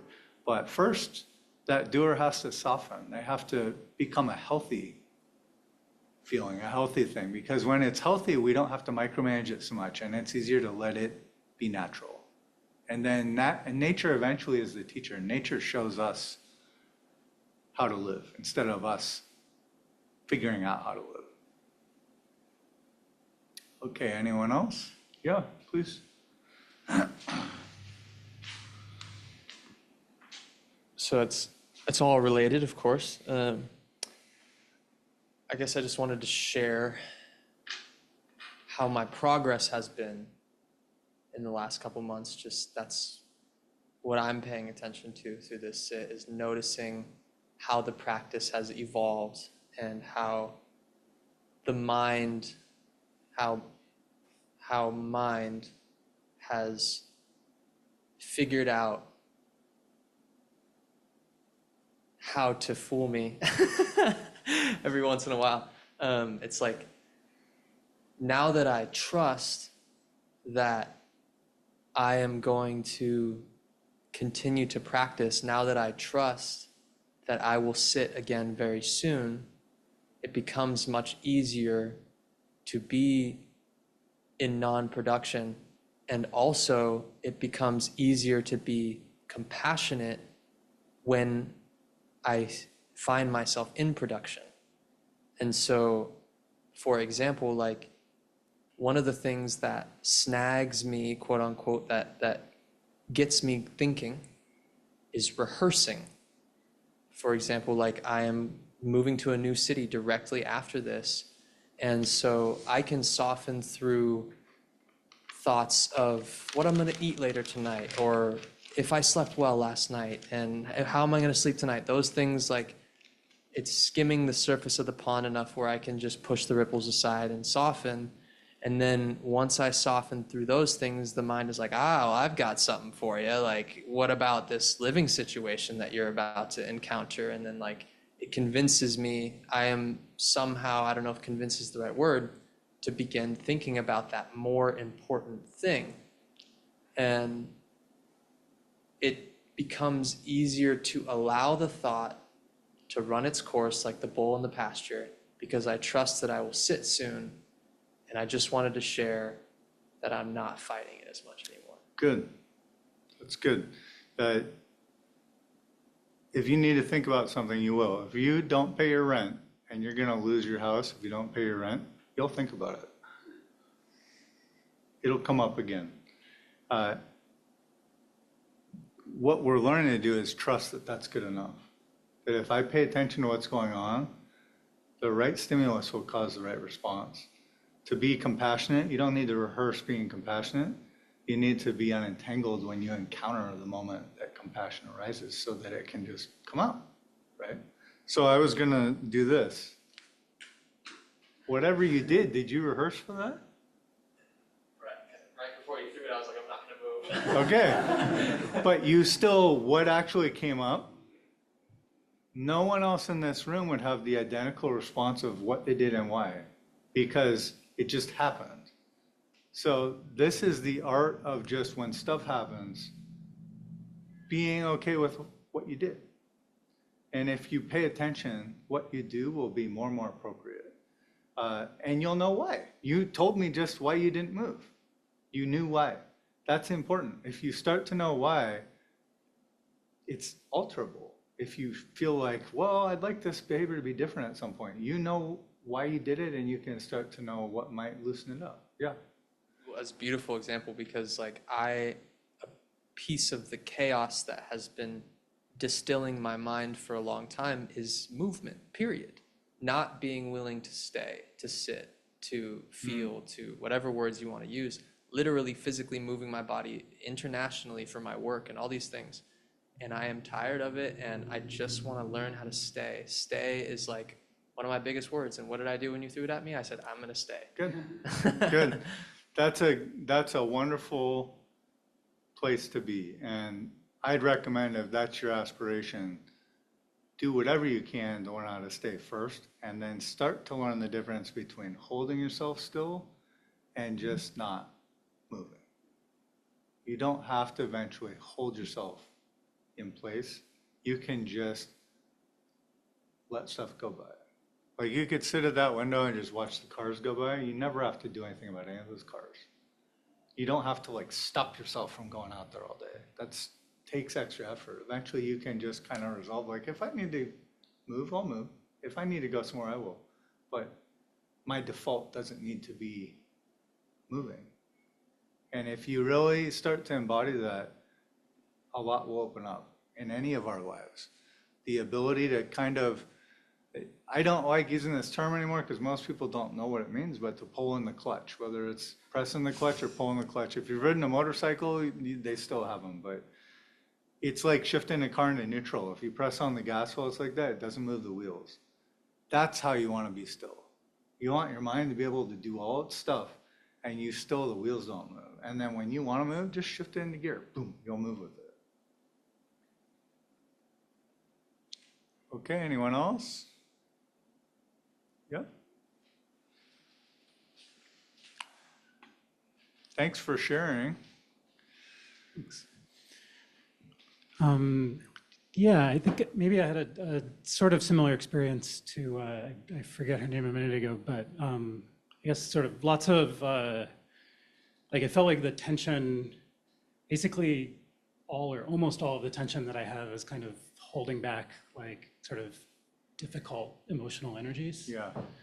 And yeah, I guess I wanted to sort of re-ask the question around the kind of like working with the like savoring piece of that, right? Because it feels like maybe like I can notice, okay, there's some relief in not having the tension, but it's like at almost exactly the same time, there's some, like intense like getting hit by some other truck experience. Yeah. And so it's like, it feels like it's very hard to have the savoring reaction most of the time. Okay, that makes sense. So the first thing is, I think you just told me why you're not able to savor it. It's because there's stuff that comes up, right? Like if you release too much, stuff wants to come up. Is that correct? Yeah, I mean, it wants to come up whether I release or not. Yeah. So that's even more, like it wants to come up and you have to stop it, or else if you make space for it, it's going to come up more potentially. That's good to know. Everything's working the way it should be, but it's incompatible with some of how this world is. Like you really need to make space somewhere for that stuff to actually come up and safely ride it out or surf it when it comes up. Whatever those waves are, you need to sail them and let those waves do whatever they do, but sail skillfully with them. Maybe you don't want to go where they're going, but let them erupt. And you're going to need a space to do that. And whether that's here or that's at home or that's on a retreat or that's getting an Airbnb and doing it by yourself or you do it with a therapist or whatever way, it's your body and your mind are working perfectly. They're telling you they need to do that. And what we don't have as much anymore is like a regular time of the month where a bunch of us make a giant fire and then play drums and go to a trance and let that shit just fly out for a while, right? Like we just don't have that in our culture anymore. So it's like there's no place for it. But that is something that human beings need to do. And you can do it in meditation. You can get to where the energy and everything, the capacity gets strong enough that you can really like invite it. You can say, I'm ready right now. Whatever wants to come up. So if you can do that, you can. But savoring will be harder while that's queued up. But when one of those things gets through, it's like probably like passing a kidney stone or something. Like you don't want to start the process, but when it finishes, you're gonna be like, oh my God, thank God. Like it's gonna feel amazing. So I think that's the answer is, and you can see, you might be able to digest it and bite off hunks of it and digest it. But some things in my own life, especially if it's around trauma or just strong stuff, you've got to find ways to let it come through. And it might be kind of a spiritual experience. Like it can be very powerful. But remember what I said, the waves, doesn't matter what wave comes up, even if it's a tsunami, you just have to surf it. And surfers get to decide where they go on the wave. Or sailing. You get to sail based off those conditions. So the wave isn't driving you only where it's going, but you do need to let the wave happen. All of us do. And the more we do, that stuff, as it erupts, it changes. Once it's allowed, those paths are open. It's actually them being blocked up and stuff. It reminds me of the Bible story of Samson, and Samson is like, once he's able to put his hands on the walls of the place he's staying in, he's able to collapse the building he's so strong. That's what happens to stuff that's inside us. It gets so strong that if it is walled in, it can break those walls eventually. So we want to not give it a workout. We want to like take those walls away and say, like put it in the middle of the sky and just let it like flip around and try to work out, and it has nothing to push on. But we need a space to do that. You can do that in something like craniosacral therapy, somato-emotional release. If you find a person that does that, you can do that through meridian therapy or some forms of East Asian medicine that tap into like the 8 extraordinary vessels. That kind of work taps into like capacitors that are holding a ton of emotional charge and try to let it out. One of my favorite things you could try if you YouTube it is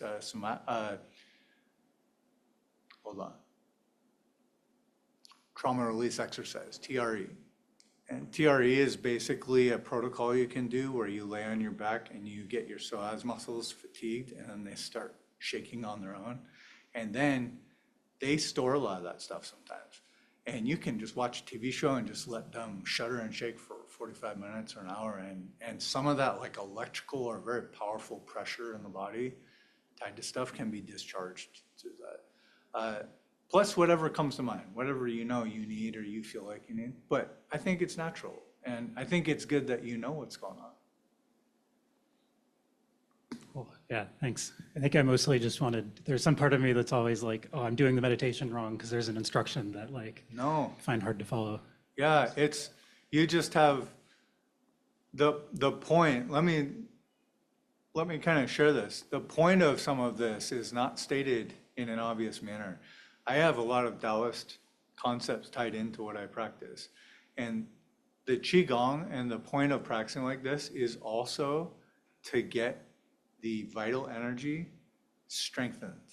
And when the vital energy gets strong, your capacity, things are less of a big deal. But also, if something needs to come out, it gets stronger. It starts to tell you it needs to come out instead of us being able to kind of hold it down.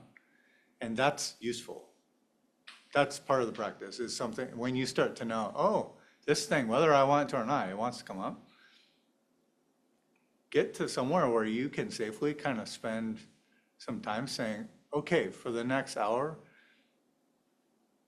anything, I'll write it down, or I'll act it out, or I'll exercise to dispel the energy over it. I want it to come out. I want to know what this is. And then afterwards, self-regulate however you need to, and then make some time again in the future and let your mind know that. So like, I'll do this again. I want to know what this is. I want to let it out. And you can digest it that way. Okay, thank you. Yeah. So we have a couple more minutes. Anyone else? Yeah? I really appreciate that question. It resonates for me. One of my other teachers is Rick Hansen, and he talks about the negativity bias. And he says that the mind is Velcro for bad stuff and Teflon for good stuff, which is true for me. A kind of a follow-up on savor is the idea that good things are hard for us to take in, and so we really have to pause on them and give them a chance to kind of work their way into us. Like when I first encountered RSSR with you, it was on Smile, which It's the same. they are the same, yeah. But savor feels different to me. Savor feels like an instruction to linger. And so one thing that I was thinking through was like, Rick talks about, he has this idea of taking in the good, where in his view, mindfulness, like noticing things, naming things, neutrally encountering things is not enough on its own to kind of like change us, enable us to grow. He'll say, it's one thing to like weed the garden. It's another thing to plant vegetables and flowers. So I think he would say that taking in the good is a way of planting what's desirable, or to come back to your analogy with the birds, creating favorable conditions. So I'm reflecting a little bit on savor, like, am I creating favorable conditions for my mind to realize that, oh, softening feels good. I'm training my mind that it should want more of that. Yep. Yeah. Yep, that's correct. And it actually ties into gratitude. Gratitude is a word that I didn't used to love that much because it sounded kind of corny to me for whatever reason. But gratitude is the ability to appreciate what's happening right now. That's it. It doesn't have to be like showing gratitude. It's just the ability to like, oh, having a body isn't so bad. This feels pretty good. So is that.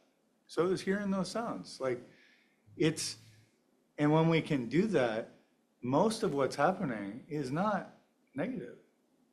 So that negativity bias, if we're only getting a little, most of it is negative. But if we're getting a lot, it's constantly showing that there's way, you don't have to remember positive. You're getting positive all over the place. Just knowing stuff. just experiencing is actually positive. Try, if you were drowning and someone pulled you out and you took that gasp and you woke up, would you be upset you're alive or would you be happy you're alive? I don't know. But most people, there's some root thing of just life is persistent. It wants to be there most of the time. And so, yes, there is a divide that this addresses two ways, okay? Samadhi and wisdom. So to release being stuck, to let go, to soften, to align is samadhi. It's not the way you're going to go through your life forever. It is how to get from the stuck place to a free experience. So we practice that over and over and over so that we know that move. But learning that that is an improvement is like banking every time you do that in a 401k. And it builds up. And when it builds up enough, that can become what you live off. That's wisdom. So wisdom doesn't happen immediately for most things. Wisdom, you have to grow into it. So what we do is we do this behavior, release, soften, and just smile or like savor, just to see, how convinced am I of this? Is it good to do? Is there any place where I shouldn't do it? Like, really get to know it. But over time, just like humming will come into your mind sometimes when you're doing something, or you'll want to put on an audiobook, or you'll think about, I should exercise today, I just feel like it. That same thing will happen. The mind will incline to soften and to be released. Once it starts doing that, that can cross over to where it happens more than 50% of the time. As soon as it's crossed that point, you're already free more than you're stuck. And then it's just a matter of time to see how far it can go. A practical follow-up on that, and you're probably disinclined to give numbers, but if I'm right that savoring involves some amount of lingering, is there some amount of lingering that we should, is it 5 seconds? Is it 15? Like, is there some minimum amount of time for the mind to learn this thing?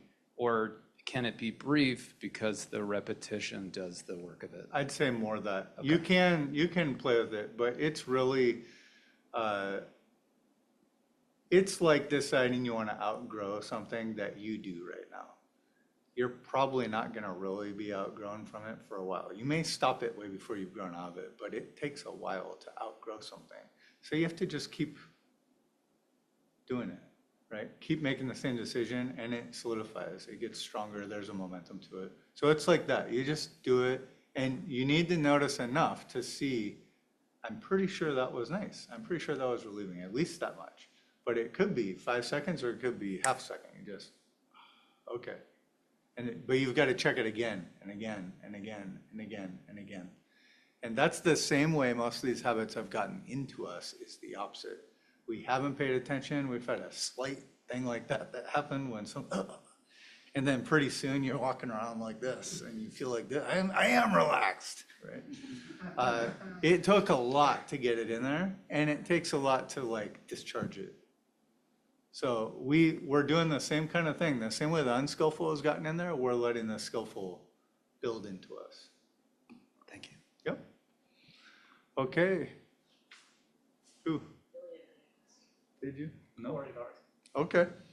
Okay, so we're at 4:34. I think we should call it for today, and we'll have another practice. And I've left a little time in the morning if some questions come up overnight or people want to ask before we start tomorrow.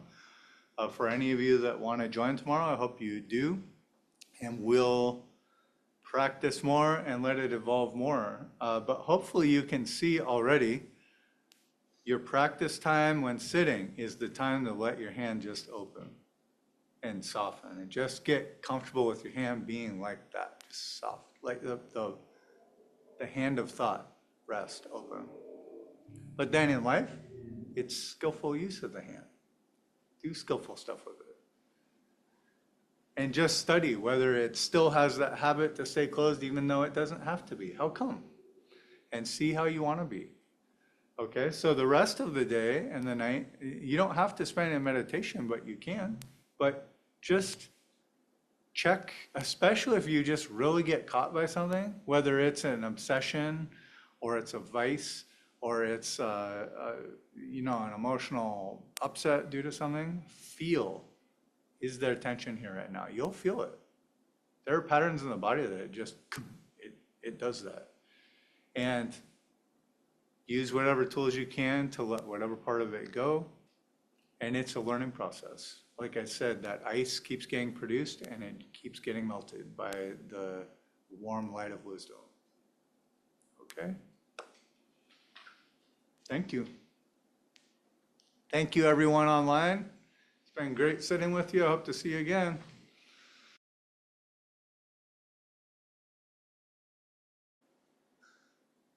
All right.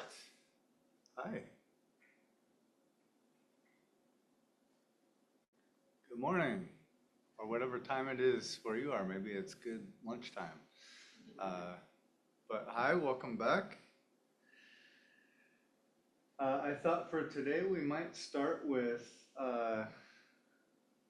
seeing if there were any questions, answers I could give, or further sharing people would like to do about practice. And it's going to evolve from there again today. I'll probably share one or two short quotes from other people throughout history that have talked about some of this stuff. I like to do that just so that it's not me only. I'm not saying you have to learn it that way or anything, but I am saying this is something that's natural that people have found, and it's not owned by anyone. It's just pointed out by different people. So kind of like tour guides. I'm a tour guide of an area of nature, and I'm just pointing to something and saying, hey, this thing is pretty cool. Do you know that it can do this and that type of thing? So would anyone like to share or ask anything about kind of what we've been doing or what we did yesterday, difficulties, successes, or anything that's unclear or confusing, or you'd like further clarification on? You're welcome to raise your hand. We'll see, yeah.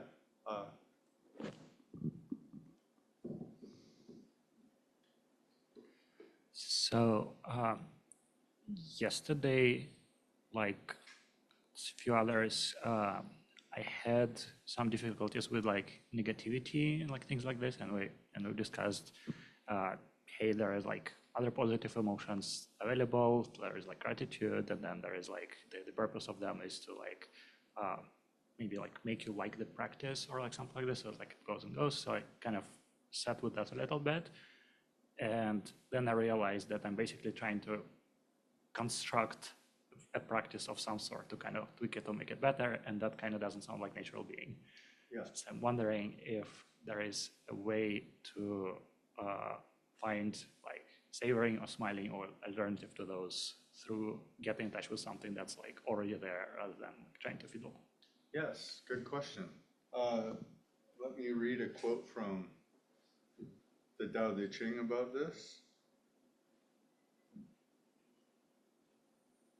It's just a tiny part of what is often the 15th chapter in there. So this part, it can be translated different ways because Old Chinese it lets a lot of the nuances be filled in, but this is the essence of it. Do you have the patience to wait till the mud settles and the water is clear? Can you remain unmoving until the right action arises by itself? That's in essence what I'm pointing to. So you said natural or not constructing something. That means, can you wait and waiting in Mahayana Buddhism, the term is patient endurance of uncreation. So this means something like, can you wait in a mode where you're not like queued up to do something? Can you wait in a way where you just let stuff happen until it unmakes itself, until it falls apart? And when it does, can you be patient until the right action arises by itself? And that action is gratitude or relief. When you feel this construct, whatever construct, whether you've made it or it's been made already, when pieces of it fall off, the natural response is kind of like, oh, that, like, yeah, we could do that. We could live like that. So that's kind of the entry to it, or one of the entries to it is, I talked yesterday about this practice as a practice of fasting the heart mind. And the heart mind is that narrator, that responder, that doer, that needs to fill the airwaves with what I am, what I need to do. And it kind of veils another capacity within us, which we kind of know is there, but it might be pretty lost for a lot of us, which is the, if you see a cute animal or a cute dog, that thing that comes up that wants to just do something nice for her, smile at it. That thing doesn't require planning. It's like a purity that's just in us, that might see a person that looks gaunt and hungry, and we would just want to do something for them, even if we don't know what that is to do. And it also functions for our experience. When it feels the body is bound, or the heart hurts, or things are confusing, it just wants things to be nicer. So we have to not create that in this system, but to allow it to show that it exists and kind of leave enough space for it. I sometimes call it, it's like an open mic night. If you say it's an open mic night and then you get up and perform the whole night, no one ever got to use the open mic, right? So you have to actually leave it open so that people will like kind of, hey, is this thing on? You know, like they'll kind of come up and try it. And that's how this, what's right coming up due to patience, that's how it shows itself. We have to leave some space unfilled, no agenda. And then different things will show themselves, and they'll kind of say, is this right? Is this okay? It'll kind of come up like a question almost. It'll feel like it usually won't just barge in and take over. It'll kind of come up and check. Are you gonna shut me down? Are you gonna fill this with planning or an agenda or something? And if we don't, it starts to set up shop. It starts to get comfortable, and then it can show itself more and more. Does that make sense? So that's really like the skillful arising of savoring. At first, if you can't do that, savor. Like just take, like we talked about yesterday, take the time to just feel it for a moment so that you just know something's there, or something might be there. It will be nice to feel it. But as soon as the mind is aware, as soon as it's not hidden, if we just leave space, the natural intelligence that operates when we don't push it out of the way will incline towards healthy things. It'll keep trying to build us into a healthier version of ourselves. And that's the unborn Buddha mind, or the Tathagata Garbha, or the Dharmakaya, or Buddha nature. This is sort of, or the Tao. This is the underlying intelligence of the entire system. And I won't get into this too much today, but I do normally, what I teach, I point to this a lot. What we uncover is, instead of, let's imagine each of us is a cell in a body, and we call that body nature, or earth. We could say that for now. This is just a hypothetical. Now, think of how a cell operates in the body. No matter where it is, there's potentially stuff coming in, and it needs to send stuff out, whether that's waste or whether it's something that needs to go to another place and be processed or whatever. Think about how a harmonious cell operates within that system of like blood and hormones and gases being exchanged and all the stuff that happens. And then think about the cell if the cell decided, I am an independent being. I want to do what I want to do. that cell, if it was capable of that, can do that. And it doesn't mean it's inherently bad to do that, but it does mean it sort of can develop an amnesia around the original structure of what's going on. And it starts to say, well, there's these hormone things, but I just don't like those. I don't bring them in ever. And, oh, there's this RNA stuff that I'm supposed to do something with, but I don't. I'm just not an RNA person, so I don't really do it. What happens to the cell, and then how does it affect the body if other cells do that, or if it does that within the homeostasis-seeking kind of structure of the body, where the body is trying to function harmoniously. That's kind of what's going on with us, is we less and less are aware that we're participating in a body of experience. And our culture and just where we are in the history of humanity right now, it more and more and more kind of encourages us as cells to be independent. And to maybe think that I don't know if any of that stuff matters. I don't know what those cells are doing over there, and this body thing, I don't even know if I want to participate in it and all that. You can do that.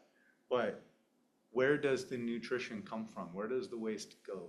All of that. There is no other model. And so the cell starts to poison itself, or it starts to be confused. And all it has to do to heal is just recognize the relationship, or just have the relationship pointed out. You could operate like a cell in a body, and then it can try. It can, on its own terms, it can try the things that are okay and see if it improves things. And it turns out, I'm not saying it's the only way to live, but I can say it's a very simple and beautiful way to live. Because as Zen Master Sun San said, a cat knows its job, a dog knows its job, human beings don't know their job. And if you think about what the heck, like, what's the purpose of life? That's a pretty old question for human beings. What is our job? It's not for someone to tell you, here's your job, all the rest of the stuff is baloney. It's not like that. It can be pointed to as like, try that. See how you feel. And the essence of what is the job of the human being is to wake up or become as sensitive and aware as we can of what's happening, of the bigger picture, the experience of the cell and the experience of the body. And then while experiencing all of that, try to find what's a good fit. And what's a good fit for different people is different. It depends on our makeup and where we are in life and where we live and our financial situation and all of that.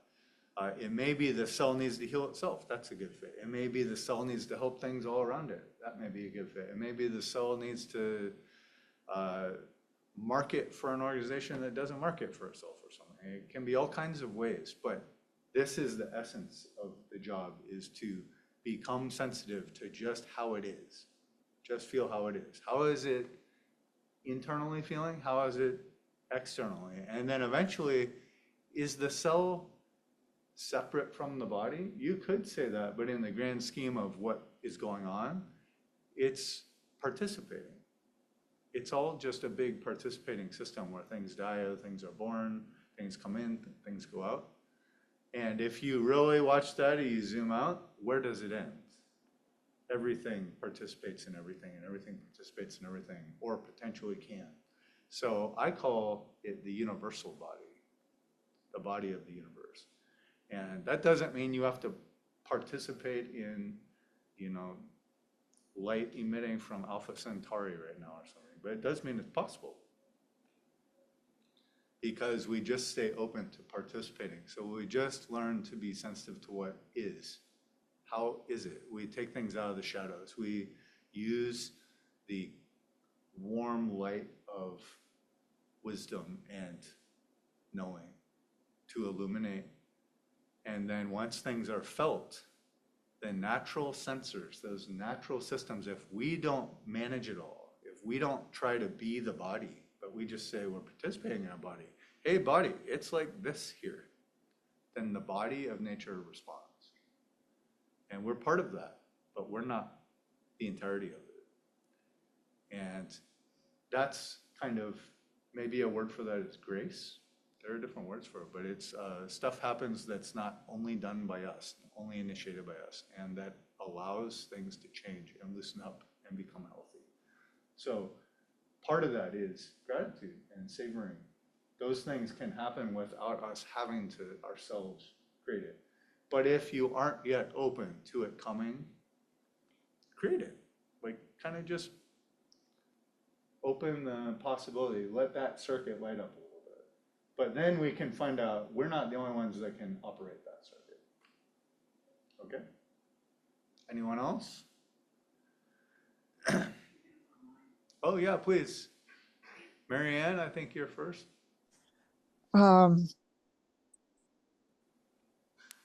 I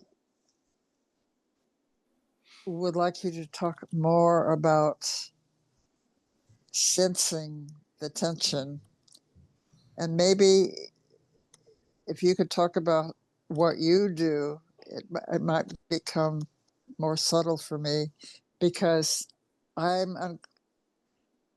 have one idea I've come away with from yesterday is that if I just rest my attention on the tension, that it dissolves on its own, or does what it's going to do as much as it's going to do, and then shift to the next noticing of tension somewhere. Yeah. Let's see. I have to kind of keep it within the bounds of this retreat because some of what you asked I haven't yet talked about, but I'll say it for you. Just if I leave what I've already instructed, you can ask me about it. Or I'll get there if I can get there today. It just depends on how people's experience is. But yes, we want to become sensitive to tension. And the first thing is to say, being sensitive, I'm talking about what Bankei called using the unborn Buddha nature or Buddha mind to be sensitive. What's the difference? Something that's born means that it's initiated and then it eventually stops. And that is everything we do with our own impulse, our own will is like that. If you just imagine you say, well, I'm going to concentrate. How long are you going to concentrate? For 9,000 years? Probably not, right? Like at some point it's gonna drop off. It's born, and if it's born, it has to die. That's something in Buddhism. You could also call this change. It has to change. If it comes into being, it has to change. And you can see that with a star or a galaxy or a thought or a cell. If it's born, it has to change, and then it has to cease. It has to change shapes or change modes or phases. So unborn behaviors are behaviors that we don't give birth to. There is this function of the universal body, and I'm sorry I'm going here already, but I'll get there, is unborn. What that means is it's already there before you're there. It's already there before you think of it. It already operates. And it stops on its own and it starts on its own without us ever creating it or having to maintain it or losing it. It's not losable and it's not creatable. It is already a background phenomenon. And so to notice tension, I'm not talking about, at least as this develops, focusing on tension. You can start that way. But I keep saying use less and less effort. Relax any tension you can find. What that's going to start to mean, it's through a process of experience and elimination that we're going to find this out. So I'm just going to point a little bit. You're going to find there's some physical tension that comes and goes, and you're going to find there's some physical tension that you can't seem to affect with that. You just can't let go of it. That's okay. I'm just saying whenever you find something that can go, let it go and don't define it. Just be sensitive and let whatever can go, go. That will start to arrive at there are some mental tensions, some way of holding the mind, some qualities of thought or the ambiance inside our mental experience that is a type of tension that can be let go of. And also probably there's some that we can't right now. Just let go of whatever can be let go of. And in doing that process, things are going to stop operating that you don't know how to stop. You don't even know the name of it. But it does require tension as fuel. And so at first, we look around for these things. It's a forgiving process, but eventually the act of looking around for it will go away because it creates tension to do that. And you'll learn how to see stuff without trying to see it. And so what Bankei said to describe this is he said, while I talk, if you've heard the birds out back, all of you would be lying if you said you were trying to listen for the bird calls. You're trying to listen to the talk. But the unborn hearing is doing the job for you. It's already hearing, you already know the birds, you didn't have to think about it. It already does that. That's a hint. There is an unborn operation happening, or a Tao operating through the body, or a Buddha nature operating that does most stuff, but we just like pave it over with our idea of how we work. And so, for instance, if you're talking on the phone, you're probably talking, and the walking is probably handled almost completely by Buddha nature. And if you trip while you're walking, it's not because it's bad at walking, it's because you probably were not taking in enough visual data for it to actually see how to walk well. And if you drink something, watch what your tongue does when you drink, and then see if you can actually do that. See if you can make your tongue even move that way. Sometimes my tongue will go like, it'll like flick, and then I'll go like a snake or something. And I'll be like, whoa. But I drink all the time, and it's easy not to notice it. You can just say, oh, I'm drinking, right? But if you actually watch the heart beating or the breath whenever we fall asleep, or whatever it is that we aren't wielding, as soon as we release wielding it, it's operating. And we will think like, oh, I'm going to let go of my posture and then I fall over. You will at first. But just don't do anything, you'll move. It might be a week if you're really stubborn, but you will move. And it won't be because you have to do it yourself. This is something we can uncover. So what I'm talking about is first we start noticing tension, but as soon as we've just made that in awareness, and then we just hang out, you'll see that your natural guiding of attention will just kind of pick up on tension sometimes. And when it does, all you have to do is experience it. And then the natural systems that manage tension will try different things. They may get frustrated, they may generate some thoughts, but if you don't mess with it, they'll eventually arise at either leaving it alone till it goes or doing something so that it alters. Because the universal body and our physical body and the mind all try to go towards what's in medical terms homeostasis. It tries to rebalance itself. All it needs to rebalance itself is how is it going? What's going on? That part is necessary. And that's why if we dissociate or we ignore, those places are very slow to correct. And most of us have parts of our life where we've done that for 20, 30 years with something. And so it doesn't really change much. But if you start to feel and experience, then these systems can rebalance. We don't have to do it for them. We just have to say, it's like this. Like you're the cell to the body along a nerve. You're saying, it's like this down here. I don't know. Is it supposed to be like this? That's it. You don't say, bring some more blood or something. You just say, it's like this. I can't really breathe. Is it supposed to be like that? And then the body responds. So this is something we have to find out. And this is, again, in that Lao Tzu quote, Can you remain unmoving till the right action arises by itself? You have to find out if that's true. So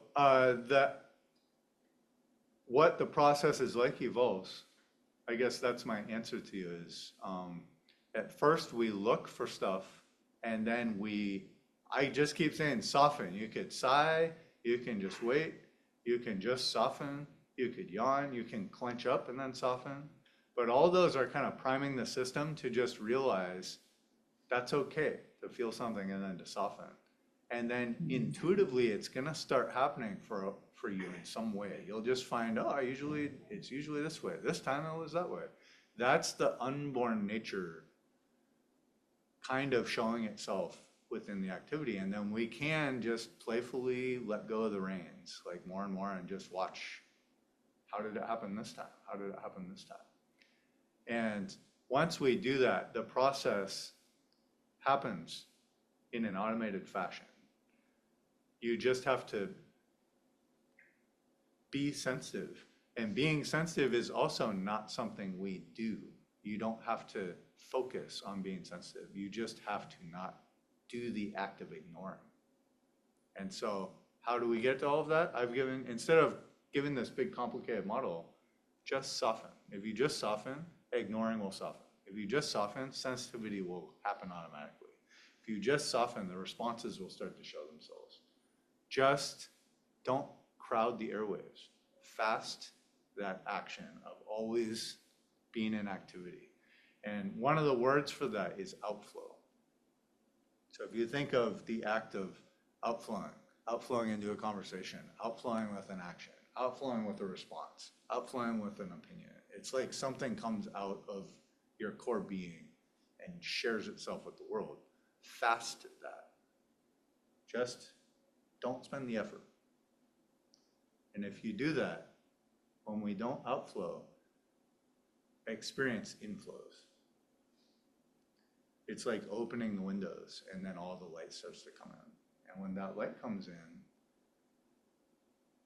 and we don't crowd the airwaves, a communication opens up with the universal body and we lose the separation and we start to realize a different way the world and life can work. And this is not a philosophy or like a neat metaphor or something. I'm literally talking about your life will change how it works. So, but we have to explore getting that. Is that helpful? A little, but you start with find attention that you can do something about, I think is the way you put it.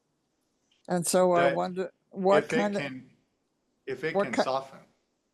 okay. So what kind of tension exists that you can't do something about is what I was trying to distinguish what tension you can do something about is versus what's the other kind. I won't talk about that philosophically. I'm not saying you're Okay. trying to, but it's only experiential. You have to find out right now what Okay. tension you can't do something about and what you can. And that won't be a static answer. It's a moment to moment answer. Maybe something 5 minutes ago didn't budge. Now you can let it evaporate. You have to find out in the moment, actually, how is it? And don't hold any static idea of it. Only experiment. Okay, well, what released tension most for me yesterday was the Hawaiian prayer you mentioned, the Oponopono. Yep. And I thought, oh my God, is all this tension I'm experiencing everywhere mental? Because I started crying with that prayer and everything relaxed. Beautiful. It's a deep way to work with this stuff. And it also you don't relax. If you do the prayer, you'll just notice the response is to relax. And Ho'oponopono, if I remember right, it means making things right, like trying to make things right. So it's a really powerful practice. There are other Dharma practices that are more formal that do that, but that one with the least words in English hits everything. I'm sorry, please forgive me, thank you, I love you. And then you can just say sorry for whatever comes up. Forgiveness, whether it's I forgive or please forgive me. Thanks towards me or thank you, and then love. Whether it's love towards some part of your experience or you want love from someone or you want to offer love to someone. Really make it nebulous so that the mind can fill in the blanks or the feeling can fill in the blanks. But yeah, that's a very powerful tool. I'm glad that it worked for you. So that's not trying to do something about it by saying that prayer. Yeah, if you say the prayer with a specific thing in mind that you've thought of on purpose, it will be artificial. That's why I'm saying just say it and see what comes up. Okay. Let it be like a free association. Like I'll say a word and then you say the first word that comes to mind, okay? Mhm. Blue, Green. banana, Sweet. brown. Mud. Okay.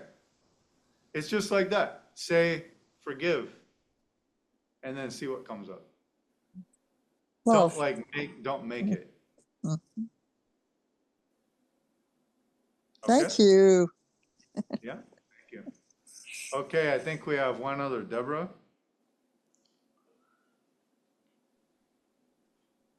Can you hear me? Yep. Okay, great. So I'm home in my pajamas today, so I'll leave the video off. So I have limited retreat experience, maybe been to like half a dozen in my life. And I find I feel like I hit a wall after like a 45-minute meditation. And yesterday I was finding myself like I was very still and things were peaceful. But after a certain point of time, maybe like even 35 minutes into that first meditation, I started craving stimulation. Like some street noise would go by. I'm like, oh, thank goodness. Like I was wishing there was a mariachi band outside or something. So, and you know, obviously I have, for the most part at home, the longest meditation I ever do is like your class, 45 minutes. And on my own, I'll do like 30 minutes of silent meditation. Yeah, what's this about? And yeah, but I was very present, like the whole time I was there in the morning. Like I wasn't thinking about my life outside. Yeah. It's a training. It changes what it is over time, but it starts off as a training. And nirvana, nibbana, suchness, emptiness, all that stuff, it's already experienceable. You probably already experience it. It's not interesting enough to prioritize it. And we have to actually do experiments that highlight whether novelty actually provides more ease and value in life than simplicity and enoughness. So the Buddha talked about the highest pleasures from practice, the ultimate results. He likened it to not winning the lottery, but having someone pay off your debt. So you get your debt paid off. That's not like you can go travel anywhere in the world immediately and do anything you want. It just means you don't have to think about it anymore. It's gone. You just kind of, it opens up a lot of avenues. It makes things simple. That pleasure, we're not taught to savor that pleasure. We're taught to chase things. Like that's from when you're a little kid, that's what you learn to do. If you don't do it, someone else is going to grab it. You have to actually start doing experiments. You being everyone I'm talking to, and myself included, because I'm hearing my voice.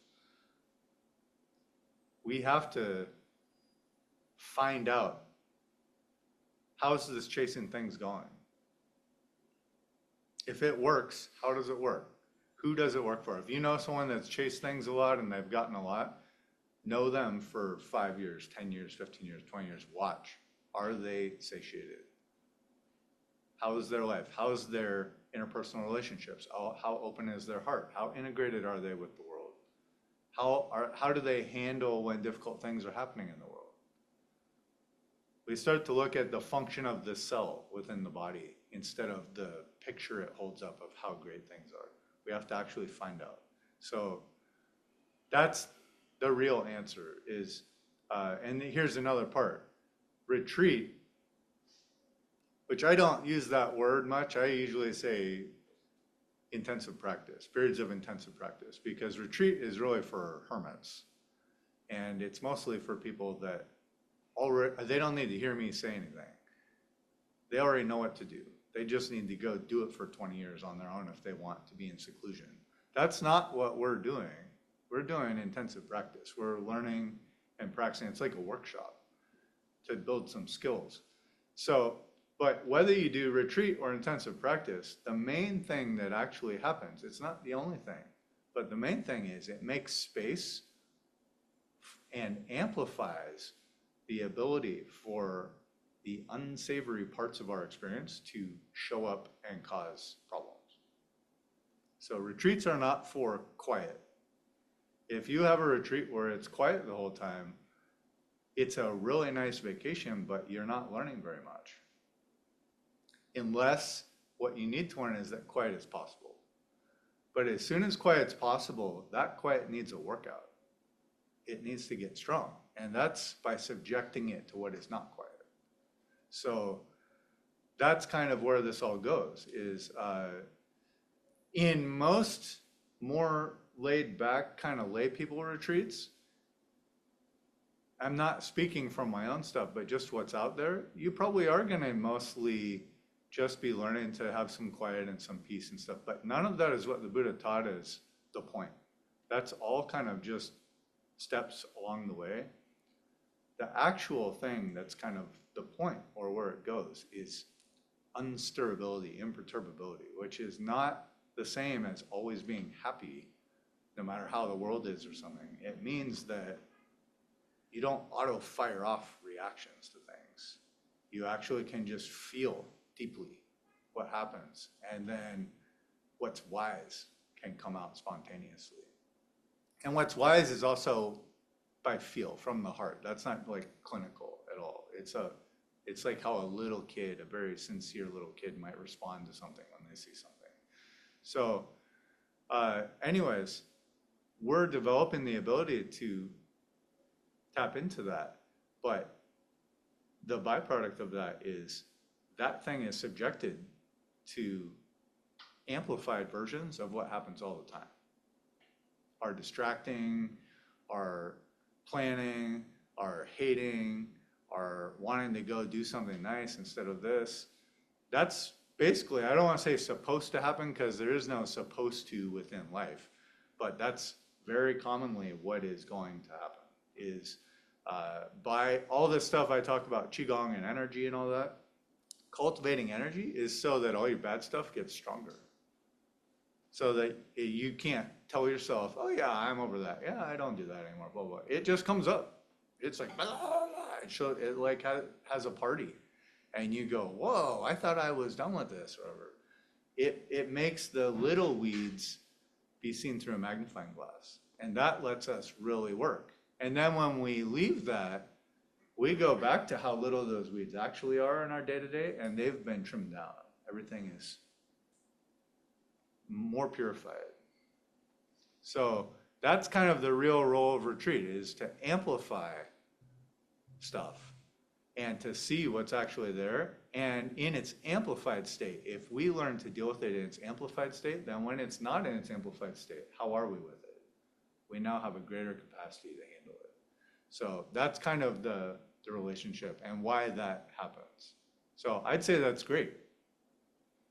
And actually, now that I think about it, I should give myself credit for how far my mind has developed in the last couple of years, because the fact that I was really just present in the room for the whole morning was something like 3 years ago I never would have been able to do. I would have been thinking about my whole outside life.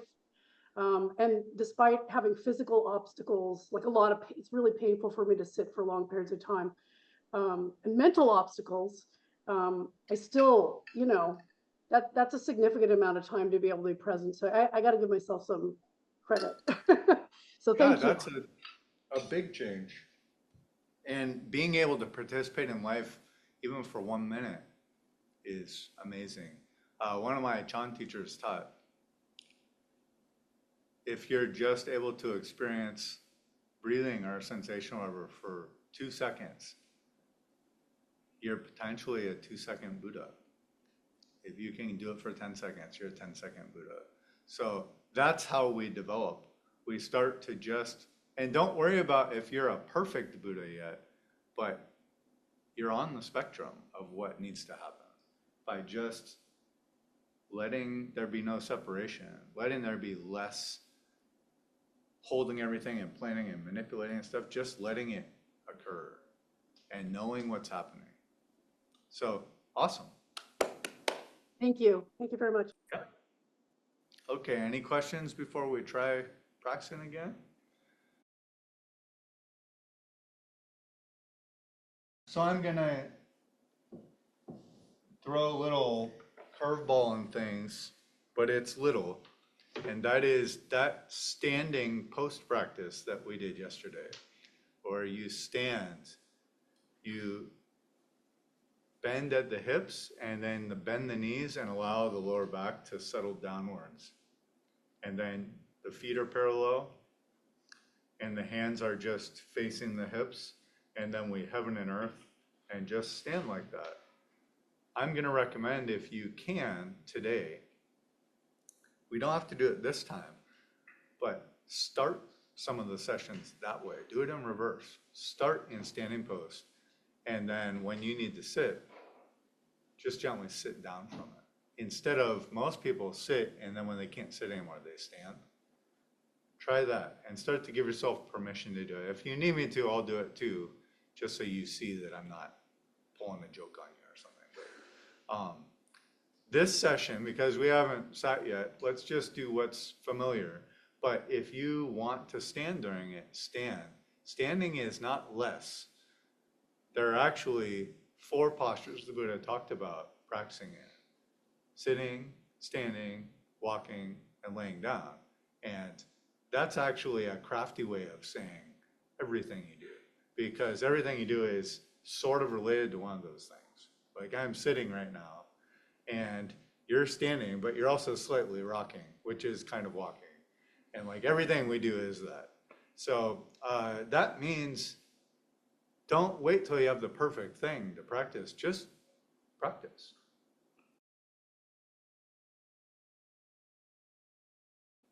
Okay, so why don't we try it? And I'll give a little instruction.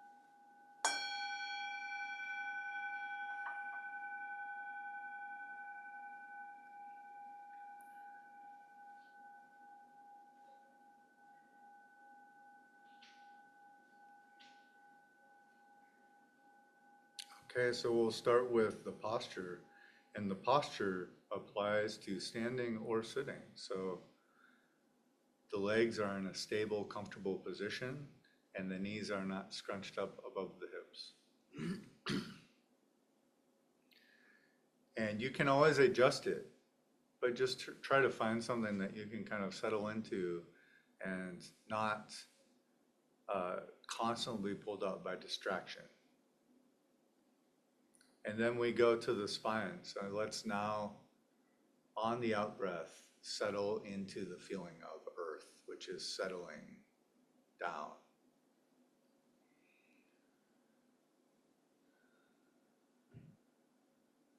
And this is every cell in the body. Let it settle. Like clothes on a clothes hanger, just hanging.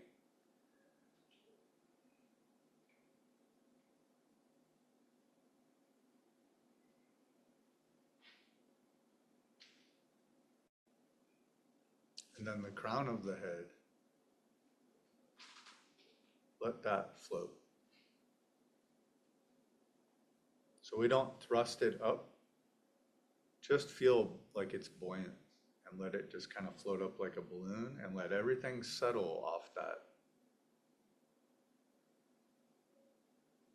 So we feel now two distinct feelings at the same time. There's settling, and we can feel where that settling's happening. And there's floating, and that's right here. And the spine and the torso are drawn along their length by those two different feelings.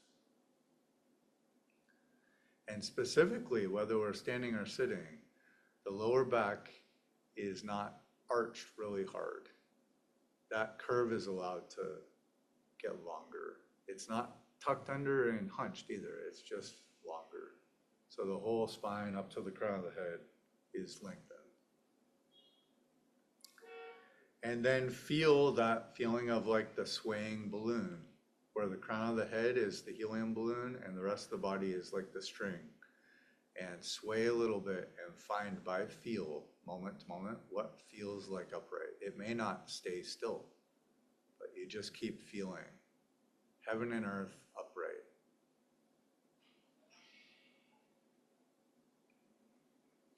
And then the hands are close to the body, so they don't pull the shoulders forward. And then we can, on the next inhale, bring the shoulders up by the ears and then drop them on exhale. And that's the right spot for them, for right now.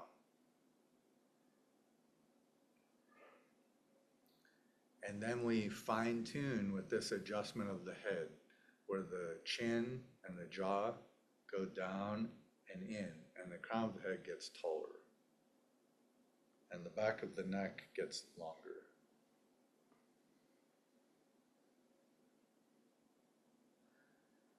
Then do a big yawn.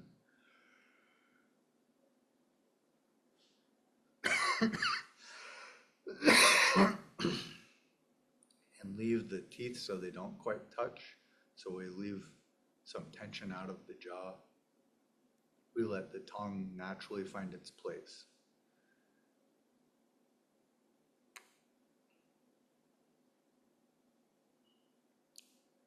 And especially if we're standing, it's good to have the eyes at least slightly open, but just unfocused. Just rest the eyes and rest the whole face. Let everything settle.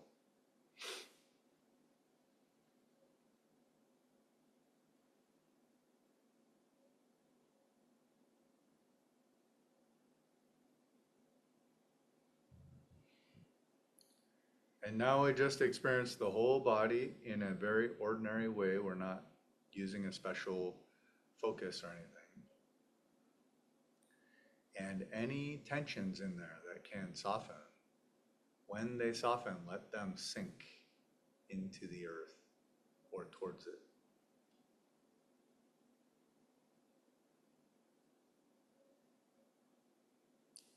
But it's not an only sinking experience. As much sinking as there is, that's how much floating there is at the crown of the head.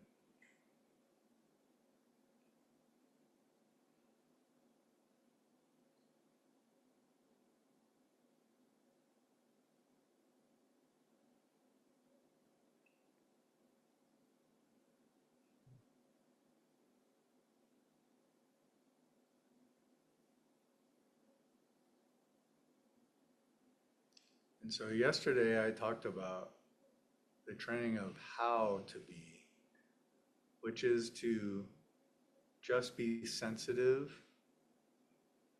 and to soften. Feel how softening is. Be sensitive to how softening feels. Be sensitive to the relief in softening.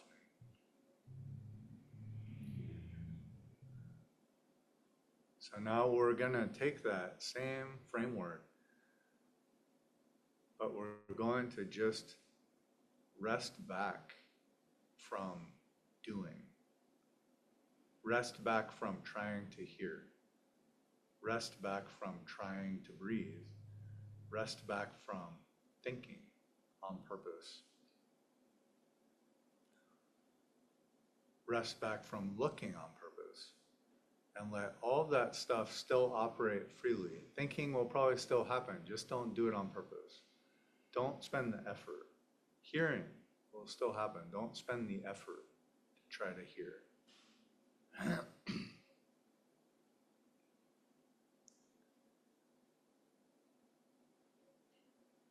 And if we do this, we'll start to sense there are different qualities of impulse that arise. There are some impulses that we make, and there are some that are sort of intuitive, that arise when we don't chase them away or we block them out.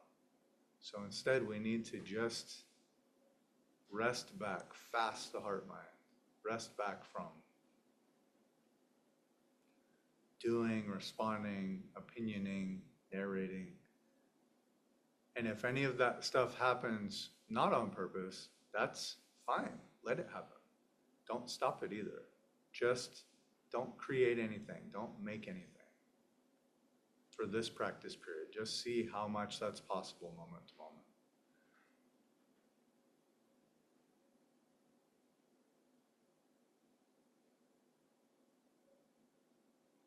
And this is like letting muddy water settle, or in the modern language I use sometimes, it's like a snow globe. Just let the snow globe find stillness by not messing with it.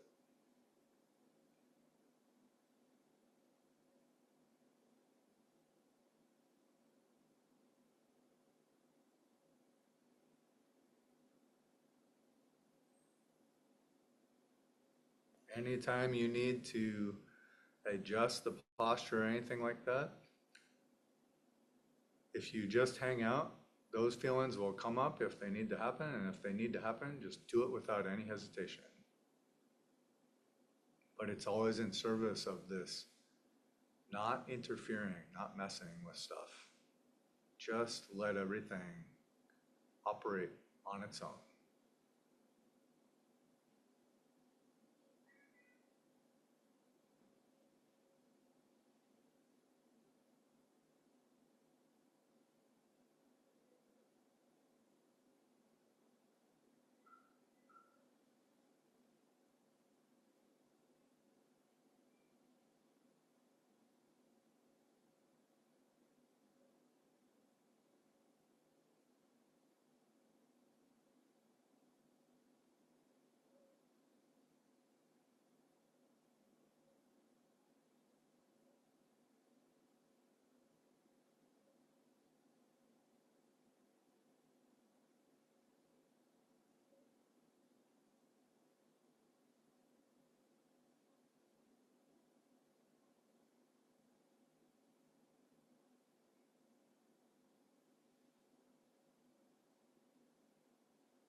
And just so I put this out there, whether you're standing or sitting, spontaneous movements within the body sometimes arise as part of this natural response. So these can be adjustments. It can be sometimes tremoring or shaking in the legs, or serpentine movements along the spine. If we ever feel stuff like that, just let it be an adjustment. Let it go through. Don't create it. Don't stop it. Just rest back. Let the light come in through the senses. And let the natural responses of the body and mind also happen.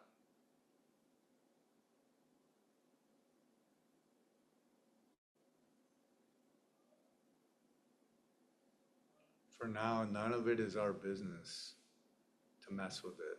It's just to be experienced. So just soften into sensitivity.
So this fasting of the heart mind is in essence treating the body and mind like a rental car that for a period of time we turn it back in. We say to nature,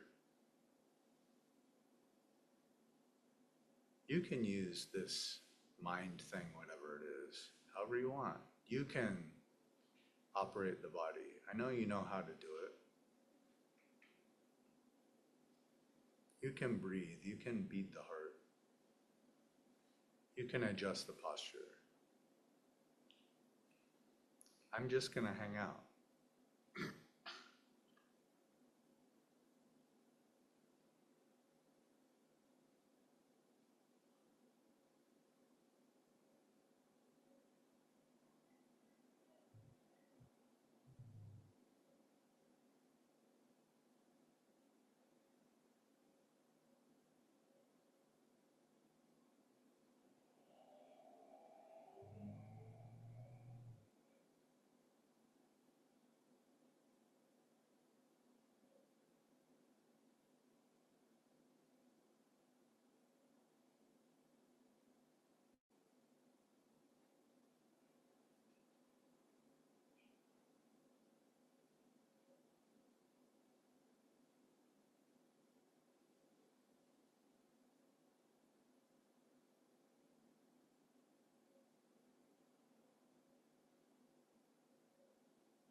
How do we not mess with stuff or not interfere? How do we rest back?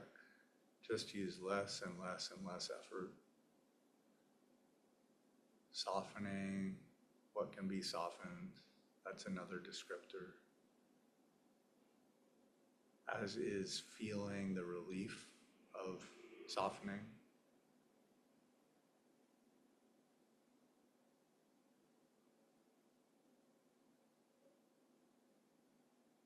Or you can just invite whatever does the posture, please do the posture. Whatever thinks, you think or don't think. Whatever breathes, please breathe. I know you already know how to do it.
as much as we can, really embrace resting back from control of all this stuff.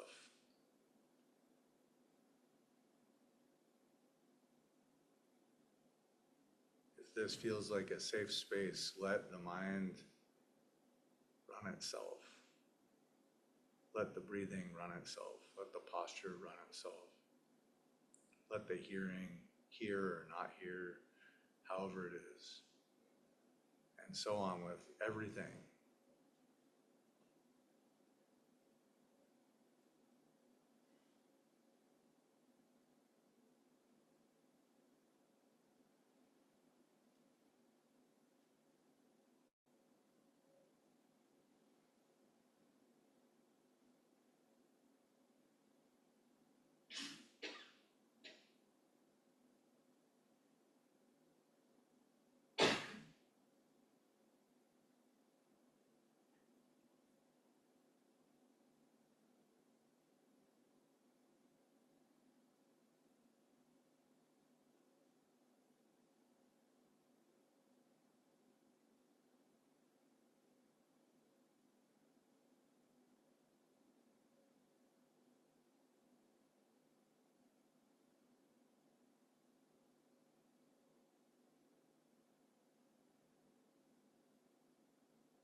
Let's do a self-massage, warm the hands up.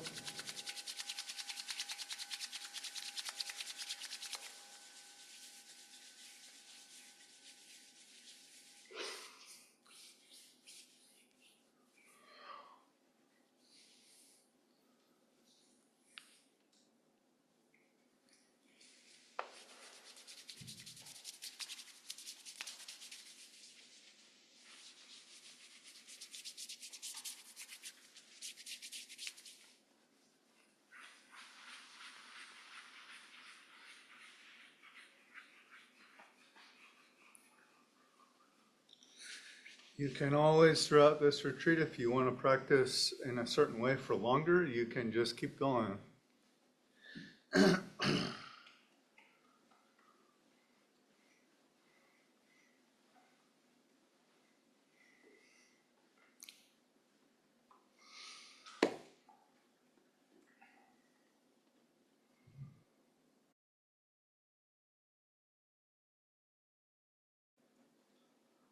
All right, so we're going to kind of let the breaks be more worked into things. So we're shifting into, I'm sorry, please forgive me, thank you, I love you. And prostrating with that, or practicing in a posture that feels authentic and sincere as we bring those up. And if you want to take a break during it, whether it's right now or during it, you can just go take a break during it. And then I'll ring a bell when we do our next sit, which will be at 11:10.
As we work with these, you can say each phase of this as a question if you like I'm sorry,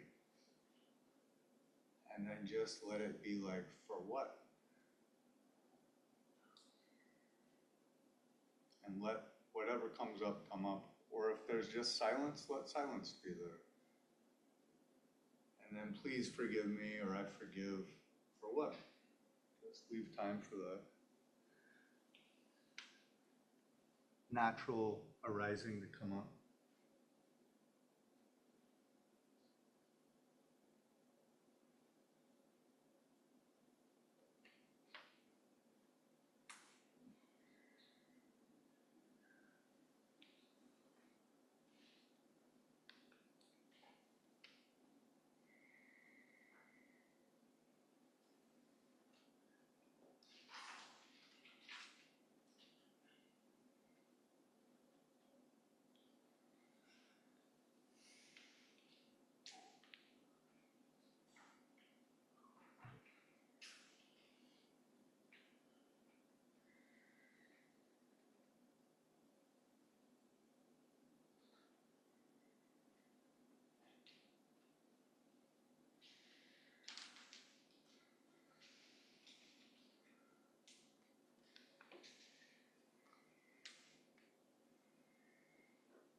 Still using less and less and less effort, being sensitive.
right, hi. So I thought I'd just say a little bit about that before we go into our next period. A formal or like common Buddhist prostration in Mahayana Buddhism, which is Zen and Mahayana is the main sort of area I practice in, is to start with the palms in front of the heart center and then bow. You can put a hand out, kind of catch you, and then you crawl out into like a tabletop and you flatten out your feet and then rock back and flatten out your body. And then from this flattened out body, I flip my hands over as if I was to offer them for the Buddha to stand on my hands.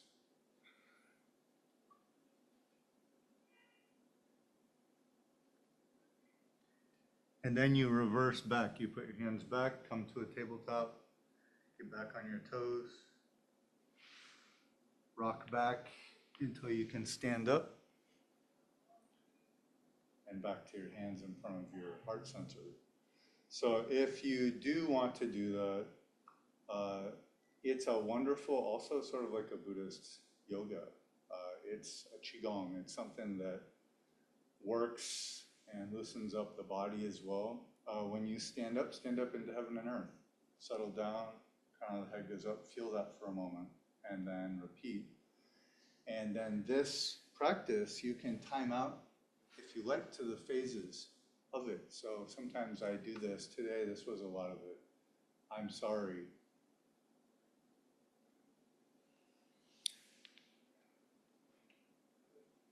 Please forgive me.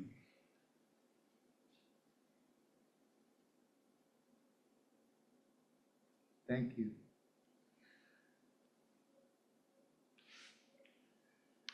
I love you. And then we can just go through it like that. You can also do the prostration as an embodiment of any of those. Just, I'm sorry if we want. And then, I'm really sorry. I'm so sorry. I'm sorry.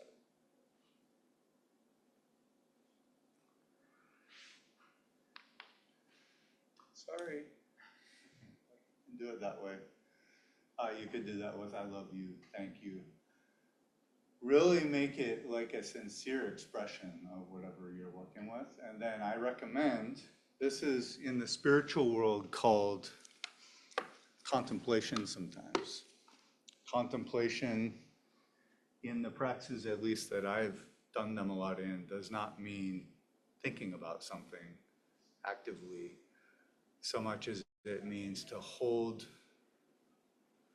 or drop a theme into the experience and then just let whatever digesting or bubbling up happens around it.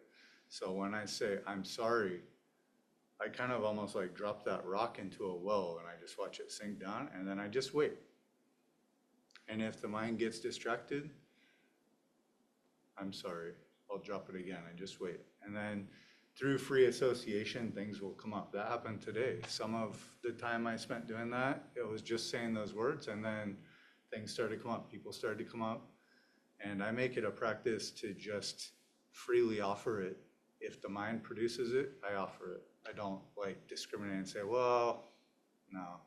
If it's ready, I really meant it. I'm sorry for whatever. And then here it is. Okay, yeah, I'm sorry.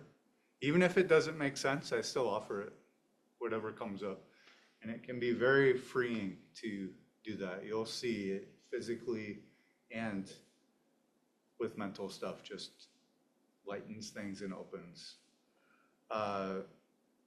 This could be a practice all by itself. You could do this for a retreat or an intensive practice period.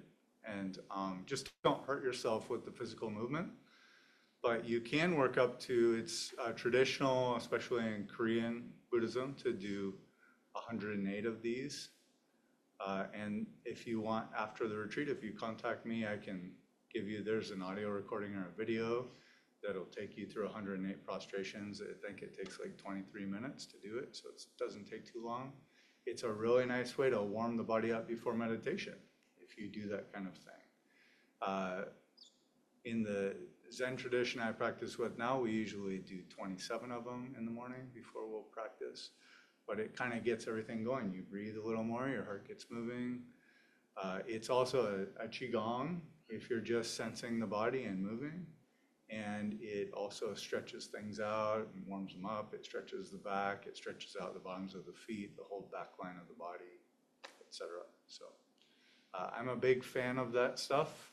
And I think a lot of lay people don't get exposed to that very much. But a lot of the monastics I've known spend big chunks of time doing it. One of them that I practiced with for several years would do about 2 to 4 hours of that a day, and then would just kind of meditate some and do other things mindfully, but that was like the main practice. So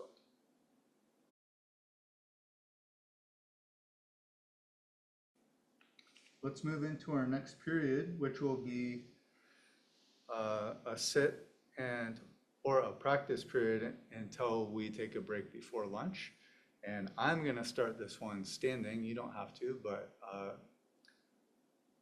if you like, try standing, and if you need to, sit down. And I'll give more instruction while we do it, whether you're standing or sitting.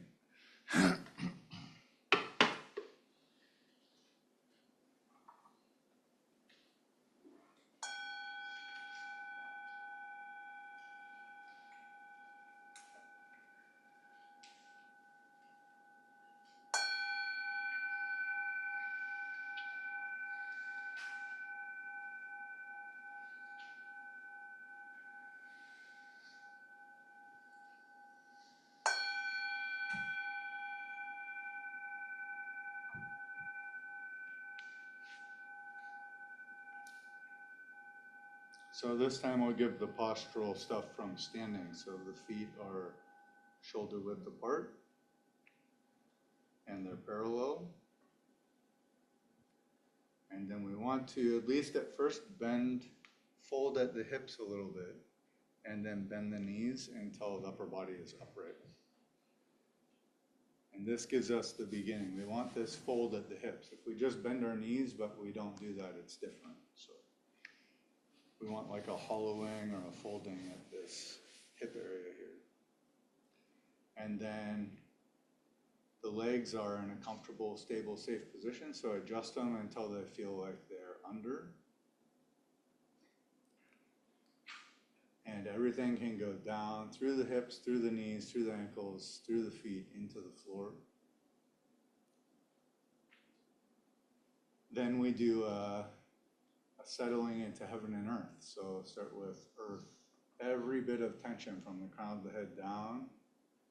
On each exhale, let it flow down in line with gravity through the structure of the body. Let every cell settle.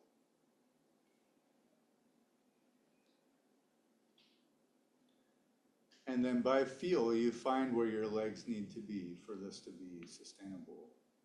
It may just be a tiny bit bent, it may be quite a bit, and you can always adjust it.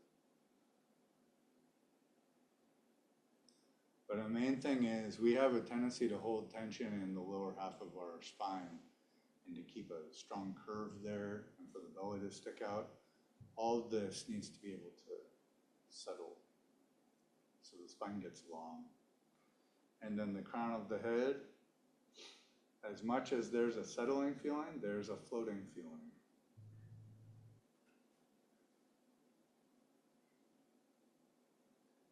The hands are close to the body, so they don't pull the shoulders forward, and they're facing the hips or the thighs. And you feel like there's maybe a marble or a pea-sized ball in the armpits, so they're not pinched closed. They're just kind of dangling.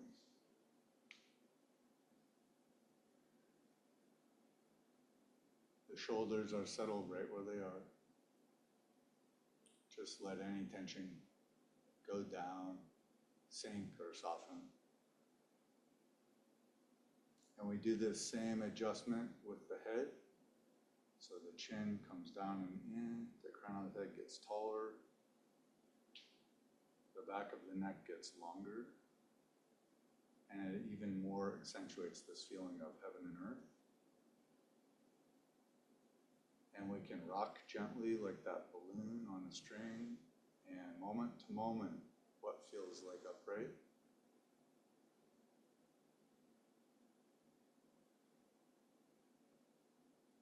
Feeling that.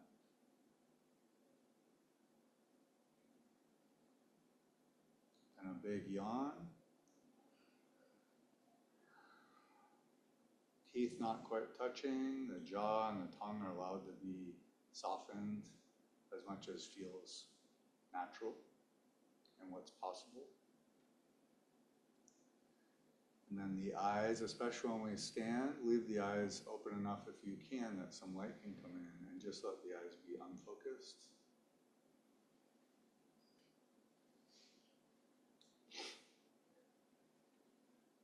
And now we just experience body in the shape of practice, heaven and earth. And we allow any adjustments that need to happen so that a real settling into the heaven and earth, continuous experience can happen.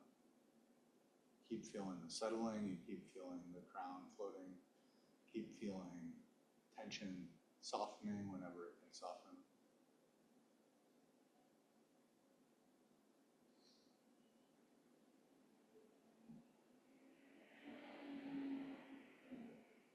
And there are many, many adjustments that will happen over time. This practice is sort of self-correcting, but it doesn't happen all at once. It's kind of like we slowly wake up to tensions and misalignments that are in there, and then we allow the adjustment to kind of explore how it can change.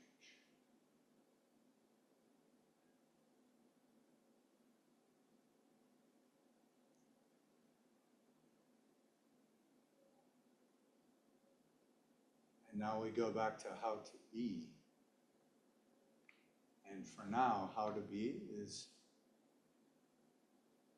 try to just be like a very sensitive microphone, where all of the senses are what the microphone picks up.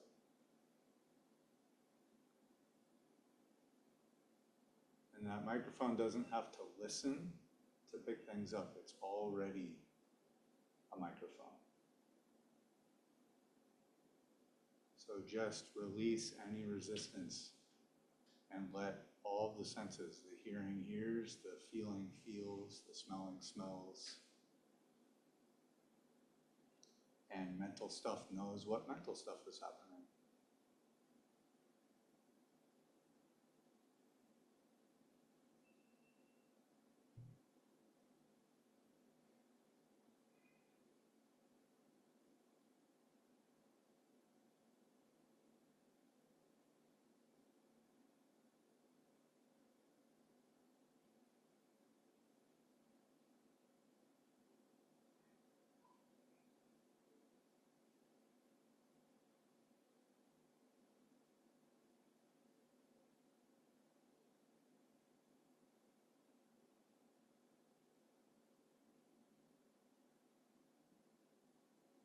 And so all we need to do is allow things to be natural, which is allowing softening, and to remain sensitive, which comes from the same softening, resting back from control.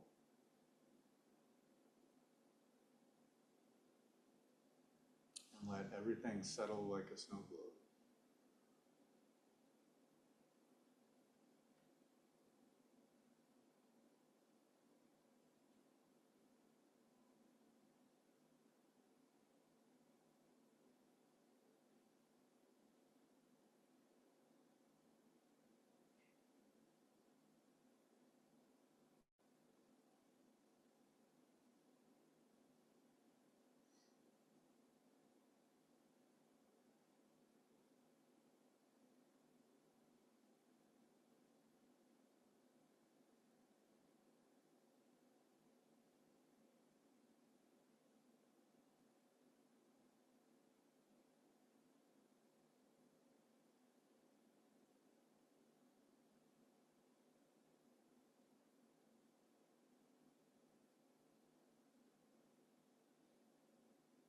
Even if we find ourselves controlling something, don't resist or fight it. Just rest back watching some controlling is happening, and then just soften whatever can soften, and just sense across all of the senses. Let everything be equally experienced.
And standing practice isn't an all-at-once thing. It's not you push super hard one time and you're done. It's just getting sensitive to how long can this process be helpful, and then whenever it starts to be too much for the body, you can see, should I sit down? And you just continue in a different posture. If you feel like you want to stand again, you can stand again. And each time it's an exploration.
All right, that ends our morning session. Thank you so much for having been here. We're going to come back at 1 if you want to do Qigong, or 1:30 if you want to just have a longer lunch break and then start back in the practice at 1:30.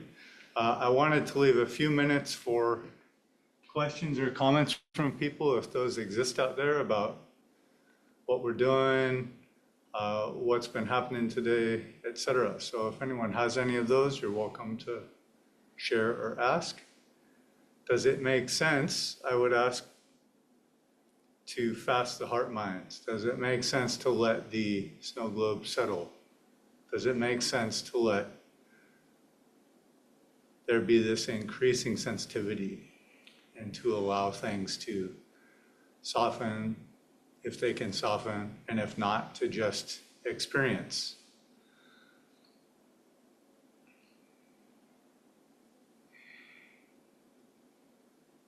How about Yvonne? We'll see if you can talk today. I can. Good. I just had a comment question about standing meditation. Today is the first day that I made it all the way through a standing meditation, except for a brief blocking period, really brief.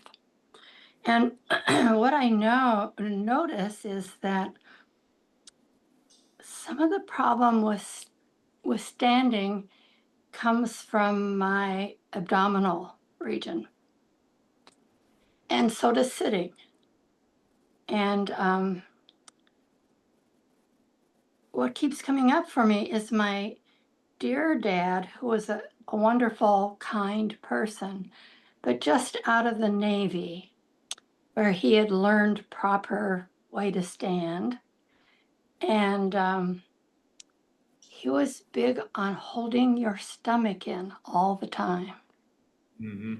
And I find that it's a constant thing with me, that I will be sitting and going through my body, what's in alignment, what's happy, and my stomach is tense. And I haven't found like a key to making it more consistently relaxed rather than consistently tensed. Okay, that's a good question. I don't usually get to talk about that.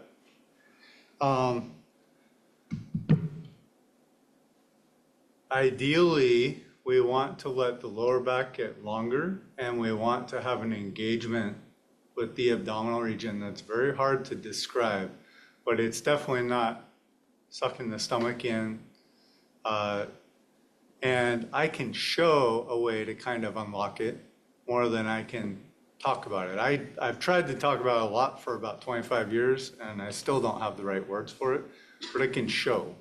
So you can do this with like a brick or a rock or a heavy something on your own, but I'll just show it. So if you lay on your back, and I'll say it maybe before I show it, you lay on your back, and if you need to, for your back to flatten out, you can bend your knees. But you're gonna put one hand on over your heart center and one hand over your belly button or just below it, okay? So hopefully people can see me here. Sure. Maybe you can also hear me. I've got this mic here.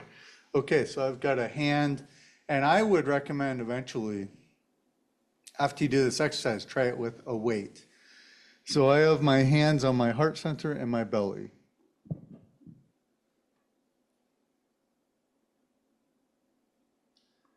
And what I'm going to do is I'm going to take some deep, long, slow breaths. Don't fixate on that. It's just to do this experiment. And I'm going to feel how my hands move in space. So that breath is going to raise the hand on my chest, and it's also potentially going to raise the hand on my belly. And they probably won't raise at the same time. Usually your chest goes, and then your belly goes, And then when you breathe out, your belly goes in, and then your chest goes in, or in some order like that. But you're gonna just intuitively breathe so that your chest hand stops really going up and down, and your belly hand goes up and down. So that'll look like this.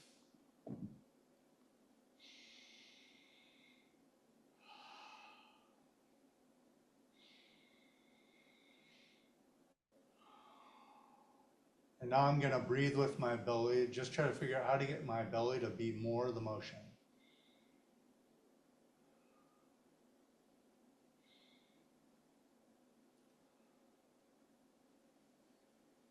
And once I kind of figure out how to get my belly to be most of the motion, I'm gonna put my chest hand on my belly hand to add weight to it.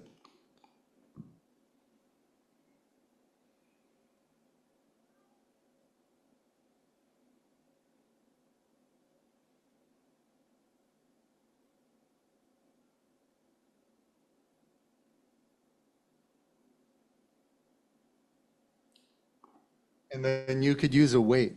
You can use a rock or a brick or a bag or whatever, maybe a can of soup. I don't know. I haven't done that. But anything that gives you a feedback and you spend time in this position. And what you'll learn over time is you don't want that weight to sink in as if you pulled your belly in. But you aren't pressing it out the whole time either. There's kind of, it's almost like placing it on an inflated tire or a balloon or something. And so it does rise when you inhale. When you exhale, it doesn't sink all the way in. It stays engaged in a way that's hard to describe, but this is kind of the way to do this.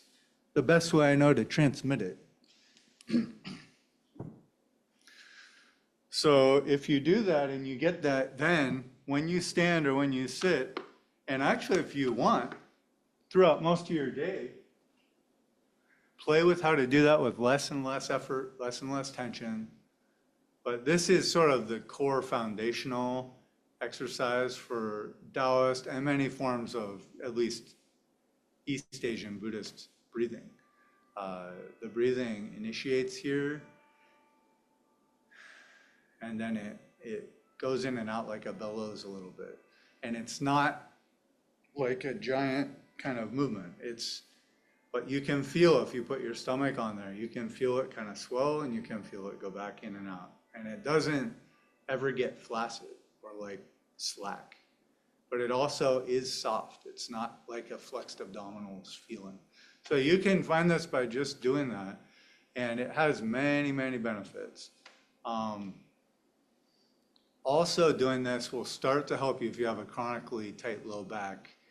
Your low back has to relax a little bit to do this better, and you'll kind of through feedback find that. So is that helpful? Do you have more questions about it? No, that's great. I'm going to try that right away. Okay, good. So just remember the hands are chest and belly, and at first, whether it looks like it, they're gonna feel like this. Breathe in, and then something like this. They're gonna go on their own order. And then you don't think about it just by feel, just make a game out of like, I wonder if I can make my belly hand mostly move. And then when you've got that feeling, just put your other hand on it so it's a little more weight. You can even make it a fist and press it in and then breathe that thing up and down. As I was taught some old Chinese ways to develop it, and one of those was to sleep with a stone or a brick on your belly. And you would do that until you fall asleep, and then you entrain it in sleep. And it takes sometimes years to do it without tossing it off or whatever, but it deeply ingrains it. There also were some types of belts called breathing belts that they used in different parts of China that would go over this area and give you a feedback. And I know some opera singers and other people who have to use abdominal breathing also have used devices like that. And you can wear it under your clothes so people don't know you have it on, but there are all ways to develop it. If you put too much tension in it, it'll give you a headache or it'll do weird things to you. It's not about a workout. It's about a very gentle change in your nervous system and how it behaves. And if you watch babies and the Taoist form of this, the fetus, this is where their breathing comes from, especially the fetus. it's coming in and out through their abdominal area, right? So this is a reversion back towards, sometimes they call it fetal breathing or pre-birth breathing. Okay? Thank you so much. Yeah, thank you, everybody.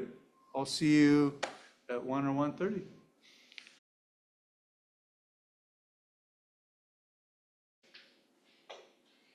If you practice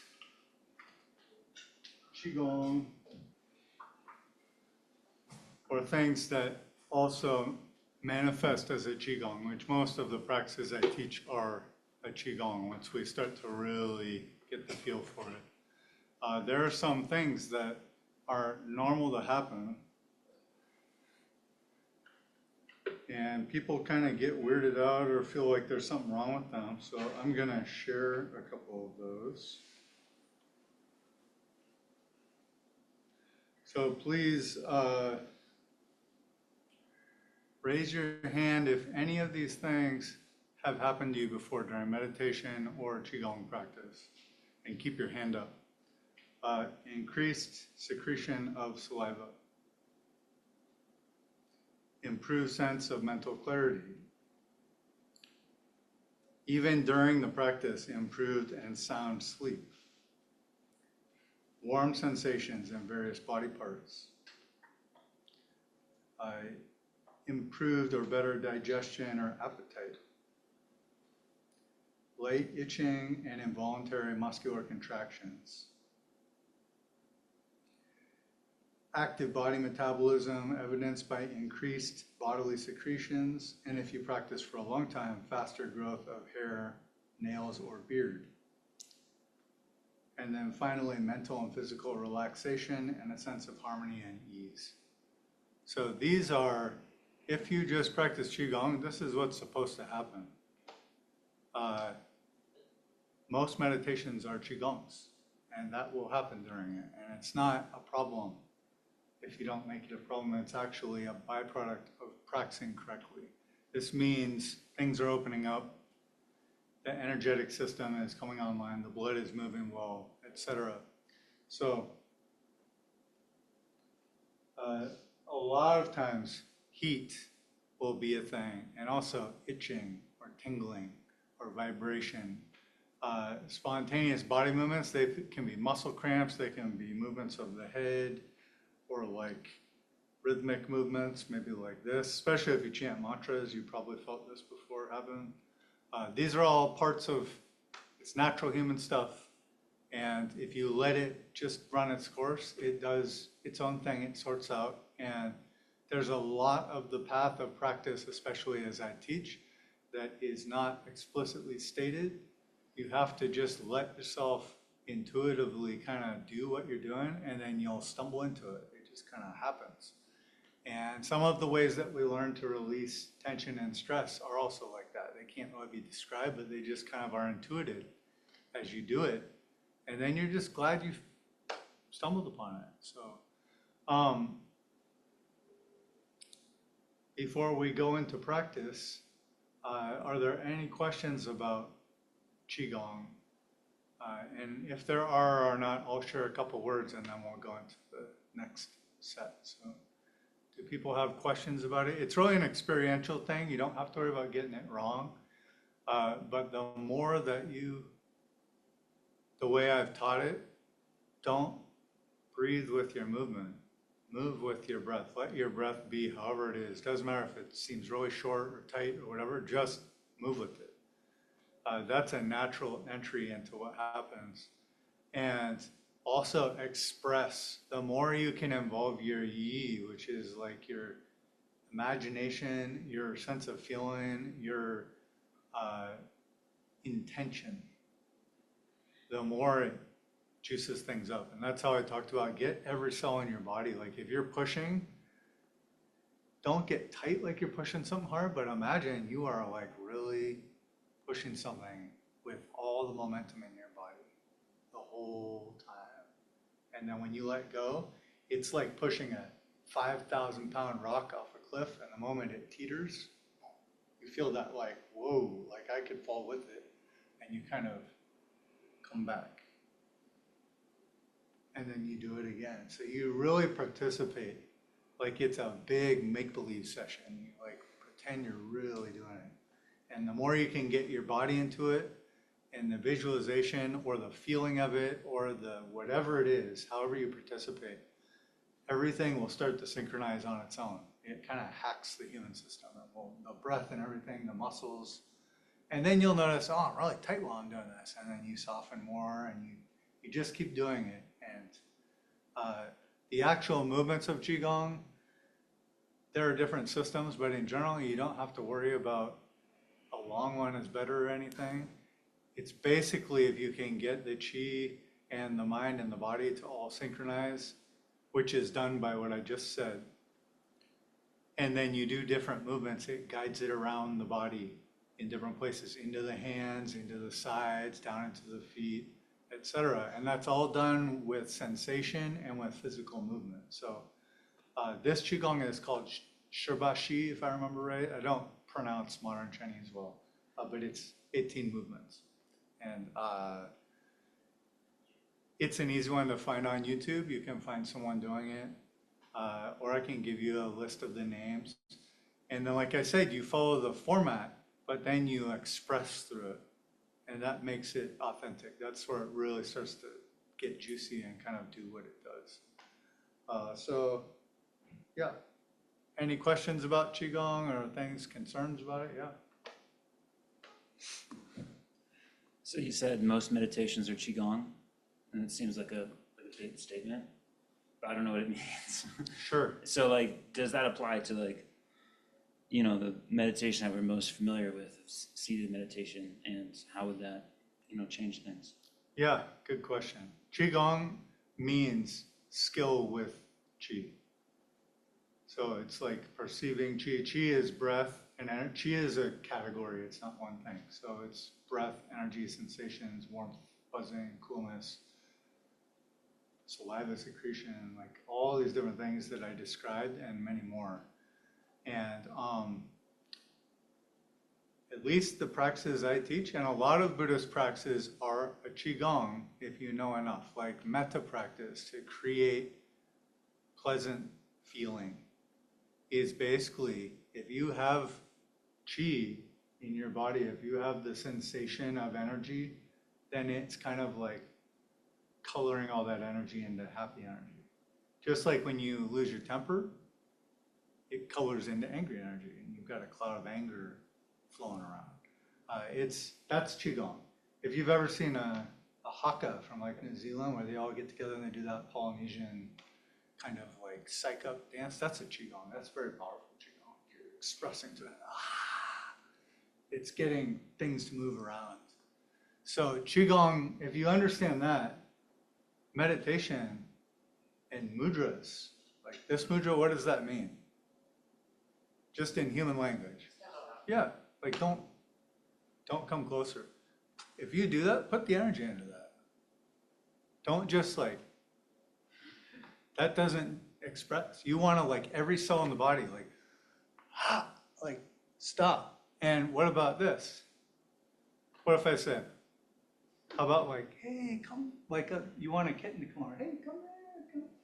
Feel how that turns on? You have this like thing that can turn on. It's learning how to connect that through your whole body, through all of your cells, your whole nervous system. So when we settle, it's settling like that. Every cell in your body, boom, heaven and earth. Like, I'm ready to be like a lightning rod, let everything ground out. Or if you're doing spontaneous movements, don't be ashamed of it.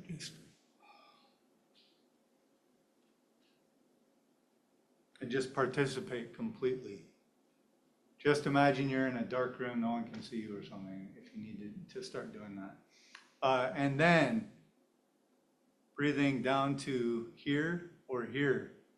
These are reservoirs of Qi, and these cause energetic phenomena and circulation and a lot of other stuff to happen.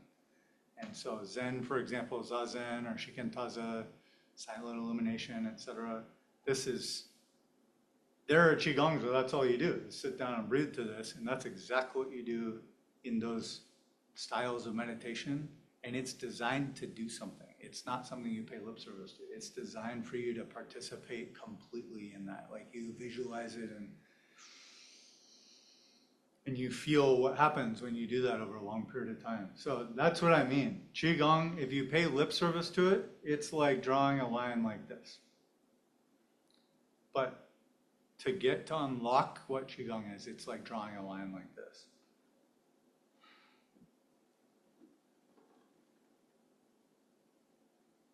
It's just everything. Put everything into it. And you'll notice, you probably have amnesia with doing that. It's hard to do that. It's hard to do what in the movie, the person getting a touchdown, and then every cell of their body is like, yes. When you do it in real life, it's like, yeah. It's hard to actually do it. You have to learn how to do that to get what one of my teachers called emotional content. You have to be able to like just, the whole heart opens up and it comes up. And it goes through everything. It courses through us. So we're opening that up. Qigong opens up all those pipes so that everything can course better and stronger. Right? Then wisdom is what should course through there, right? Because you can course anger through there, you can course hatred through there, you can course anxiety through there, you can course peace through there, happiness through there. But if most of it is clogged and like numb, that's what it will feel when it goes through there. Most of it will be clogged and numb. It won't really embody. Does that make sense to people? So that's part of the role of it. It's all together. You're still relaxing while you're doing Qigong. You're still fasting the heart mind. You don't need to overthink anything. Just dive into doing it. But each piece of what I teach works to open and integrate and embody the system in a different way so that all of it gets juicier, all of it gets easier. When the qi and the body are flowing well, it hurts a lot less to sit or stand for long periods of time. The body gets really not affected by temperatures easily. You can be in the cold, it doesn't bother you. You can be too warm, it doesn't bother you for a while. And your mental capacity for dealing with difficult things goes way, way up. And so you can take things that would be insurmountable and then you can kind of invite them in during those times. So all of that's part of it. Okay. Anything else?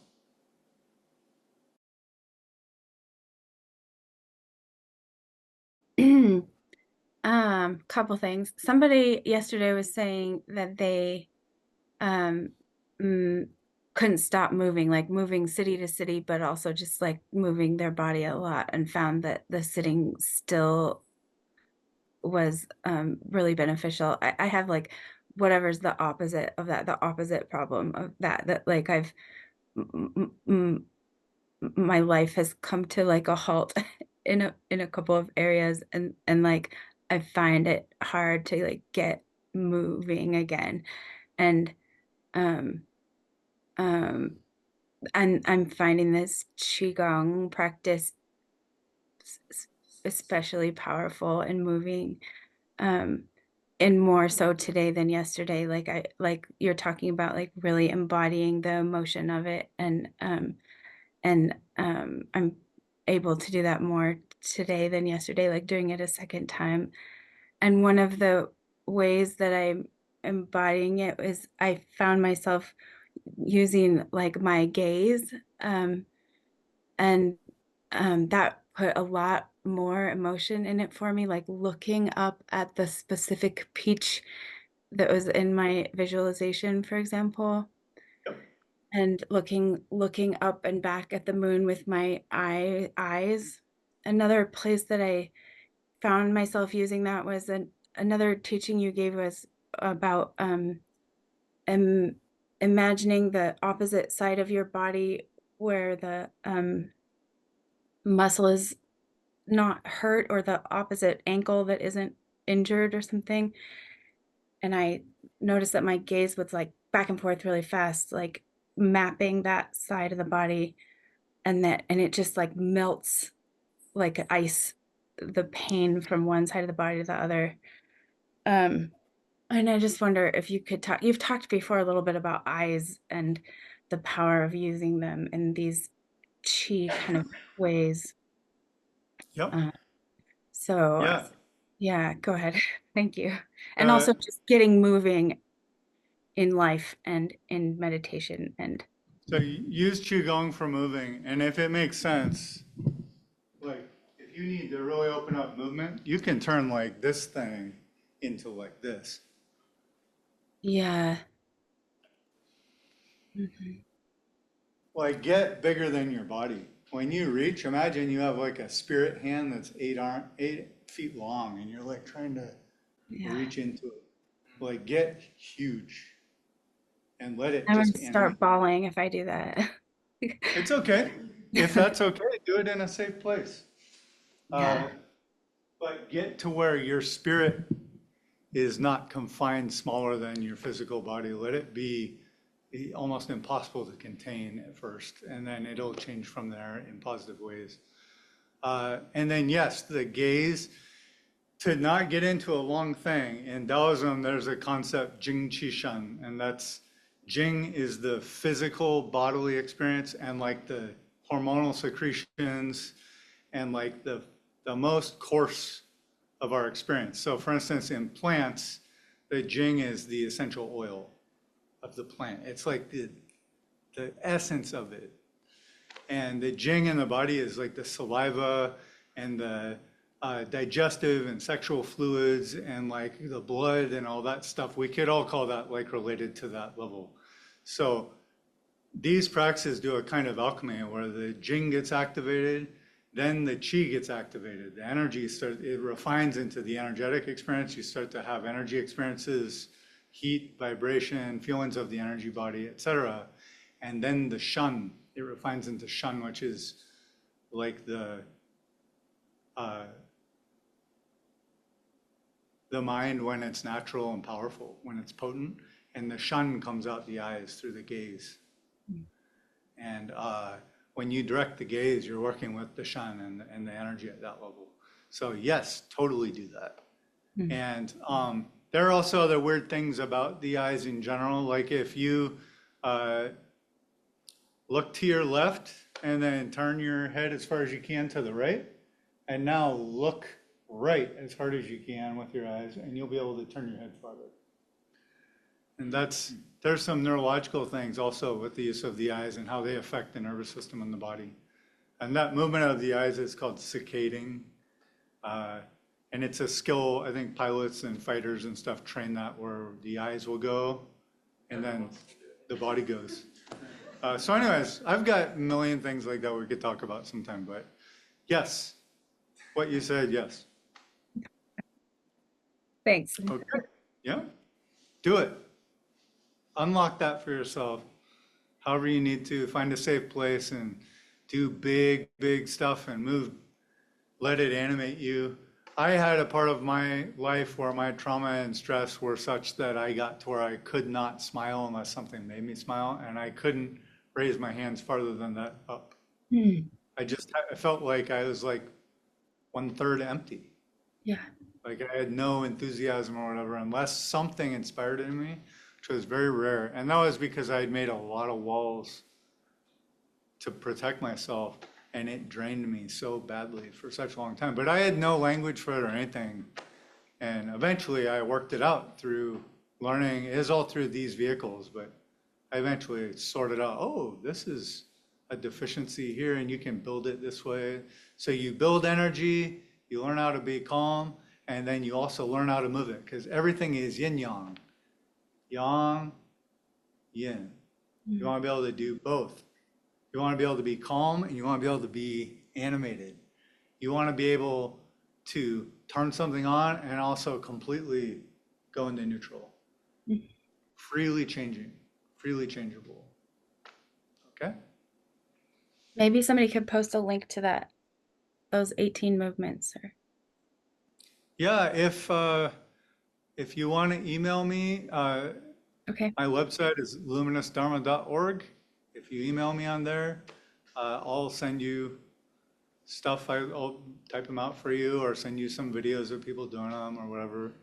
All of you can do that. If you want to continue practicing with me or ask questions about what we do or whatever, I really take a personal interest in anyone who actually just wants to do this. I'm not teaching it because I'm separate from it. I'm teaching it because I do it. And I'm sharing it because I think it's a big deal. So thank you.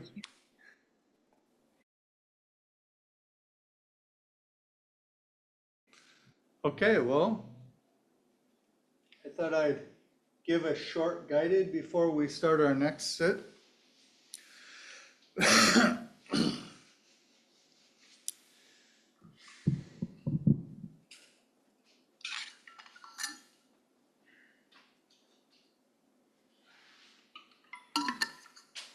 And to do this guided, I'm going to read a couple quotes, and then the rest of the quotes will be from me.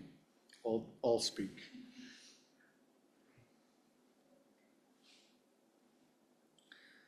So again, we'll start with from the Tao Te Ching. Do you have the patience to wait until the mud settles and the water is clear? I'm directly talking about that.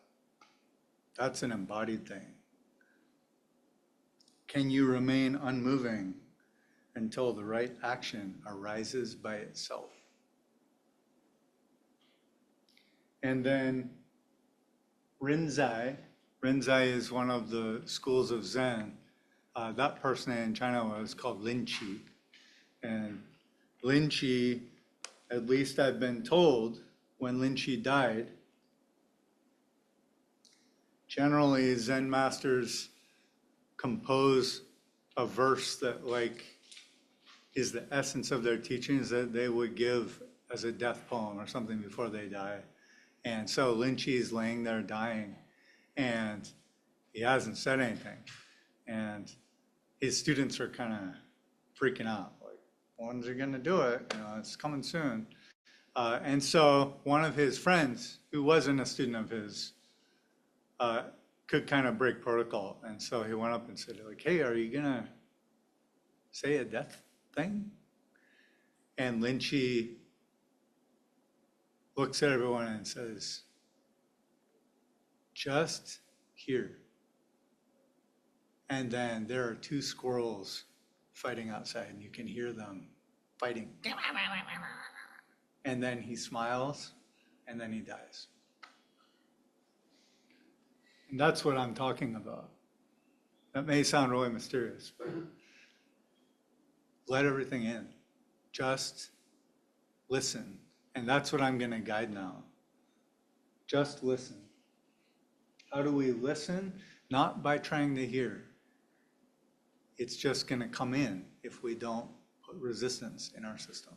So deep listening is to allow, not to pull in. So let's get settled in whatever position you're going to practice in, heaven and earth. Remember that the position itself is a continuous experience of the settling into earth and the crown rising towards the sky, and the human being is what's right there in the perfect place between those two polarities. It's like a battery that's just been plugged into a socket. That's where it belongs.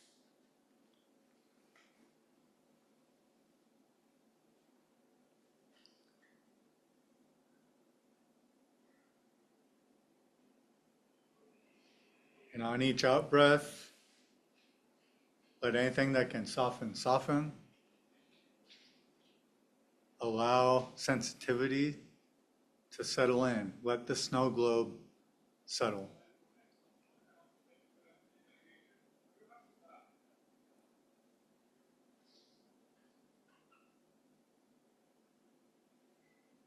And I'll use it's kind of a paraphrasing of something from Zhuangzi, which is another old Taoist text from China.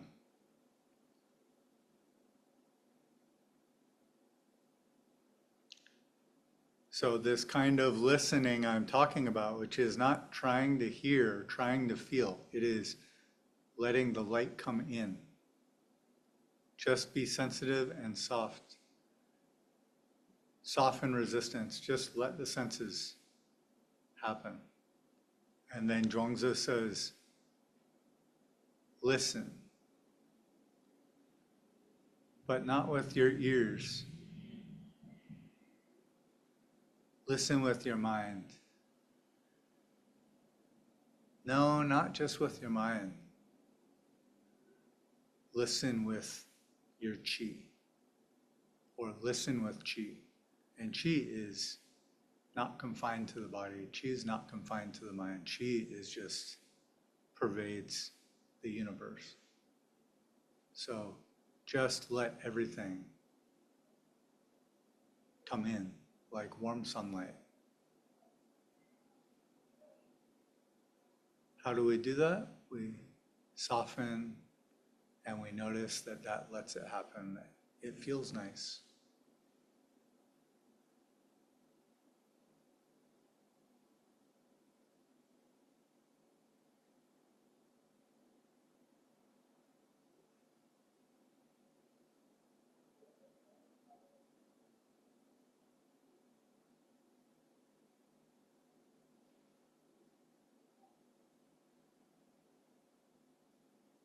Like Lin Chi said, listen, and then whatever's happening, it's relieving. Just smile. This all happens on its own. You can just let what's happening be known without trying. You can rest back from all responsibility.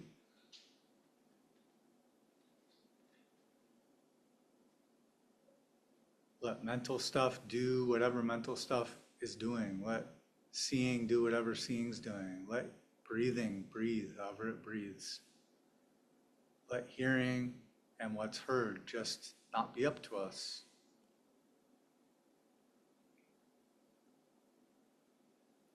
Just soft and sensitive.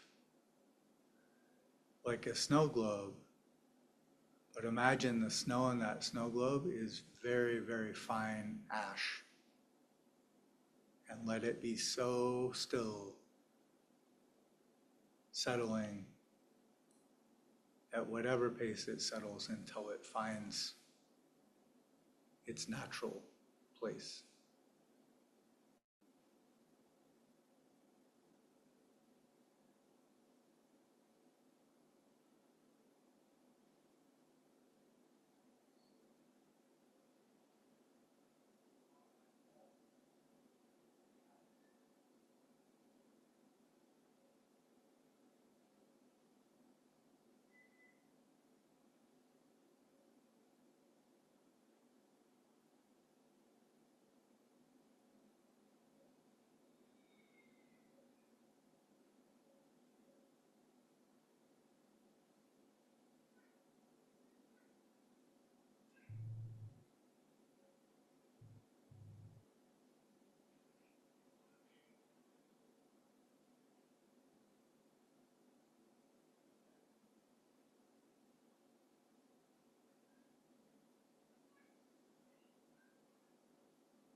This type of listening that I'm talking about, listening with the chi,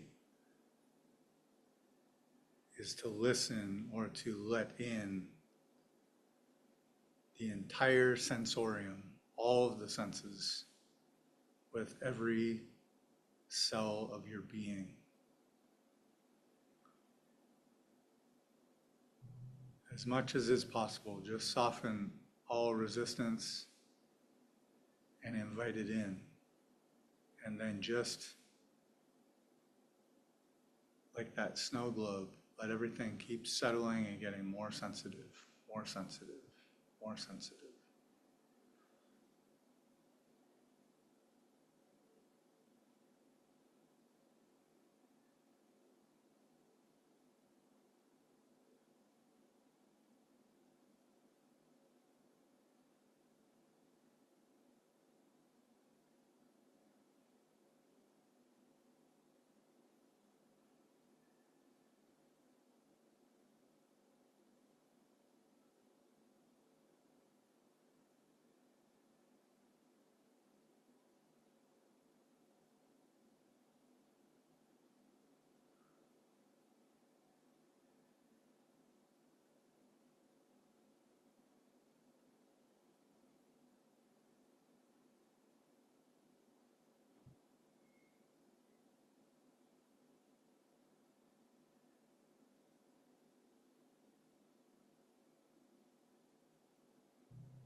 And part of this listening that we're training or we're learning about is to just recognize causes and conditions and how they affect things.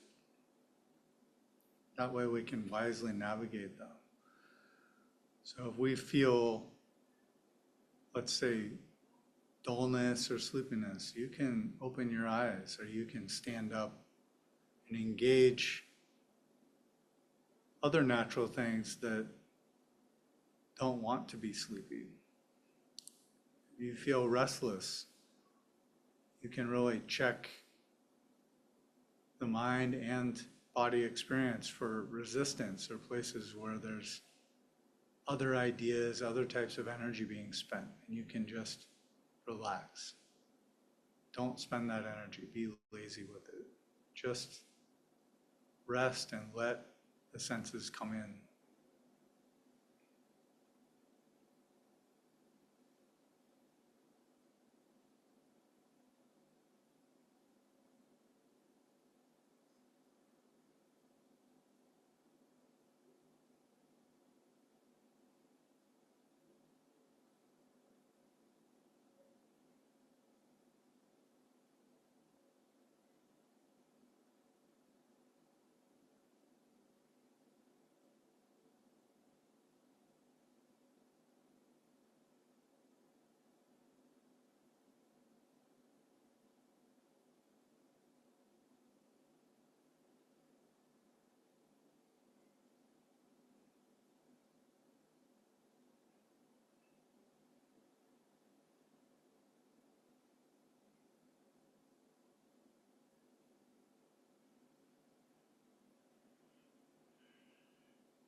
Okay, so we'll take about a 9 or 10 minute break, then we'll have our next session. And I just wanted to share, if you do have difficult stuff come up, or you get kind of hypervigilance or some sort of fight or flight response, or just keyed up, one thing you can do is just run your hand over your ear and then flap your ear over and pull it back. And do that about 90 or 100 times in a soothing way.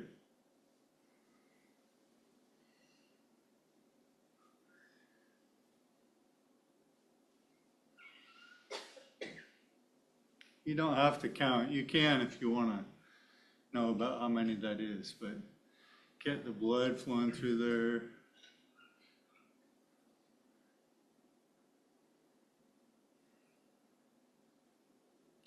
And again, like Qigong, you can breathe in, you can, what can I just imagine it's a hot day. Draw your hand across it. Just on one side. You can do both sides. You can do one at a time or both. And this is, from a Western standpoint, this is also potentially kind of a vagus nerve stimulation parasympathetic response thing. So it brings you back into rest and digest mode out of fight, flight, flee, all that stuff. Okay, so I'll ring a bell in about 7 more minutes.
Okay, welcome back. We'll spend this next period for about 20 minutes. This can be standing Qigong, sitting practice, or prostration practice, slash forgiveness, thank you, I love you, etc. So I'm going to use it that way. And if you're going to try working through that forgiveness practice again, use that Qigong principle that I spoke of, where you get every cell of your being participating in each part. So when you're, I'm sorry, just bring that through you. I'm sorry. And then, please forgive me. Like, please. Just really let the emotional content unify your body experience. And then you can go through it cyclically, like I have been talking about, or you can just, if one of those, usually I'll go in a cycle, and then if one of them feels like the place to work, I kind of just loop into, maybe it's thank you for a while, or forgiveness, or let me forgive, whatever it is. So I'll ring a bell when that period's over, and then we'll have a short sit and a closing.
It's time for our last formal meditation period, and then at the end of it, we'll have some time for question and answer. I want to remind people, or if you don't know, let you know that today, physically, we have to be out of here before 5 or at 5. So when we do adjourn, we have to kind of be efficient with preparing the space for the people that come after us. So if I am brief with people or something, it's not because I don't want to hang out, but just because we do have to do that. And then I'm going to get on the BART and head back to a plane and go back to Seattle this evening. So if any of you do want to talk or share about practice, I'll leave room for that here. And then you're welcome to contact me afterwards. Usually I bring some cards down to put out if people want for getting a hold of me, but my website is Luminous Dharma, and it's basically a living repository of Buddhist and Taoist practices and references and hard to find instructions within scriptures and practice guides and stuff like that. So for our last practice, let me ring the bell to make it official.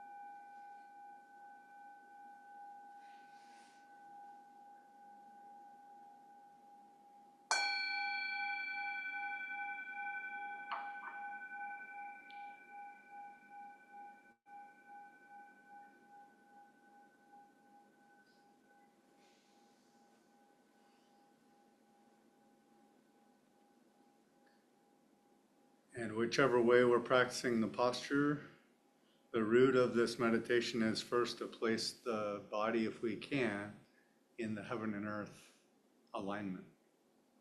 So set the legs up so they aren't scrunched up. And then we begin to work with the alignment of the spine. So lengthen the spine, and then on each out breath, let everything settle and descend in line with gravity.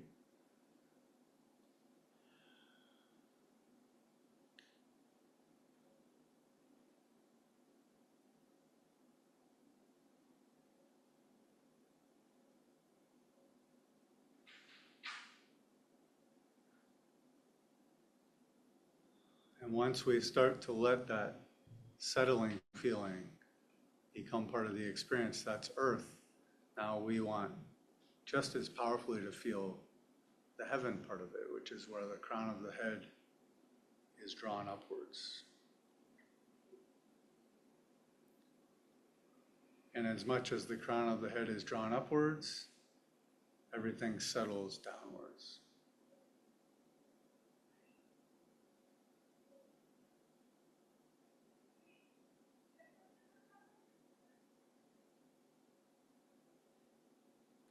The hands are close to the body and they're relaxed.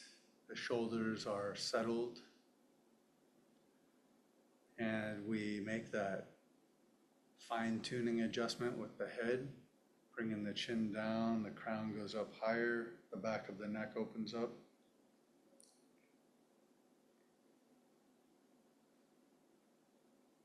We can wave like a balloon and find moment to moment this heaven and earth aligned with heaven and earth position.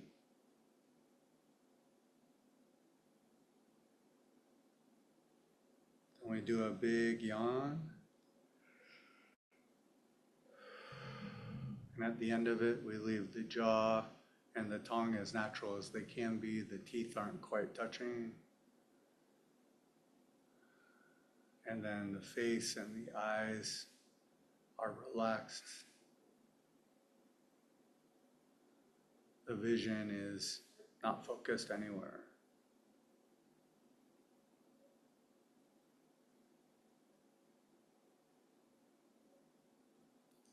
And then whichever way has resonated with you or that you've intuited, work there. So you could do realizing, softening, smiling, resting. Or you can just let tension descend along this heaven and earth alignment and just soften anything that can be softened, and whatever's left, just leave it be.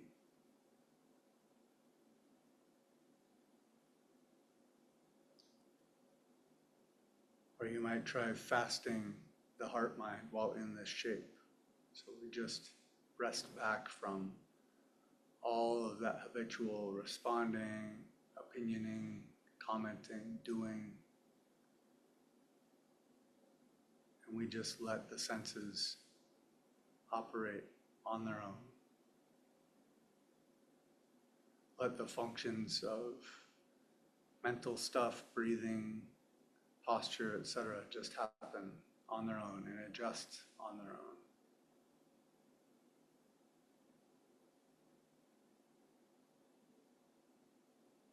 Or you can just let the whole experience be like a snow globe with fine ash in it, and just let all of it settle in its own time. And this will let us listen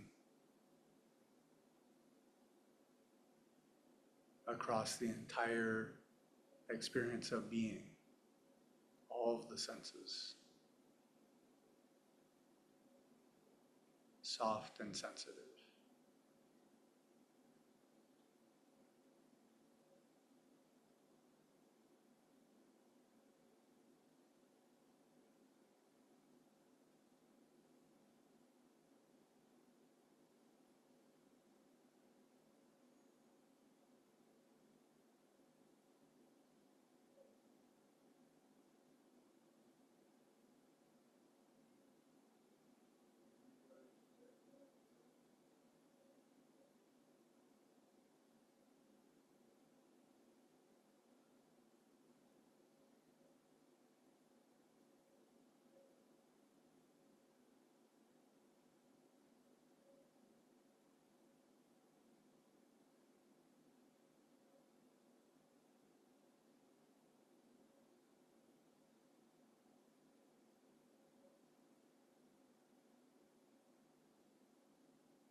Before we do a closing massage, let's finish with something I sometimes just call the big hum. So the big hum is, we'll all just chant a mantra if you want to participate.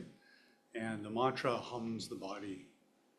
And so the mantra is popcorn style. The way that that works is I'll chant it, you'll hear me do it.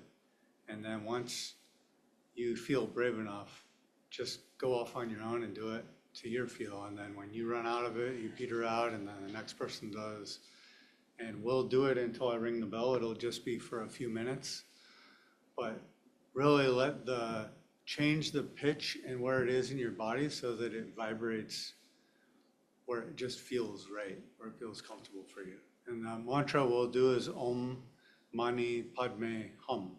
And it's okay if you don't say it perfectly or you're not sure what it is, but those 6 syllables mean basically the wish for compassion or for a good fit for every realm of existence, for every way that a being can be, whether they're tortured or aloof or caught up in planning or whatever. Okay, so if you just hear me do it, it may be me doing it for a while, and then when someone gets brave enough, just do it the way I'm doing it, but on your own time. And you can do it at whatever speed you want, whatever pitch you want, okay? Om Mani Padme Hum, Om Mani Padme Hum, Om Mani Padme Hum, Om Mani Padme Hum, Om Mani Padme Hum, Om Mani Padme Hum, Om Mani Padme Hum, Om Mani Padme Hum, Om Mani Padme Hum, Om Mani Padme Hum, Om Mani Padme Hum, Om Mani Padme Hum, Om Mani Padme Hum, Om Mani Padme Hum, Om Mani Padme Hum.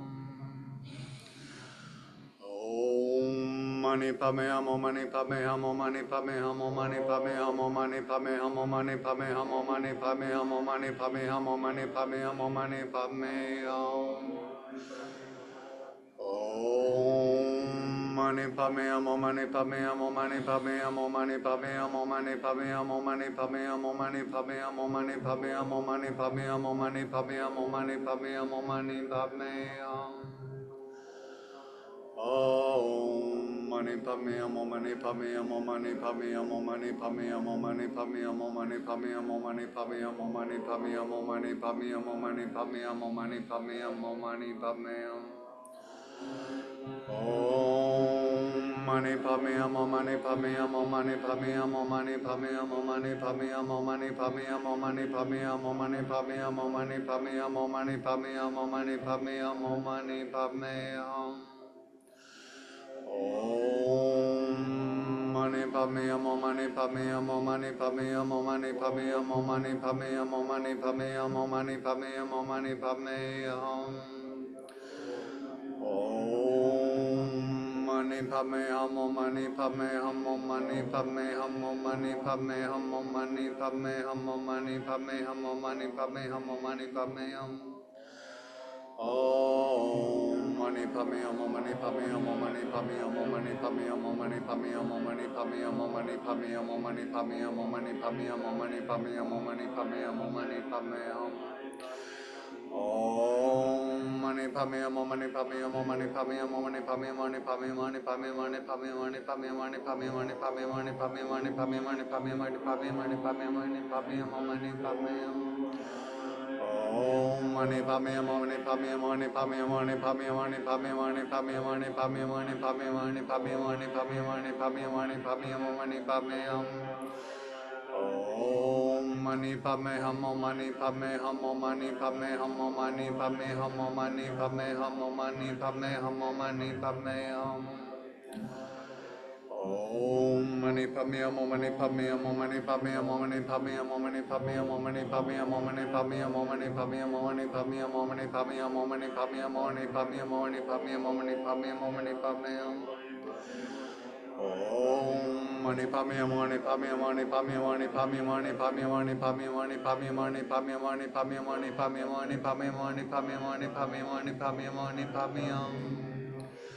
Om Mani Padme Hum, Mani Padme Hum, Mani Padme Hum, Mani Padme Hum, Mani Padme Hum, Mani Padme Hum, Mani Padme Hum, Mani Padme Hum, Mani Padme Hum, Mani Padme Hum, Mani Padme Hum, Mani Padme Hum. Om Mani Padme Hum, Mani Padme Hum, Mani Padme Hum, Mani Padme Hum, Mani Padme Hum, Mani Padme Hum, Mani Padme Hum, Mani Padme Hum, Mani Padme Hum, Mani Padme Hum, Mani Padme Hum. Om mani padme mani padme mani padme mani padme mani padme mani padme mani padme mani padme mani padme Om mani padme hum mani padme hum mani padme hum mani padme hum mani padme hum mani padme hum mani padme hum mani padme hum Om mani padme hum mani padme hum mani padme hum mani padme hum mani padme hum mani padme hum mani padme hum Om mani padme hum mani padme hum mani padme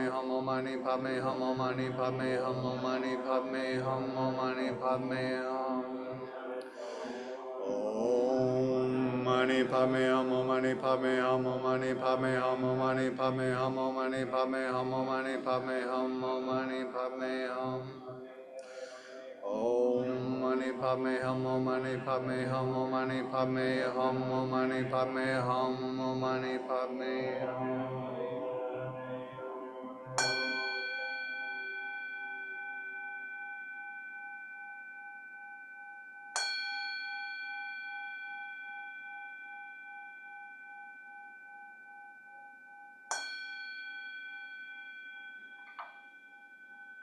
May any merits and benefits from this practice go out to all beings across the Dharma realm, seen and unseen, thought of or unthought of.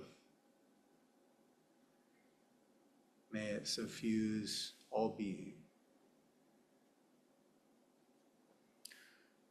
All right, thank you. Thank you, everybody online. It's so awesome to have that kind of just coming together of curiosity and exploration that we've had. And I am so grateful. Thank you, Noam, and everyone here that's made it possible for us to be here and to use this space. The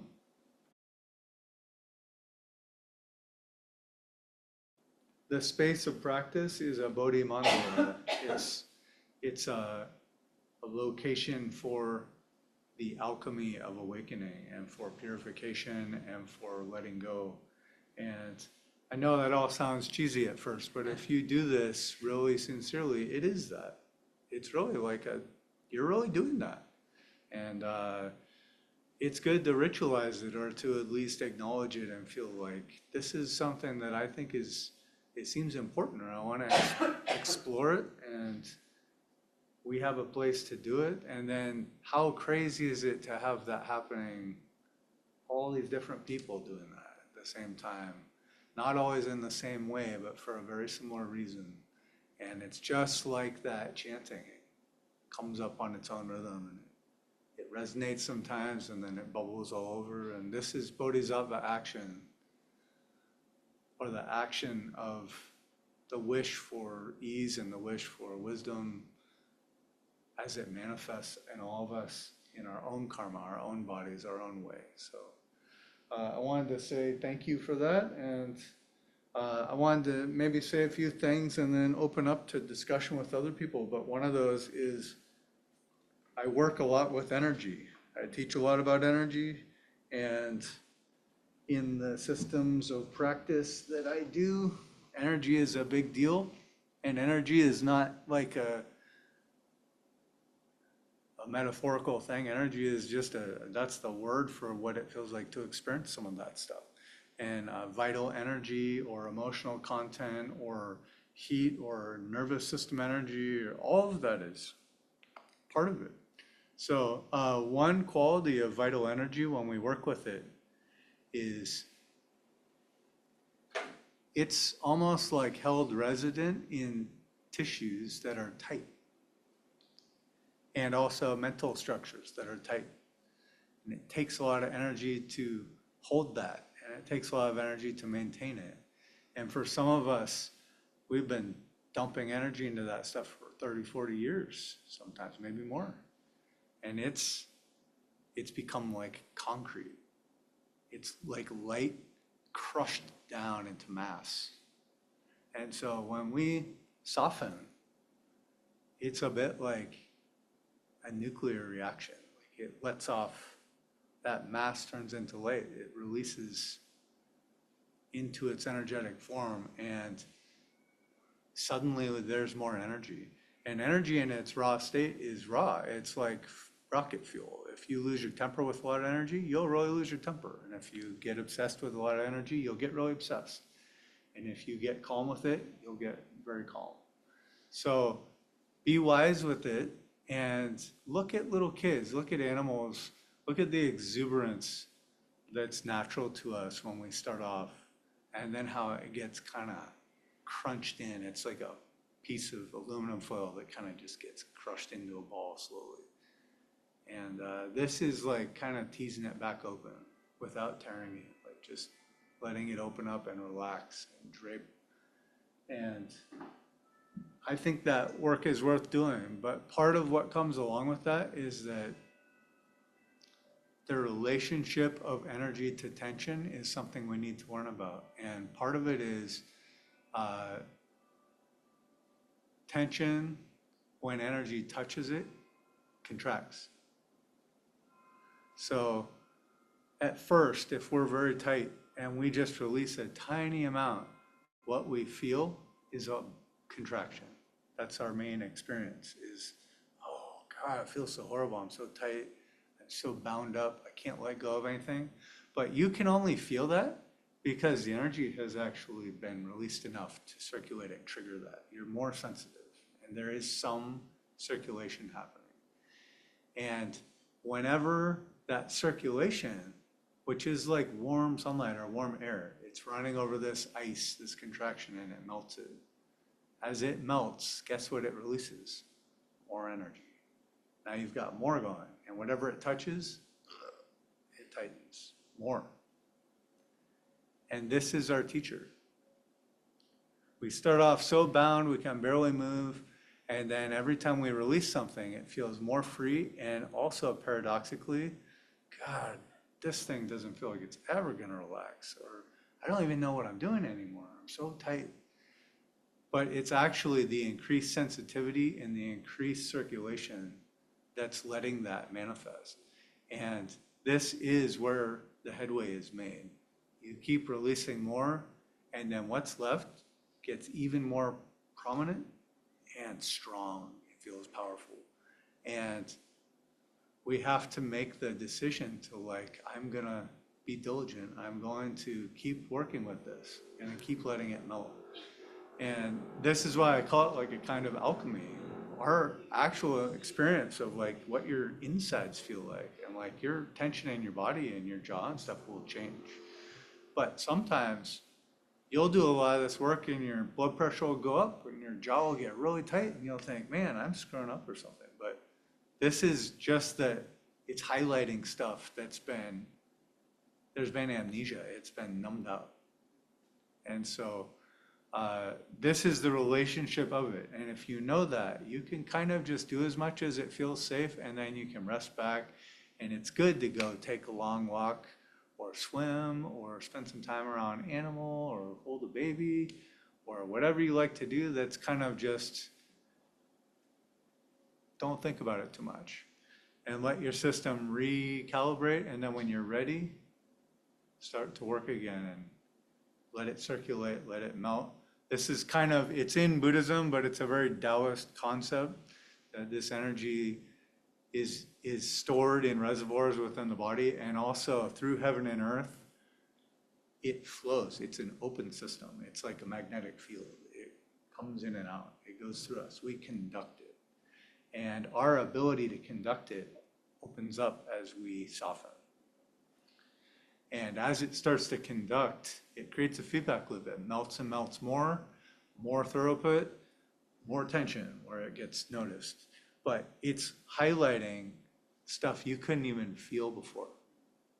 And it has to get so tight for you to even sense it now. And if you're just willing to let it soften, it releases more and more. And through that process, something can happen that you wouldn't think of, but if I point to it, you might notice it. The feeling of separation between me and everything else starts to forget to be made. And sometimes there's just smile or there's just what was happening. And there was no thought of me or whether I'm doing it well or outside or inside. And eventually you'll find out that that is the absolute truth. That is how it is. There is no inside and outside. There is no me and you. But that's from the point of view of the body. And there are separate cells in that body, right? But they're all the body. We're all the body. We're all nature. And that's why returning things to nature, letting nature run things, is not something outside of us. I'm not asking you to have some other being possess you or something. When I say let what breathes breathe, it just means let what breathes breathe and don't worry about it. Don't worry about where that comes from. You don't need to think about it. You can feel it. Let what beats your heart beat your heart. Let what thinks think. And that's a really quick way into turning things over. If you can just say, okay, for now, have at it. I'm just going to relax. The body can be the body, the mind can be the mind, the world can be the world. That's a quick way to soften, a quick way to just set down a lot of stuff that we habitually hold. So eventually, that's some of how I teach, is to have these really radical transitions where you just kind of go, oh, I've been thinking and I made a big mess and I'm not the one in charge of thinking. Stop thinking, bang. And then your mind just thinks on its own. Or, oh, I'm tight and I keep trying to fix it and it's just a big mess and then I'm not in charge of the body. Okay. And you just leave it alone and then it figures itself out. And however it is how it is. So if that's of interest to you, I'm happy to talk about that a little bit, but I wanted to say that part about energy, because energy is a huge part of almost every meditation, but most teachers don't ever mention anything about it, and not everybody feels it. But within every group, usually some people do, and then they feel like something's wrong, or something weird is happening, or that it's dangerous, whatever. And it can be. It's raw fuel.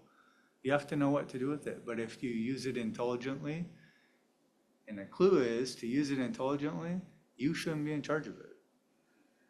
If you're moving it around, if you're wielding it, the more you do that, the more dangerous it gets. I'm not saying you can't do it, but I can say the traditions I'm familiar with, the deeper you go, the more you get hands off with it, because it gets more powerful than something you should handle. You should not stop your own heartbeat willingly and then decide when it beats. It's possible to do that, but you shouldn't do it. It doesn't serve you well for your health.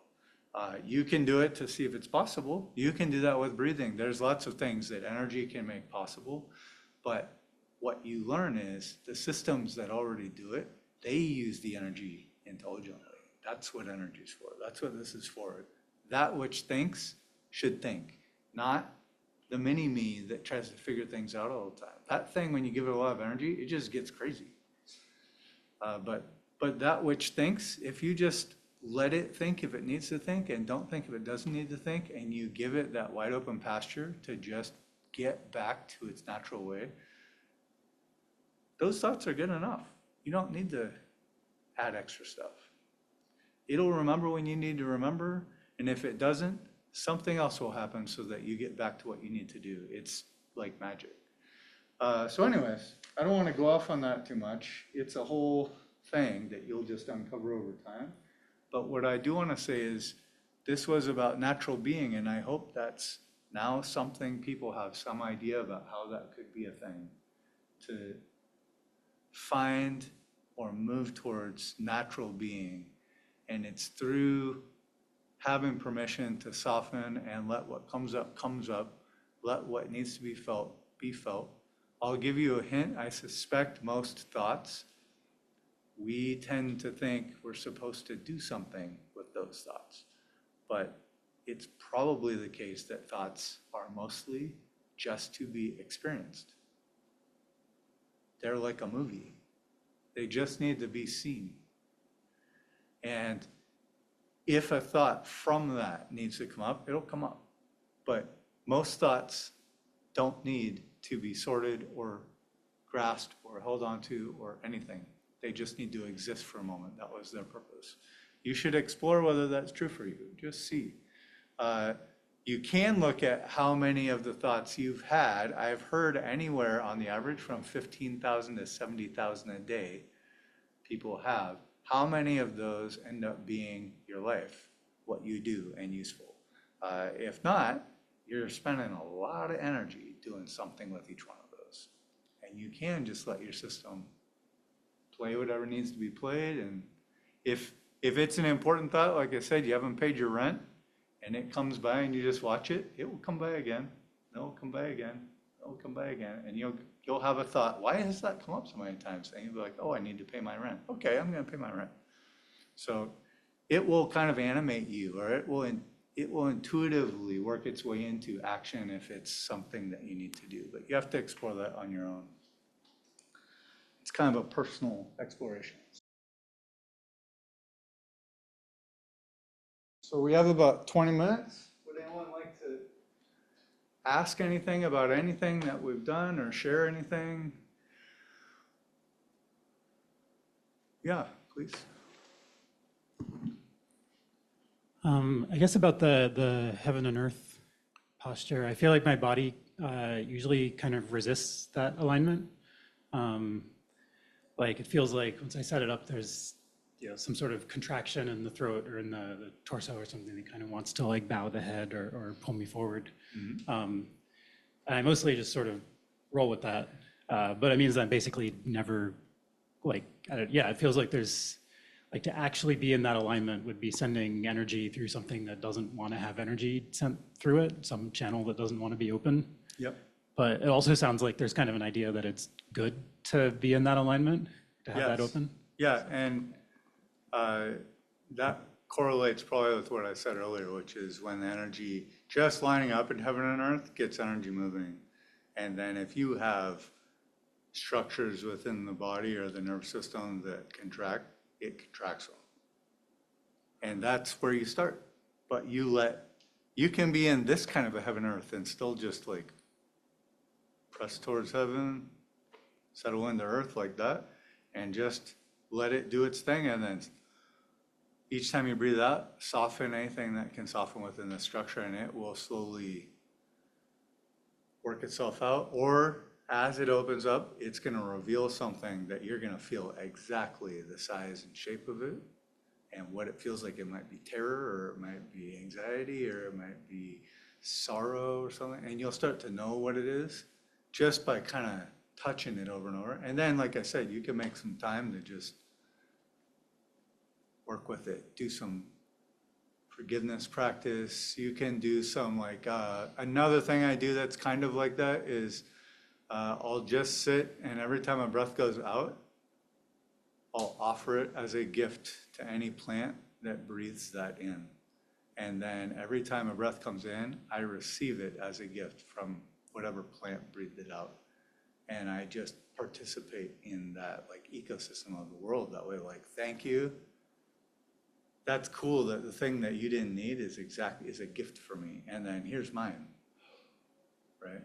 And then I just like enjoy that. Like it feels nice that I can give a gift that I never run out of, at least while I'm breathing. And it's so effortless. There's no reason for me to hold on to my out breath. I can't. I have to let it out. So why not offer it as a gift, right? And then their out breath is my in breath. And so you can get this kind of really amazing warm energy circulation through that. And then same thing, while you're doing that, then if you end up hunched over or something, just let whatever feeling is in whatever part is contracted be surrounded by that warmness of just that. You can also just, if it's not tricky, I know for some reason this is going to be tricky for people, but it's really not if you play with it. Just smile. Don't smile for me or for anything. Just sit there and smile for a while and then feel what a smile feels like. Just sit there and like, And even if it's fake, okay, it feels fake. And just think of something that makes you smile. I used to think of like, a caricature of my own face that was made into like a giant balloon and was like blown up right in front of me. And I'd sit there and like laugh at it. You can do anything you want, or like petting your favorite animal, or like receiving a massage or whatever, but just sit there for a period of time and smile. That's Qigong. If you get all your cells and everything involved is going through you, and then whatever is difficult, smile into it. First you gotta get that raw energy, but then you like, if it's in your chest, smile at whatever that thing is that feels like contracted. You don't have to psychoanalyze it or anything, just smile at it. Let it be bathed in that feeling. And do that regularly and your body will change. Okay? Anyone else? Do we have something up there? Yeah. Okay.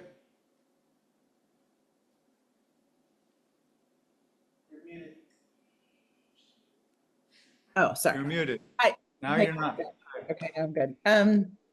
So after today's Qigong, the sit immediately following that, like at first my posture was like the most solid, comfortable it had been all weekend. And then my mind was like the spinniest it had been all weekend. And so it was just interesting to note it, like the pleasure in the body and then the aversion to the spinny, and just to try to be with what was. Good. Yeah. Let that, the mind is a little bit like one of those little spinny wind things that's on top of like a wind van, like a weather van.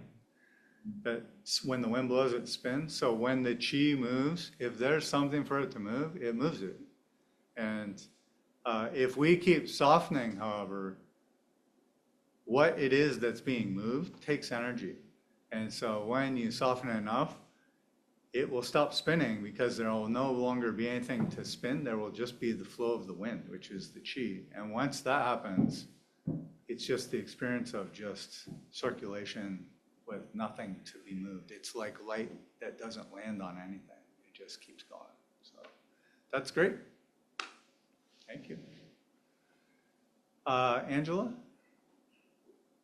Hi, Jason. Thank you so much for this weekend. It's really great to see you. You too. So speaking of chi, I find it really noticeable now when someone comes in with like really negative energy and like fault-finding energy and stuff like that. And I found that in myself, my usual reaction is just like, hey. Like, and now I'm in a position where I have to work with someone who's like that. And I find myself getting angry, like, oh, like coming in and like ruining the vibes, you know? Um, and I'm just wondering, what's a skillful way to cope with that sort of energy? That's really tough. I think it's tougher the less familiar you are with it, like when it first happens, or someone is so strong with that that you feel it when you normally don't feel it, because it's, what do I do? You know, you kind of just, it's like thrust upon you and you don't get a choice. But it's just like nature. Like I've learned as a little kid, I always loved blue jays, and it wasn't until I was in my like 40s that I realized that blue jays are kind of the assholes of the bird world if you watch them. Like all through nature, there is that. There is kind of that thing that spoils other stuff, and it's part of the bigger system. And so here's my recommendations. Number one, sensing and being sensitive, you're going to pick up on more of that stuff. And that's okay, because it's a sense. You can use that sense just like you can use your sense of hearing or your sense of touch, and it can inform your decisions and help you navigate the world well. But two, find ways to experience grounding or neutralizing energy and make that part of your hygiene. So heaven and earth posture is one of those. Buddha recitation is one of those. Metta practice is one of those. Something where you kind of just set up a feedback loop for a period of time where the energy is pleasant and healthy feeling. And then when you encounter it, at least you'll have something extra. Then you start to be sensitive to not just them, but you have to be sensitive to everything. What is the chi of the room that you're in? What is the feeling of feng shui?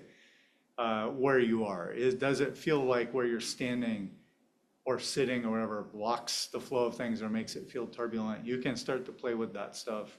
And also you can begin to be what you need. So you can counter what they are by broadcasting or grounding very powerfully. And that's, if you think about body work, people that do body work, we have to touch people like that for an hour and a half sometimes, or 2 hours. And that like thing is just emanating from them and going all through you. And you have to develop skills. It's not right to hate somebody when they need help and you're like, well, I don't like how you feel, right? So you have to learn how to like do some alchemy with it. And so one of the most powerful things is to really develop the polarities of heaven and earth. When it comes in, imagine it's like a static charge that comes into you and it goes down into your feet and it goes out of your head into the sky. And it doesn't stay in you, it just communicates out like that. So then it's not going into you and staying in you, it's just something that passes through. And the more you can do that, the more interesting it gets to be around people that don't feel like you do. So I recommend lots of heaven and earth and also lots of stuff that feels like it shines you up. Another really good way, I didn't get to say it today, but if you practice that fasting the heart mind and you just put a Buddha image in front of you or look at a statue of a Buddha the whole time,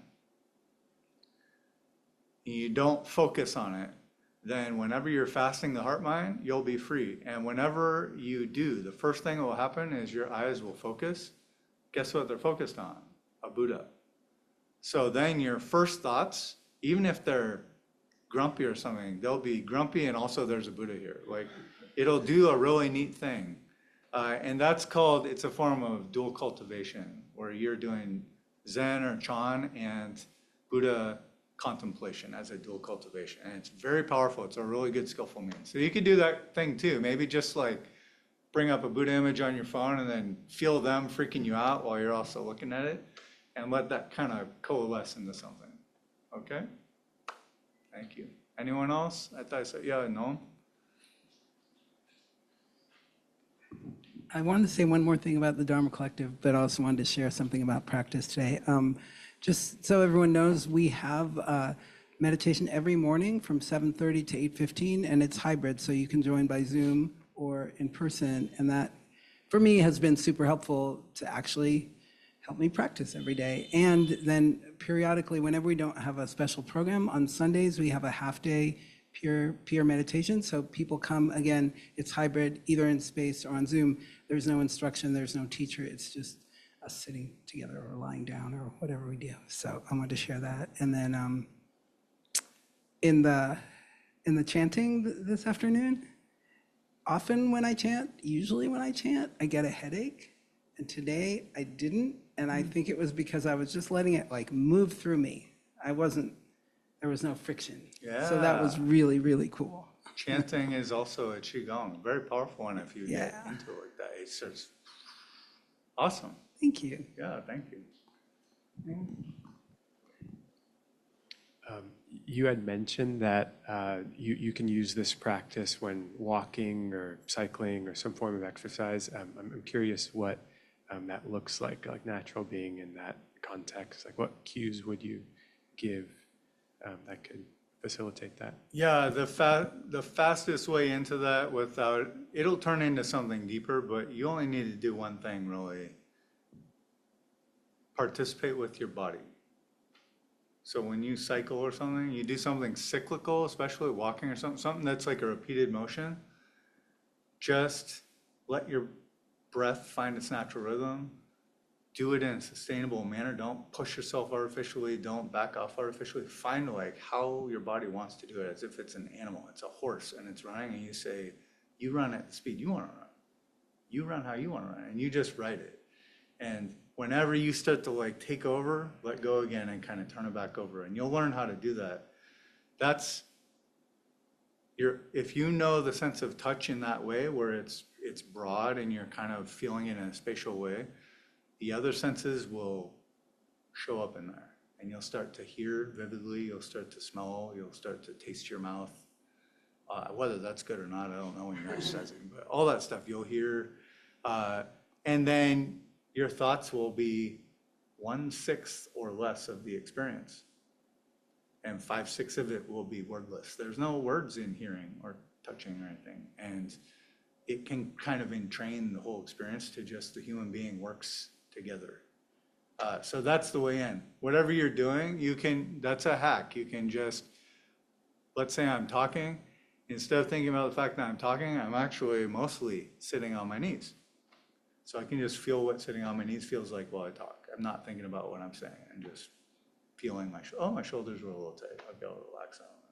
So I'm just feeling the posture and softening it. And then the function of the human being, the talking or the thinking or whatever, is optimized by that softening. And it'll happen better. And you'll learn, it's weird, but it's something you can totally get a handle on and do. Okay? Yep.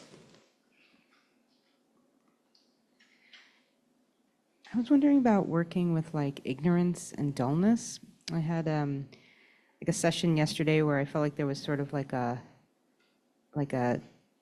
there was like dullness present, and then I felt like there was like maybe like a vague tension envelope around the ignorance, and I can invite that to soften and disintegrate.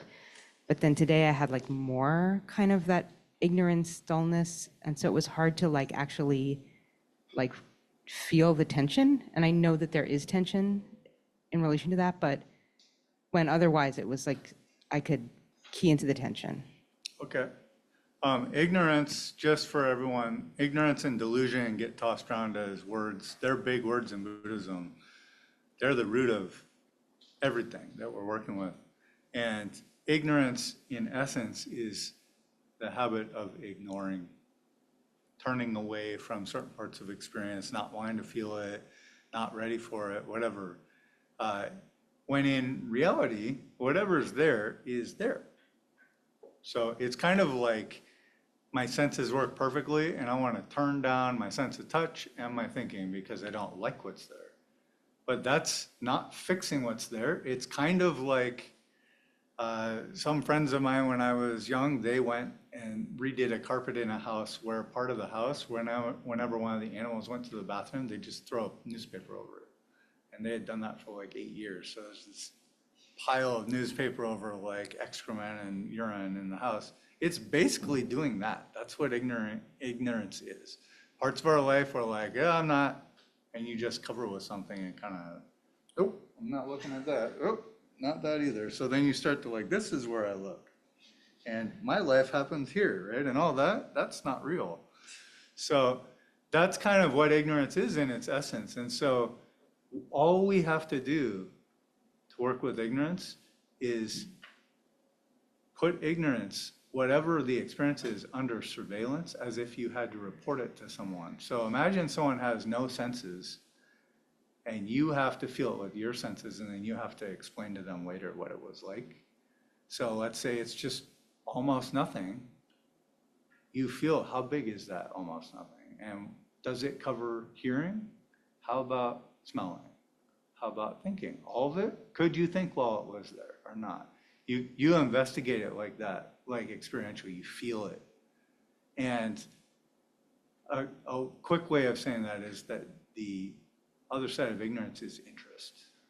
So you have to come up with some way to be interested in. I call it surveillance, because in movies, if someone's under surveillance by a cop or something, and then the cop just takes a picture once of their house and says, okay, I've seen them. And then they say, are they there now? That's not surveillance, right? You have to like keep watching and like, they just came out the front door. Now, oh, they're going back in. Like it's a continuous experiencing. That's what I mean. You have to put it under surveillance for a while.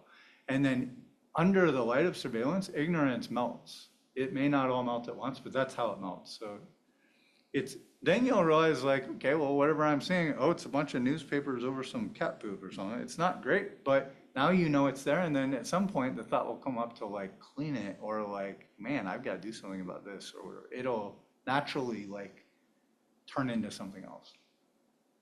Okay. Yep. It's probably all of us operate out of ignorance. And so it's something to look for Delusion, people don't like the word delusion because that means I'm stupid or weird or messed up. And ignorance sounds like you're dumb too. But if you say ignore, do we ignore? Yeah, all the time. So it's just swapping out that habit of ignoring with, oh, well, what is this? What's going on here? One of my teachers, Lee Brazenton, he has like a hack for that. If you're really stuck in ignorance, he'll just like, he said he'll pretend like he runs in the room, flips on the light and goes, what's going on in here? And then he just looks at everything, looks how he feels, looks at the thoughts. They all kind of go like that for a moment. So that's a way too. You could do it. That's playful. Okay? Okay, we have maybe 1 or 2 minutes if there's anything else. It doesn't have to be, but there can be.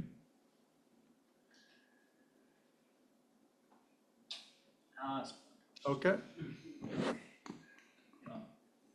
I'm sure you'll find a way to answer it in a short period of time. We'll see. I don't know, just thoughts on, comes up for me a lot, I think, but like progress or like, this sucks, when does it get better? Why does it suck again?